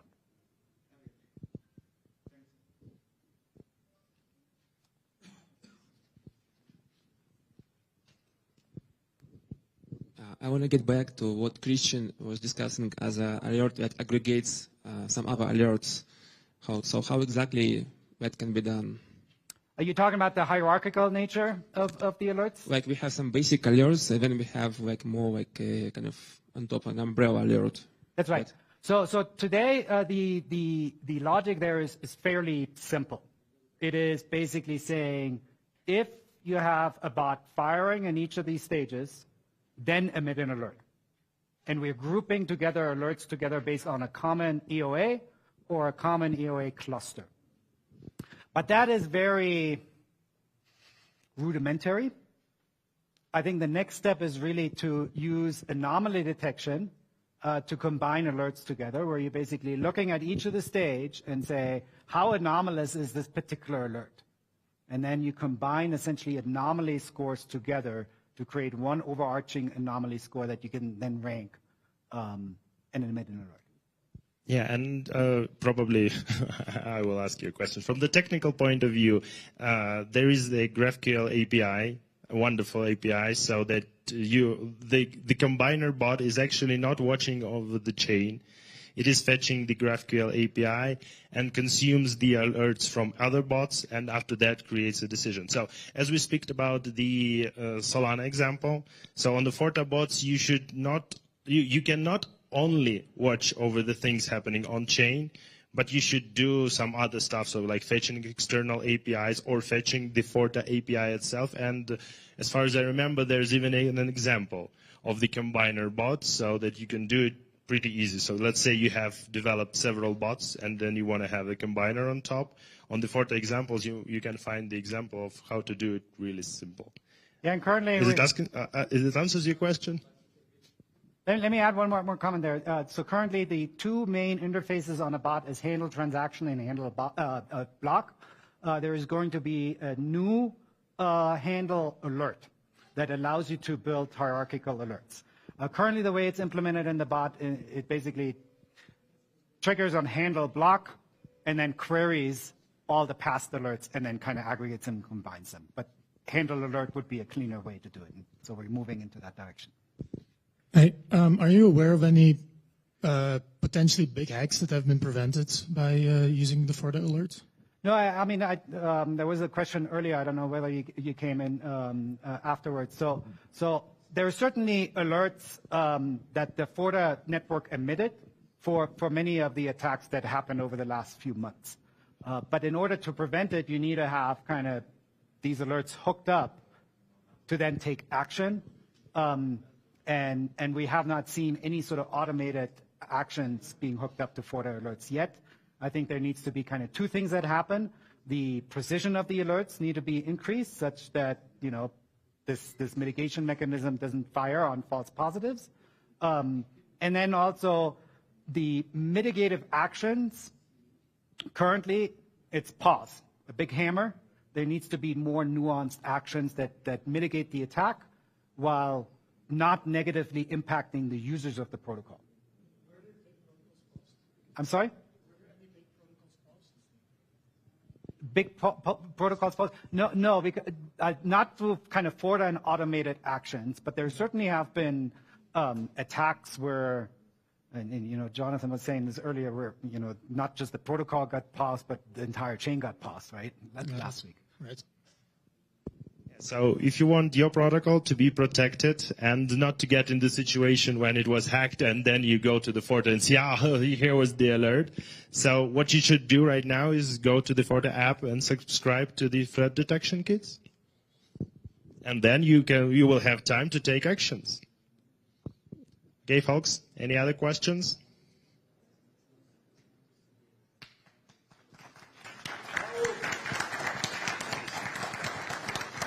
Well, thank you very much. I really enjoyed all the discussion that happened today.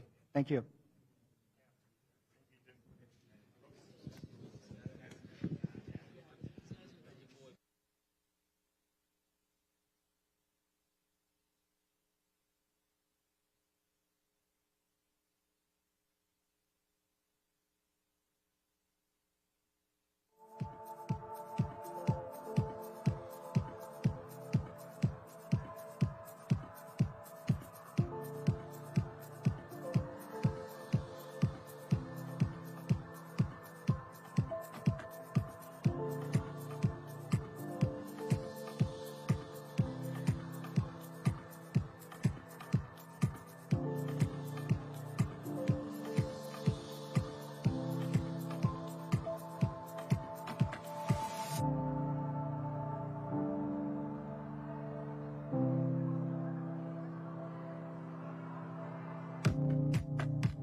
Hola.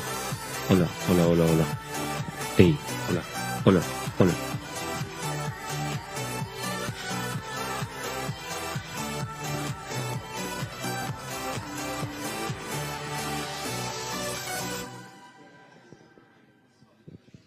Como les decía,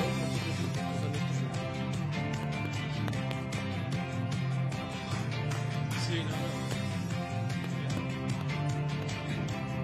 Ya, se los dejo como les guste, no importa. Me parece que en la mesa ya.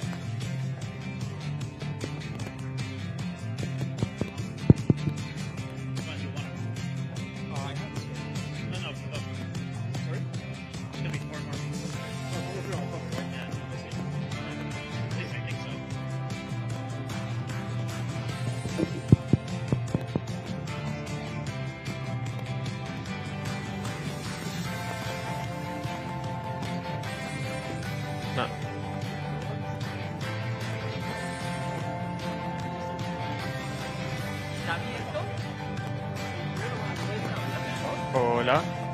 ¿Se me escucha bien? ¿Sí? Vale, perfecto.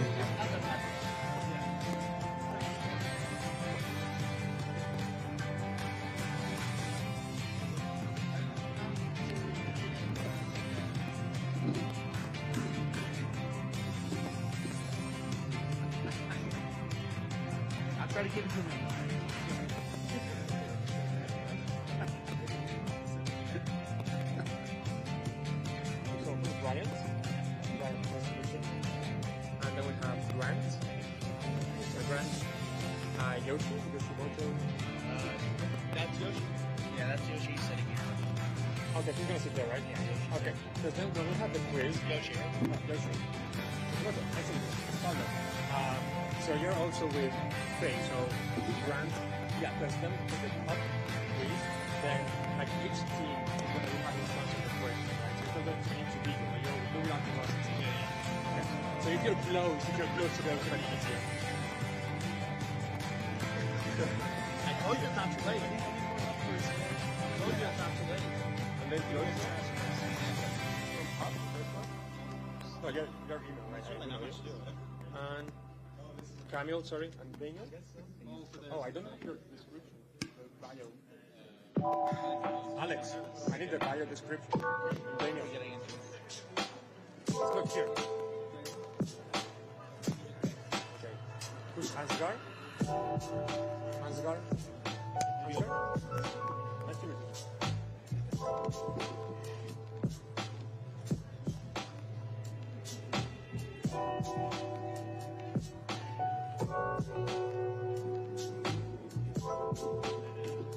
Wait, can you put it on the hack and do? It's not charging.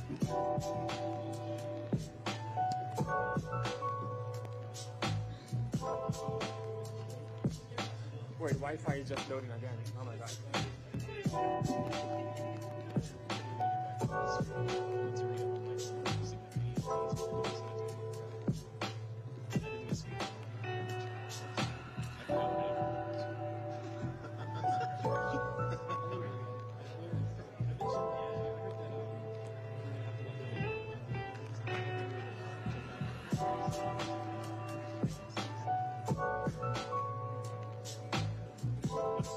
The other two, Puff and yeah, is there because the Wi-Fi I don't know much about each of you. I guess you're my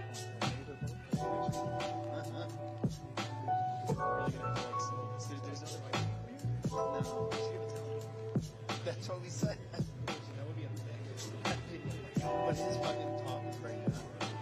I would go when I would sit down in the audience.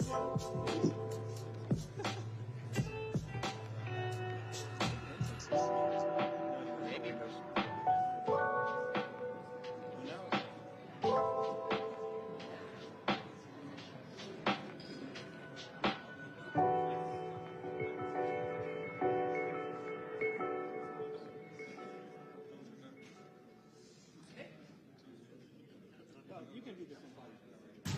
You ready to action type?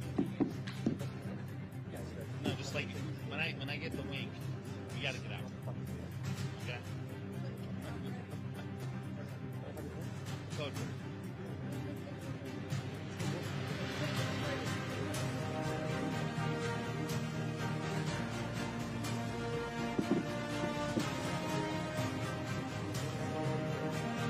No idea how. Hello everyone, we are fighting with the Wi-Fi.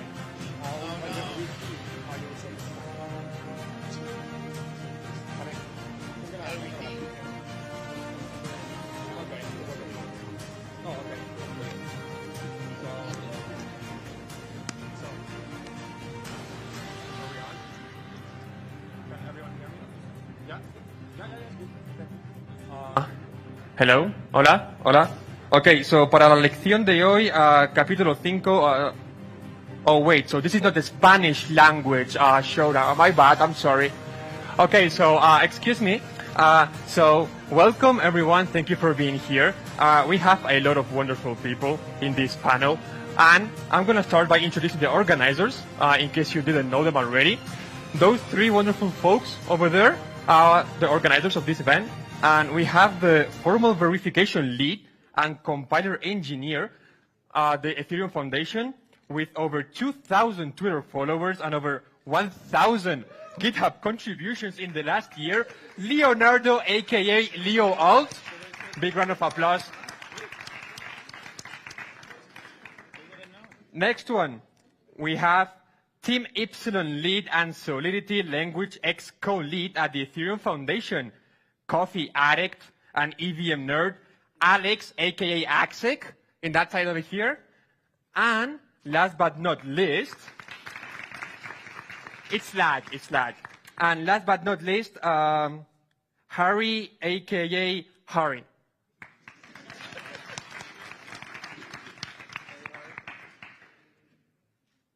So, I do need your password again, sir.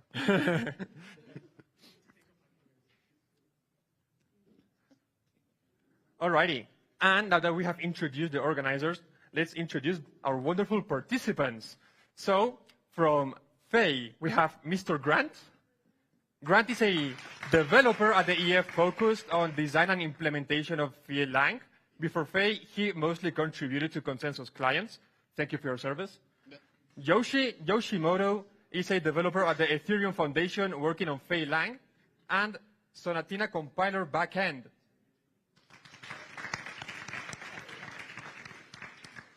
From Huff, we have Joshua, aka JT, former Superfluid Solidity engineer, mobile app developer, and Huff contributor. Thank you for being here, sir. From Viper, we have Bryant. Wow. Bryant is the CEO of AportX, a Python dev tool startup, and a contributor to the Viper compiler. He has also contributed on several EIPs and core Python libraries in the ecosystem. From the ATK language, we have Ansgar. He's a researcher at the Ethereum Foundation, previously at Consensus Quilt. He has worked on protocol improvements, including EIPs 3034, 4488, and 4844. Thank you for your service. I'm amazed I pronounced that right. Now, from the Solidity team, we have Camille. He's one of the core developers at the Solidity team at the Ethereum Foundation. He's also a co-founder of Code Poets, a Polish software house specializing in cheminformatics and blockchain. In the past, he worked on a variety of software projects in multiple languages, ranging from video editor to C++ to Python web development to DevOps and infrastructure. His blockchain experience started with a project in cooperation with Golem. He's currently focused on the Solidity language and compiler. Wow. Thank you, Camille. And Daniel. Mr. Daniel has been with the Solidity team for the past 4.5 years. He's passionate about taking Solidity to the next level with generics, and he will be taking over the language technical lead role at the Solidity team. Wow. Thank you, everyone, for being here. It is everyone's pleasure, and thank you all for being here as well. So, we are coming with a pop quiz. There are no drinks, but maybe later there will be. So, let's start with some historical questions. Mr. Leo, would you mind showing them on the...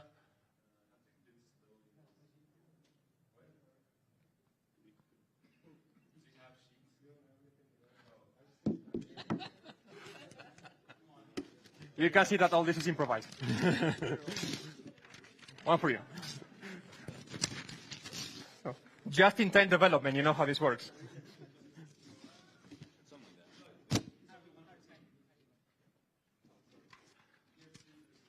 So we are going to go through a couple of questions to make this fun in order to see which language is the best one.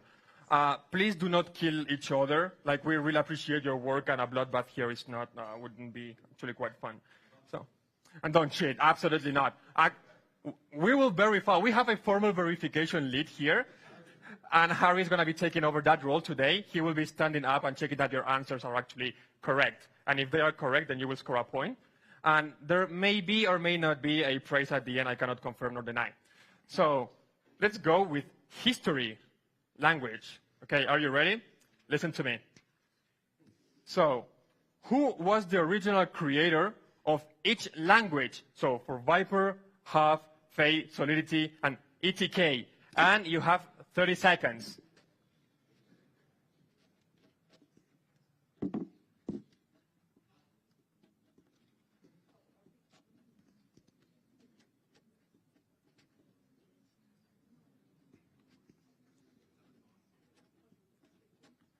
Fifteen seconds.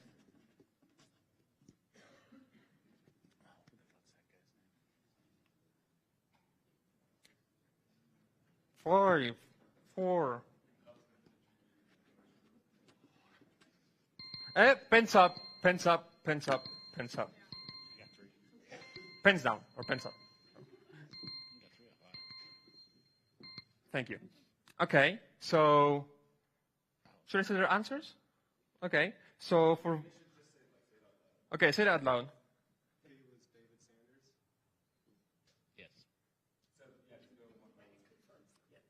Faye was David Sanders. Mr. Harry, you confirm?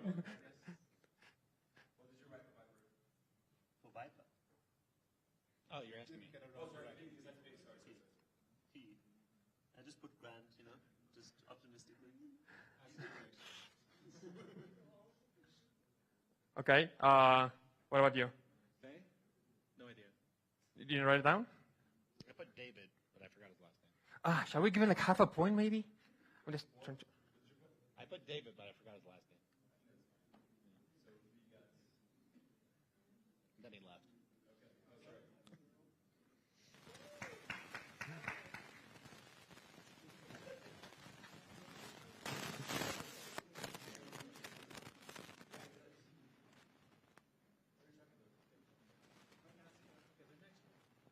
Okay, so what did you write for half? Okay, so no point. What did you write for solidity? No, just go one by one. Solidity. Wow. What about for ETK?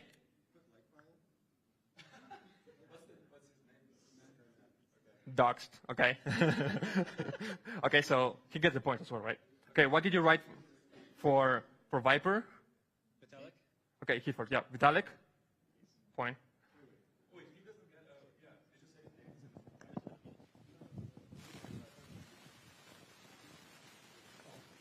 So go through your list again.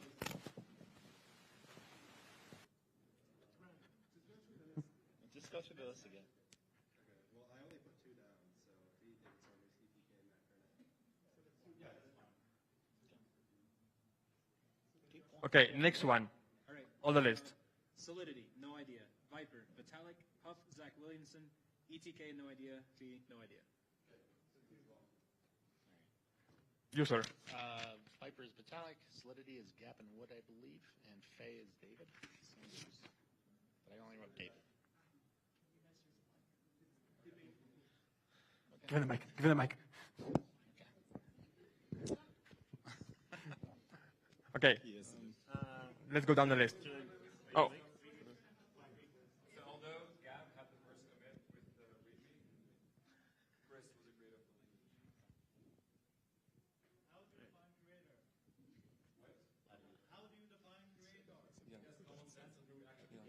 They are the dictators of this game. They get to decide. And the battle begins.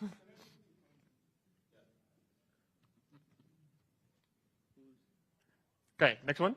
Okay, yeah, I put Solidity, Chris Wright-Wiesner, Viper, Vitalik, ETK, Matt Garnett, Sam Wilson. Fee, I put Grant, but apparently that was wrong. And Huff, I had no idea.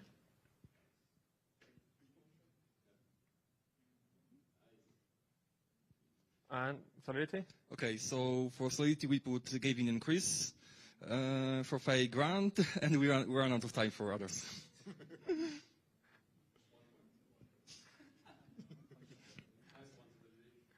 All right. So, oh, well, the answers, if the colleagues are wondering about the answers. So Viper is Vitalik. For Huff is Zach. For Faye is David Sanders. For Solidity, Chris and Gav. And ETK, Sam, Matt, Dogs again. That's fine. Let's go to the next question in regards to the parity hack.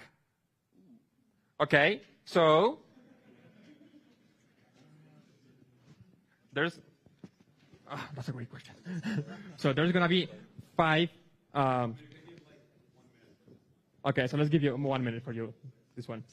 Okay, so there's going to be 5 questions here. So for the parity hack, number 1, what was the GitHub issue title of the parity hack by DevOps 199? The second question is, what was the text in the first comment? The third one, what year was it? The fourth one, was it Solidity's fault? And the fifth one is, what Viper feature proposal was motivated by it? You have 1 minute. What?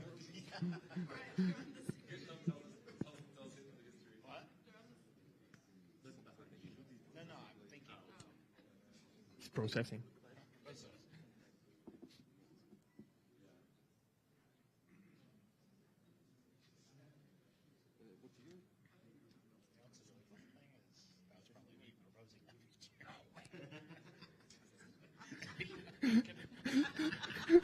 How are you gonna answer that? Okay, this is gonna be good. The last one is, what Viper feature proposal was motivated by it? You have 25 seconds.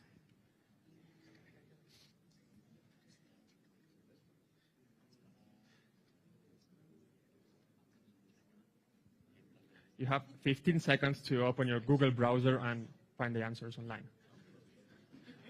That's an option. No.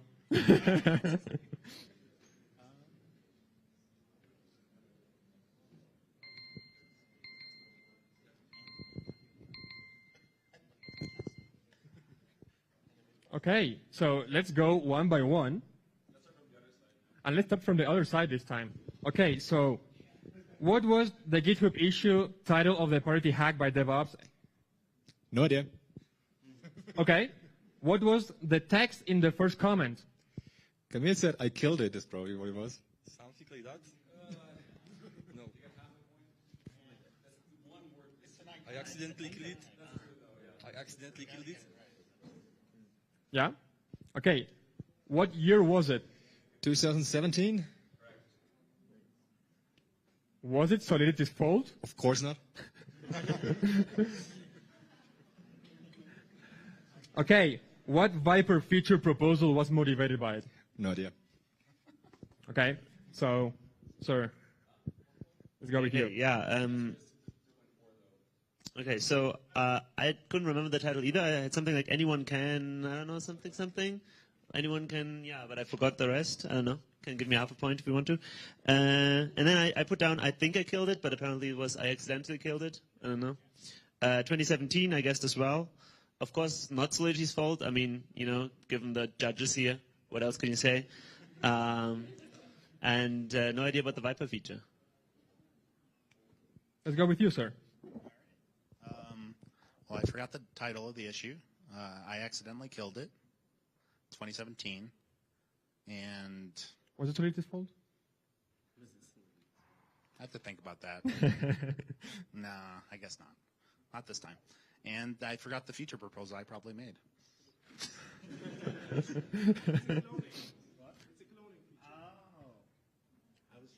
Cool. What was the GitHub issue title? No idea. The text in the first comment? No idea. What year was it? No idea. Was it Solid's fault? Yes. What Viper feature proposal was motivated by? No idea. Good. Straight up. That was awesome. That was. Title? So I guessed we got hacked. It was a joke. Text in the first comment? Shit. ... What? What year was it? 2017. Was it Solid's fault? No. What Viper feature proposal was it? Reentrancy protection, but no. Okay, so I guess the points have already been assigned. Let me go through the answers for the public and the audience at home.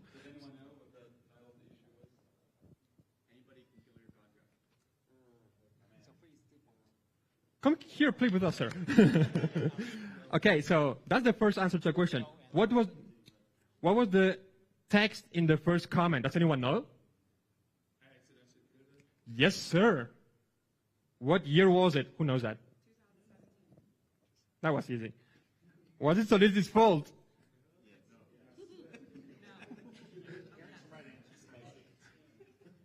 I cannot confirm nor deny at this point. What Viper feature proposal was motivated by it? Yeah, as Alex said, it was a cloning factory. Alrighty, are we ready to go to the next section regarding Ethereum EVM knowledge? Yes? Alrighty, so here's the first question for which you will have 30 seconds, which is, what is the cheapest EVM opcode? Just name one. You can name more. Name as many as you can.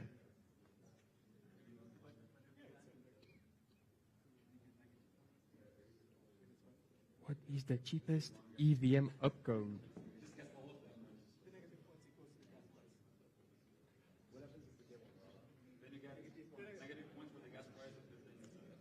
Five seconds.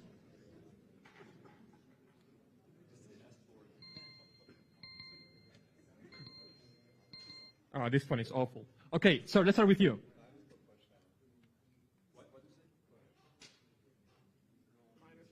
Minus 1 point. Okay.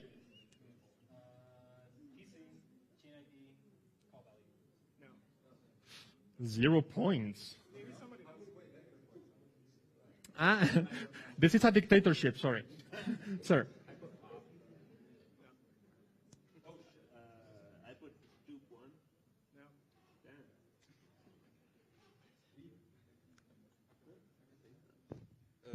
We put down code size at 2 gas, but after the fact, we think it was like jump desk at 1. No. No. Is it? Okay, who here knows the right answer? Sir. There's 2 points for you, sir. Good job. Give this man a beer. And there is one more.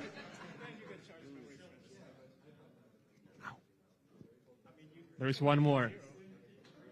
It's revert, apparently. Okay, shall we go to the next EVM question? 30 seconds. Which opcode was motivated by the DAO hack? 30 seconds. Which opcode was motivated by the DAO hack? It's history, man.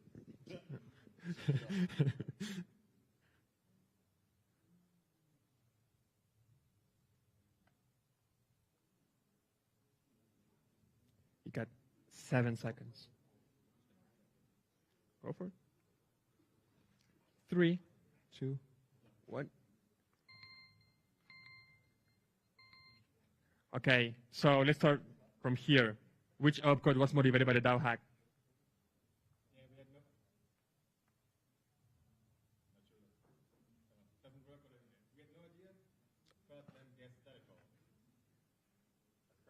That's correct. He had no idea, but that's correct. I just guessed chain ID. I guess chain ID. Pass. All right. Okay, next.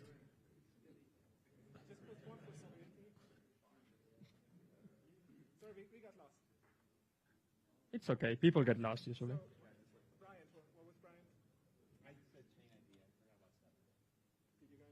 No. Okay. That's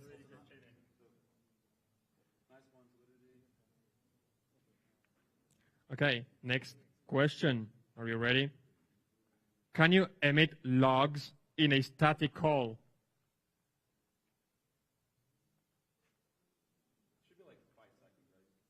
I'm giving you 30. If the public wants to answer, then please go ahead. You will gain nothing, but you will get knowledge. You can write it down, actually. Yeah, you can just, if you have a phone or something, just like play along.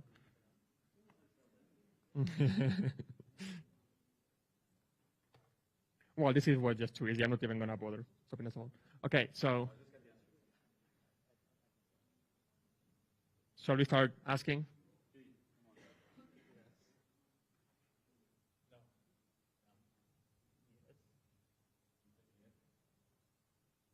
Okay, so what about the public? Can you emit logs in a static call? No, that's right, that's right.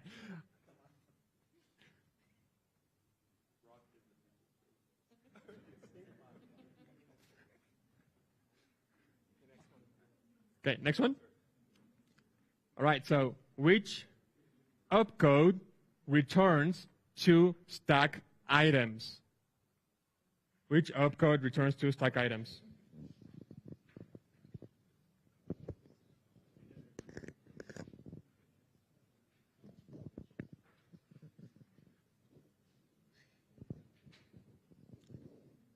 So you have 10 seconds.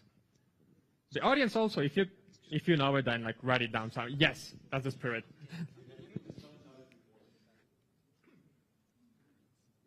Okay. Stop it. All right, so shall we start with that side? Okay, so which opcode returns two stack items? Yeah, we should really know, but I don't right now. No point? Same, no idea. I said call, but probably wrong. Let's go through none. None is like the answer, or none like you don't know? Okay. I didn't. It's just too fast. I don't have any time to think about this. So it's actually none. It is. Okay, yeah. Okay. What was it? There's no opcode that pushes to it. Genius.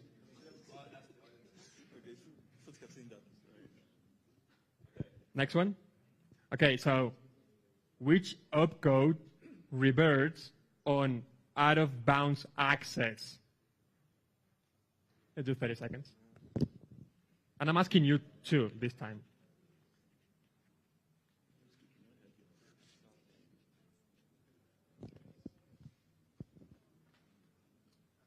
Which opcode reverts on out-of-bounds access?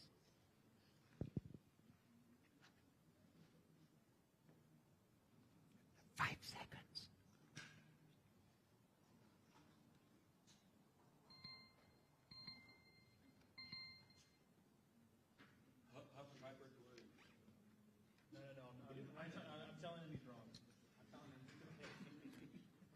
Okay, so Faye, let's start with you. Call data copy. That's, oh no, that's not correct. Obviously, the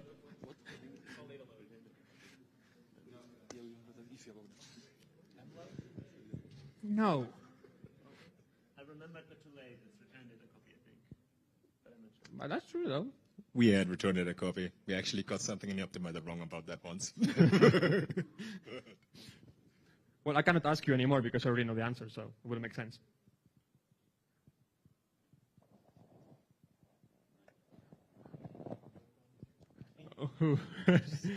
Okay, next category. Language-specific questions. Wow, someone has a follower here. Okay, so the first question is, what is the latest release of Viper, Solidity, Faye, Half, and ETK? Let's do 35 seconds.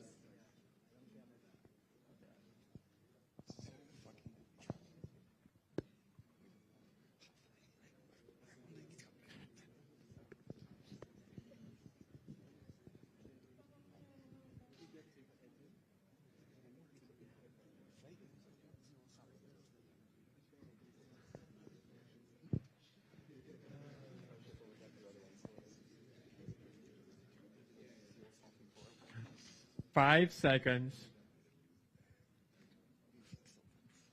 1. Okay, which way shall we start? Alex, you tell this time. Okay, so for Viper? No idea. Okay. For Solidity? 0.8.17. For Faye? Oh, something. He's not wrong. For Huff? Oh, something. For ETK? Oh, something. Okay. That's all I know. Good. Yeah. Sir? I have 0 points. For Viper? Nothing. Solidity? 0.8.10 is what I guessed, but apparently we are far beyond that. Faye? No idea. Huff? No idea. ETK? No idea. Slam. I put down 1.0 just in case, you know. Oof, that was close though. Sir, Viper? Viper 0 through 7. Solidity? I wrote 0, 8, 13, but that's wrong. Faye? No idea. I think it's a beta. Huff? Por favor, habla cerca de los micrófonos. Not applicable? Is that a valid answer? No. And ETK? Oh, no. Oh, sorry, okay. Yeah, I said ETK and then Huff I didn't know. Okay. Viper 0.354. Great, now you can hear me biff it on the recording. Awesome. So yeah, Viper 0.3.4, Solidity 0.8.18, Huff 0.1.0, ETK no idea, Fee no idea. Which one? 034? Viper is not right. No. Do you guys not look this up? No, I don't. I'm pretty sure the Solidity docs points to 0.8.18 now. No, it's not released yet. I'm going to check that. You got drugged. All right, well, Fee might be 0.18.0, Solidity 0.8. something, and I didn't know any of the other ones. I like his honesty. No. Okay, so let's give you all the answers. So Viper 0.3.7, Solidity 0.8.17, Faye 0.19.1, Half only Night Lies, ETK 0.2.1. Good job.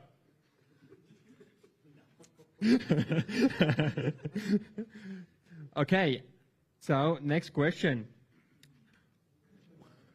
What language was serpent written in? And Viper? And Viper? How do you pronounce those? Viper with an I, Viper with a Y. Yes. So those are 3 questions. 35 seconds, folks. What language was serpent written in? And Viper and Viper.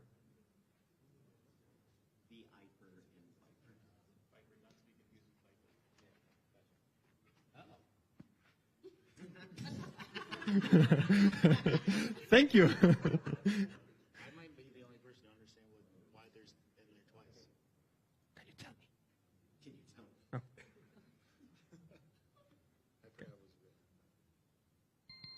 Okay, are you ready? So, let's start with you, folks. So, serpent, what language was it written with? Oh, yeah, the mic. This is working. Yeah. Let's say Python. Okay, and Viper? Python. And Viper? We said Rust, but I suspect it might be Python. So, what's your final answer? I'd say Python. Okay, for you, sir. So for the 3, like I put down Python, Python C. So which one is which? Well, serpent, Python, Viper, Python, Viper with an Y, C. I don't know. Not bad. Sir. Serpent was written in C++. Viper with a Y is written in Python. And Viper with an I from the ECFF, whatever. It's a formal verification tool is written in C++. Did you forget about that? No, technically you're right. Did you forget about that? That's the reason why we had to change the name from Viper with an I to Viper with a Y, because. But they're not, though. Technically correct is the best kind of correct. Can someone verify this? Can you give me like 5 or 10 points for this? Yes. Okay, sir. Serpent? I said Python 3 times. Well, that's 2 out of 3, so. And you folks? Yeah, Serpent, Python, Viper with a Y, Python, and Viper with an I, C++. Yeah,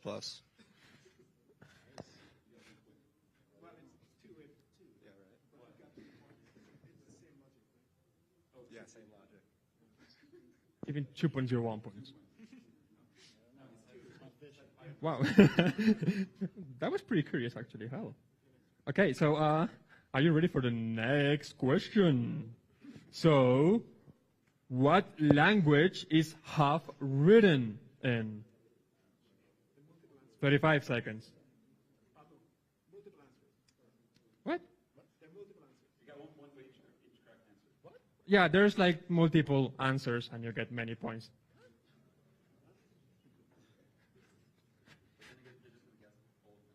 Just write down all the programming languages they are.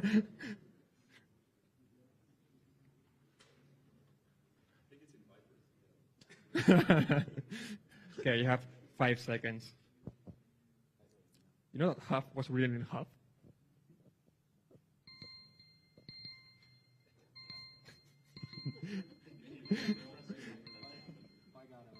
Stop.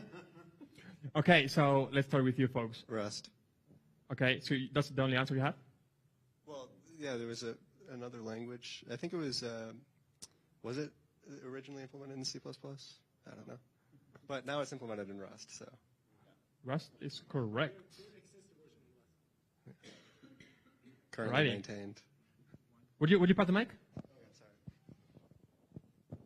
All right, so original Huff, no idea. Slightly modern Huff, TypeScript, modern Huff, Rust.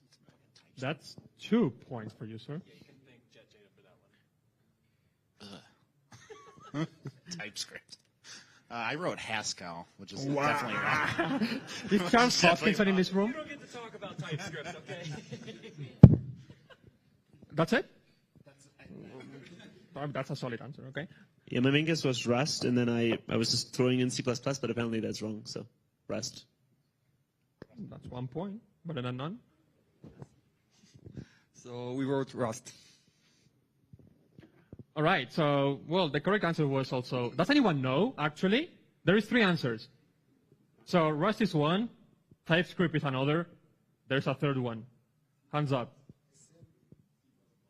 No. No. I don't hear an answer. JavaScript. Can we give him a point? Okay. I tried, I'm sorry. Okay, so shall we go to the next question? Mr. Leo. Okay, are we ready? What was Faye originally called? 35 seconds.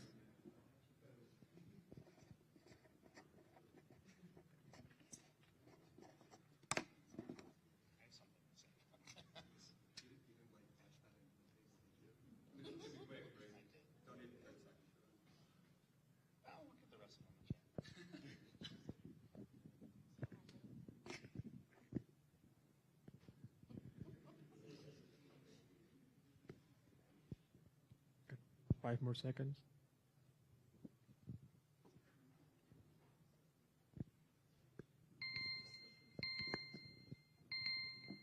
All right, so. Yeah, we had it earlier, but I don't remember exactly what is Rust something. He put down Rust Viper, but. That's correct. Wow. I was nicely unconvinced. Respect. No, I did not put down Rust Viper. I just, I put down Phi with 2 E's because that always confuses me, but, The correct answer is Rust Viper because it was originally supposed to be a Rust implementation of Viper compiler, even though it didn't follow semantics at all. Wow, that's like 2 points. Not Rust Viper. Rust Viper. Well, Harry's not verifying the answers anyway, so. All right, are you ready for the next one? Which Solidity version introduced named function arguments?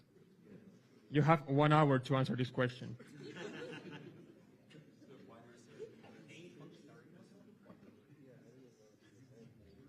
If someone knows, just stand up and scream it out loud. Which Solidity version introduced named function arguments?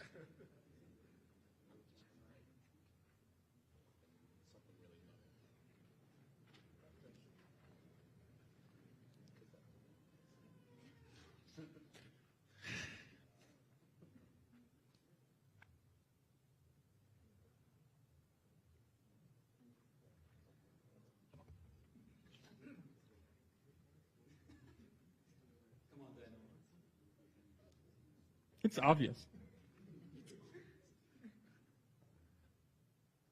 15 seconds.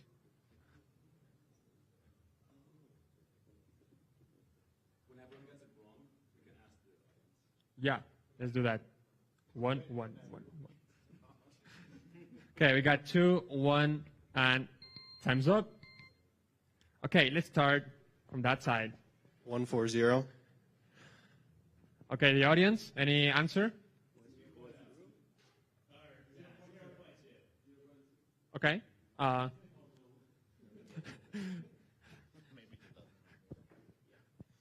said 040. That's not a vote of confidence. Do you want to change your answer? Okay. Just write it down. Don't forget. I gave a little bit of a benefit of a doubt, and I said 0, 1, 2. A little bit. I'm surprised the answer isn't immediately. No answer changes, right? Okay. I put down 040. You good? Okay, it was long before my time, but it was there for ages, so I said like 0.1, 0.0. But okay, so just a guess. We said, should I say? No, you say this, Alex.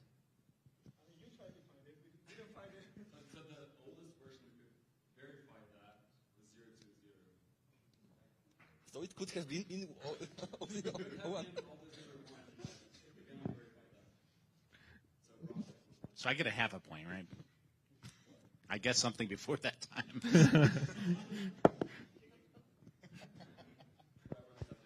Yeah, you know this Oprah Winfrey meme? You get a point. You get a point. Okay, so ready for the next question. Which precompiles do not have a built-in in Solidity? 30 seconds. There's multiple alpha leak.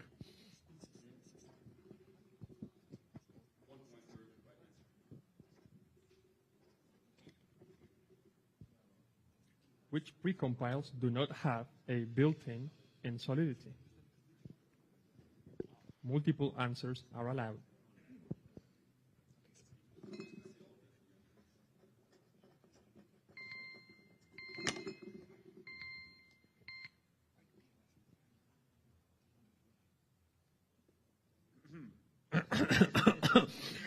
So, let's start here. Yeah, we had identity. That's the only one that I was sure. Then some hash thingy with B. But Blake something, yeah, that's does it have a free compile these days? I don't know, but that's the only ones we have. Okay, that's 1 point, right? It's missing a number. Wow, Viper going hard. Yes. Right, I have pretty similar answers. I had like the identity one and then this hash thingy, but I didn't even know that like it began with a B, so I put an R. So do with that what you want. Maybe we should just rename it to the hash thingy precompiled. I said identity and Blake 2. Identity and SHA-256. No idea. Okay, does the audience know? There's more? No, just like 2. So again? No. Well, for the sake of time, it's going to be identity, ecat, ecmul, ecpairing, and Blake 2. All right. Let's go to the next one. Okay, so 2 questions here. When was Yule introduced, and what was it originally called?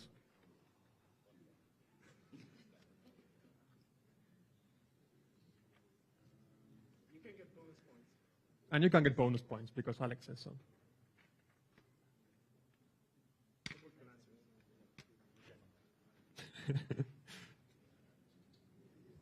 Okay, you have 5 seconds. When was Yule introduced, and what was it originally called?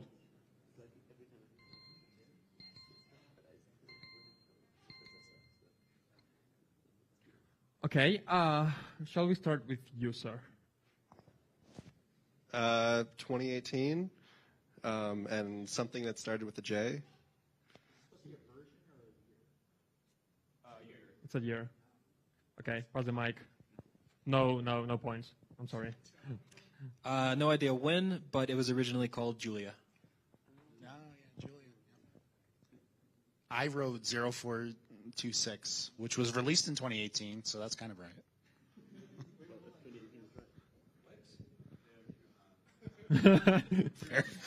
Fair. Yeah, I had no idea about the name. I put down 2017. That's a point for him. It says 2017 here, but you're the master.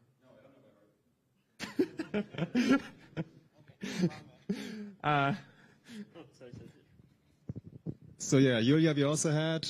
I think we also only named it Yule in 2018, but introduced it maybe as Julia earlier, but not sure.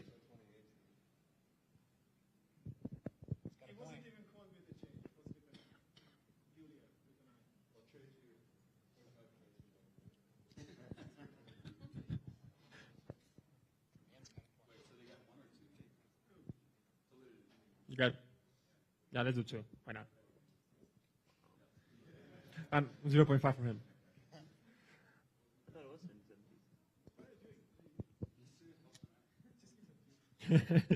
Is everyone happy? Yes?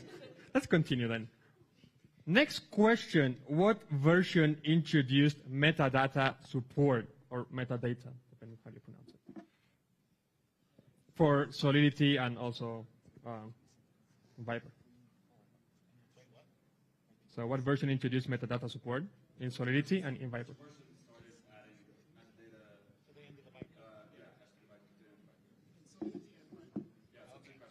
2 questions, in Solidity and in Viper. You should know.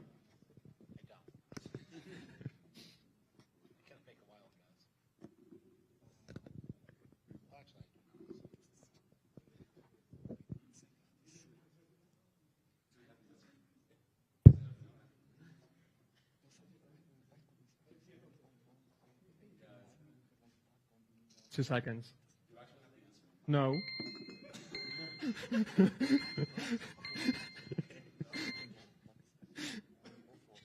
So we are discovering a lot of new things here. We are learning together. Isn't that fun? So yeah, Viper we guessed 034. For Solidity it was before our time, and we guessed 036. Well, that's a fun pub quiz with only questions and no answers. But I put down Solidity 0.30, Viper, I don't know, 0.20. Plausible, you know? Sure. Solidity team actually got the Viper one right, 034, and then I wrote 0412 for Solidity. Probably have to look that one up then. No idea. Straightforward. No idea. I also have no idea. Alex. Just 1 point for everyone.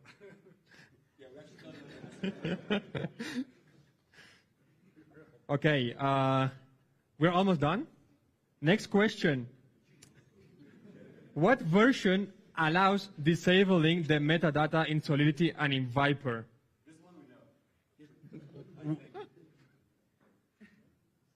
So for Solidity and for Viper, which version allows disabling the metadata?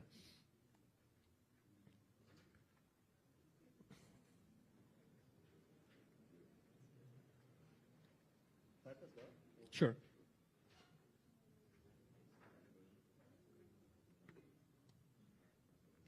For Solidity and for Viper. Okay. Everyone seems so confident. I'm just gonna. Oh, thumbs up. Okay, so. Yeah, I don't know any of these version questions. Okay. No idea. For Solidity, I put 0811 because why not? And Viper, I put 037. That's 1 point. Wow. Yeah, Viper I put 0.34, and then Solidity I put 0.70. Can you pass the mic? Okay, for Viper we said 036, and for Solidity, okay, 034. And for Solidity, actually, we merged the PR like last week, so it will be 0818. Well, that's 1 point. Okay. The last question of the pub quiz. If you win this, you win you win everything. Or not. Okay, so if you name them correctly, all of them. So even the audience, if you name it, then you win as well. So name one forgotten EVM language. There's multiple, apparently. Name one or a couple. Or name all of them.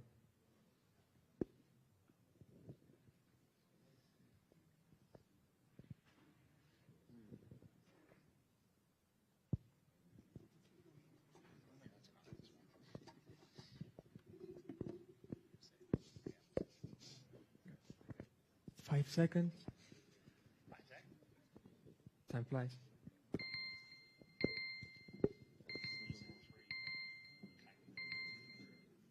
Okay, so shall we start with you? I just wrote Surfran. Only that? There was like 3 others I remembered, but vaguely. Can you just like remember? One of them was that guy that used to work on formal verification for the EF before he left in protest, right? Yeah. What was it called? I don't know. Okay, so pass the mic. Serpent.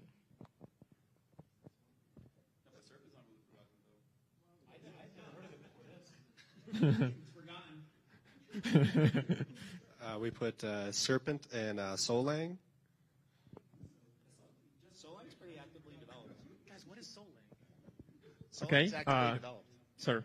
Yeah, I didn't think Serpent counted as forgotten. I put down Move, because why not? I think that compiles to EVM, right? Okay, so we have LLL and nib. Ooh. Okay, the audience.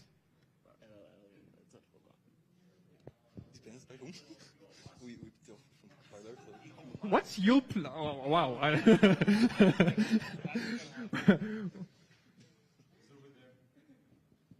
Hi.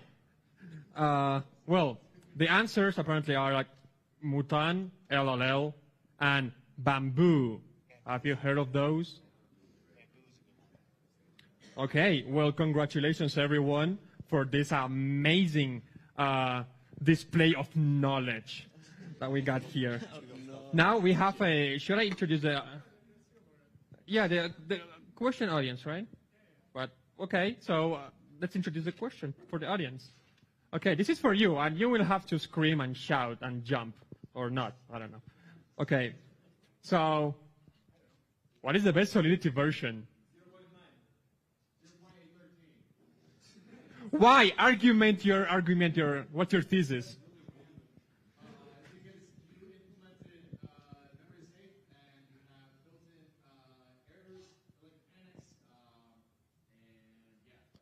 The correct answer is it's a trick question. So.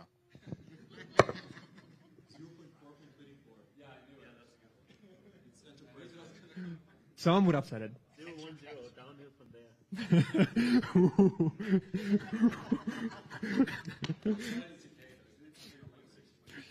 Okay, okay. And what feature would you remove?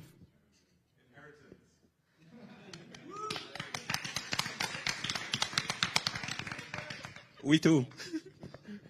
Okay. And well, we are out of time. Okay, we have 10 minutes for. You want to do this? Are you sure? Sorry?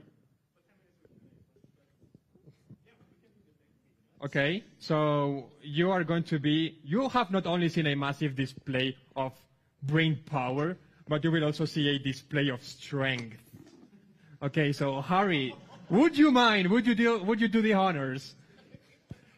Do you know what a tug war is? And because there is like too many Solidity people, so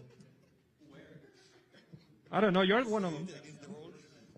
Okay, All so the Solidity people against the rest of us. yes, would you like that? Yes. He likes that. And he took my sock. I want that sock back. Okay, so how do you want to put it? We need some people on one side, and we need people on the other side. That's So, perfect. 5 and 5. okay, so you want to Five do one? Solidity people and the rest of us. You also count. Do you think the organizers should also participate in this? Right? Take positions. It's symbolic. I'm sure you're going to take it symbolically. Does anyone have like rock music or like something solid to play in the background? Well, until one loses. Of course. So 1, 2, 3, 4, 5. Is anyone recording? Oh yeah, there. Yeah, alternate the side. Alternate the side so you have this space. Yeah, we need the sock a bit more in the middle. Okay, so you see this. If you put it a bit here in the middle.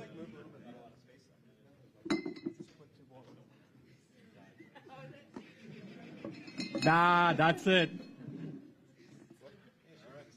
Okay, at the count of 0, 3, 2, 1, go!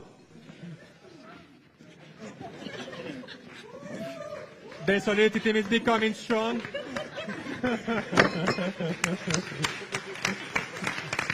Thank you all for coming. Thank you all for tuning in this language showdown.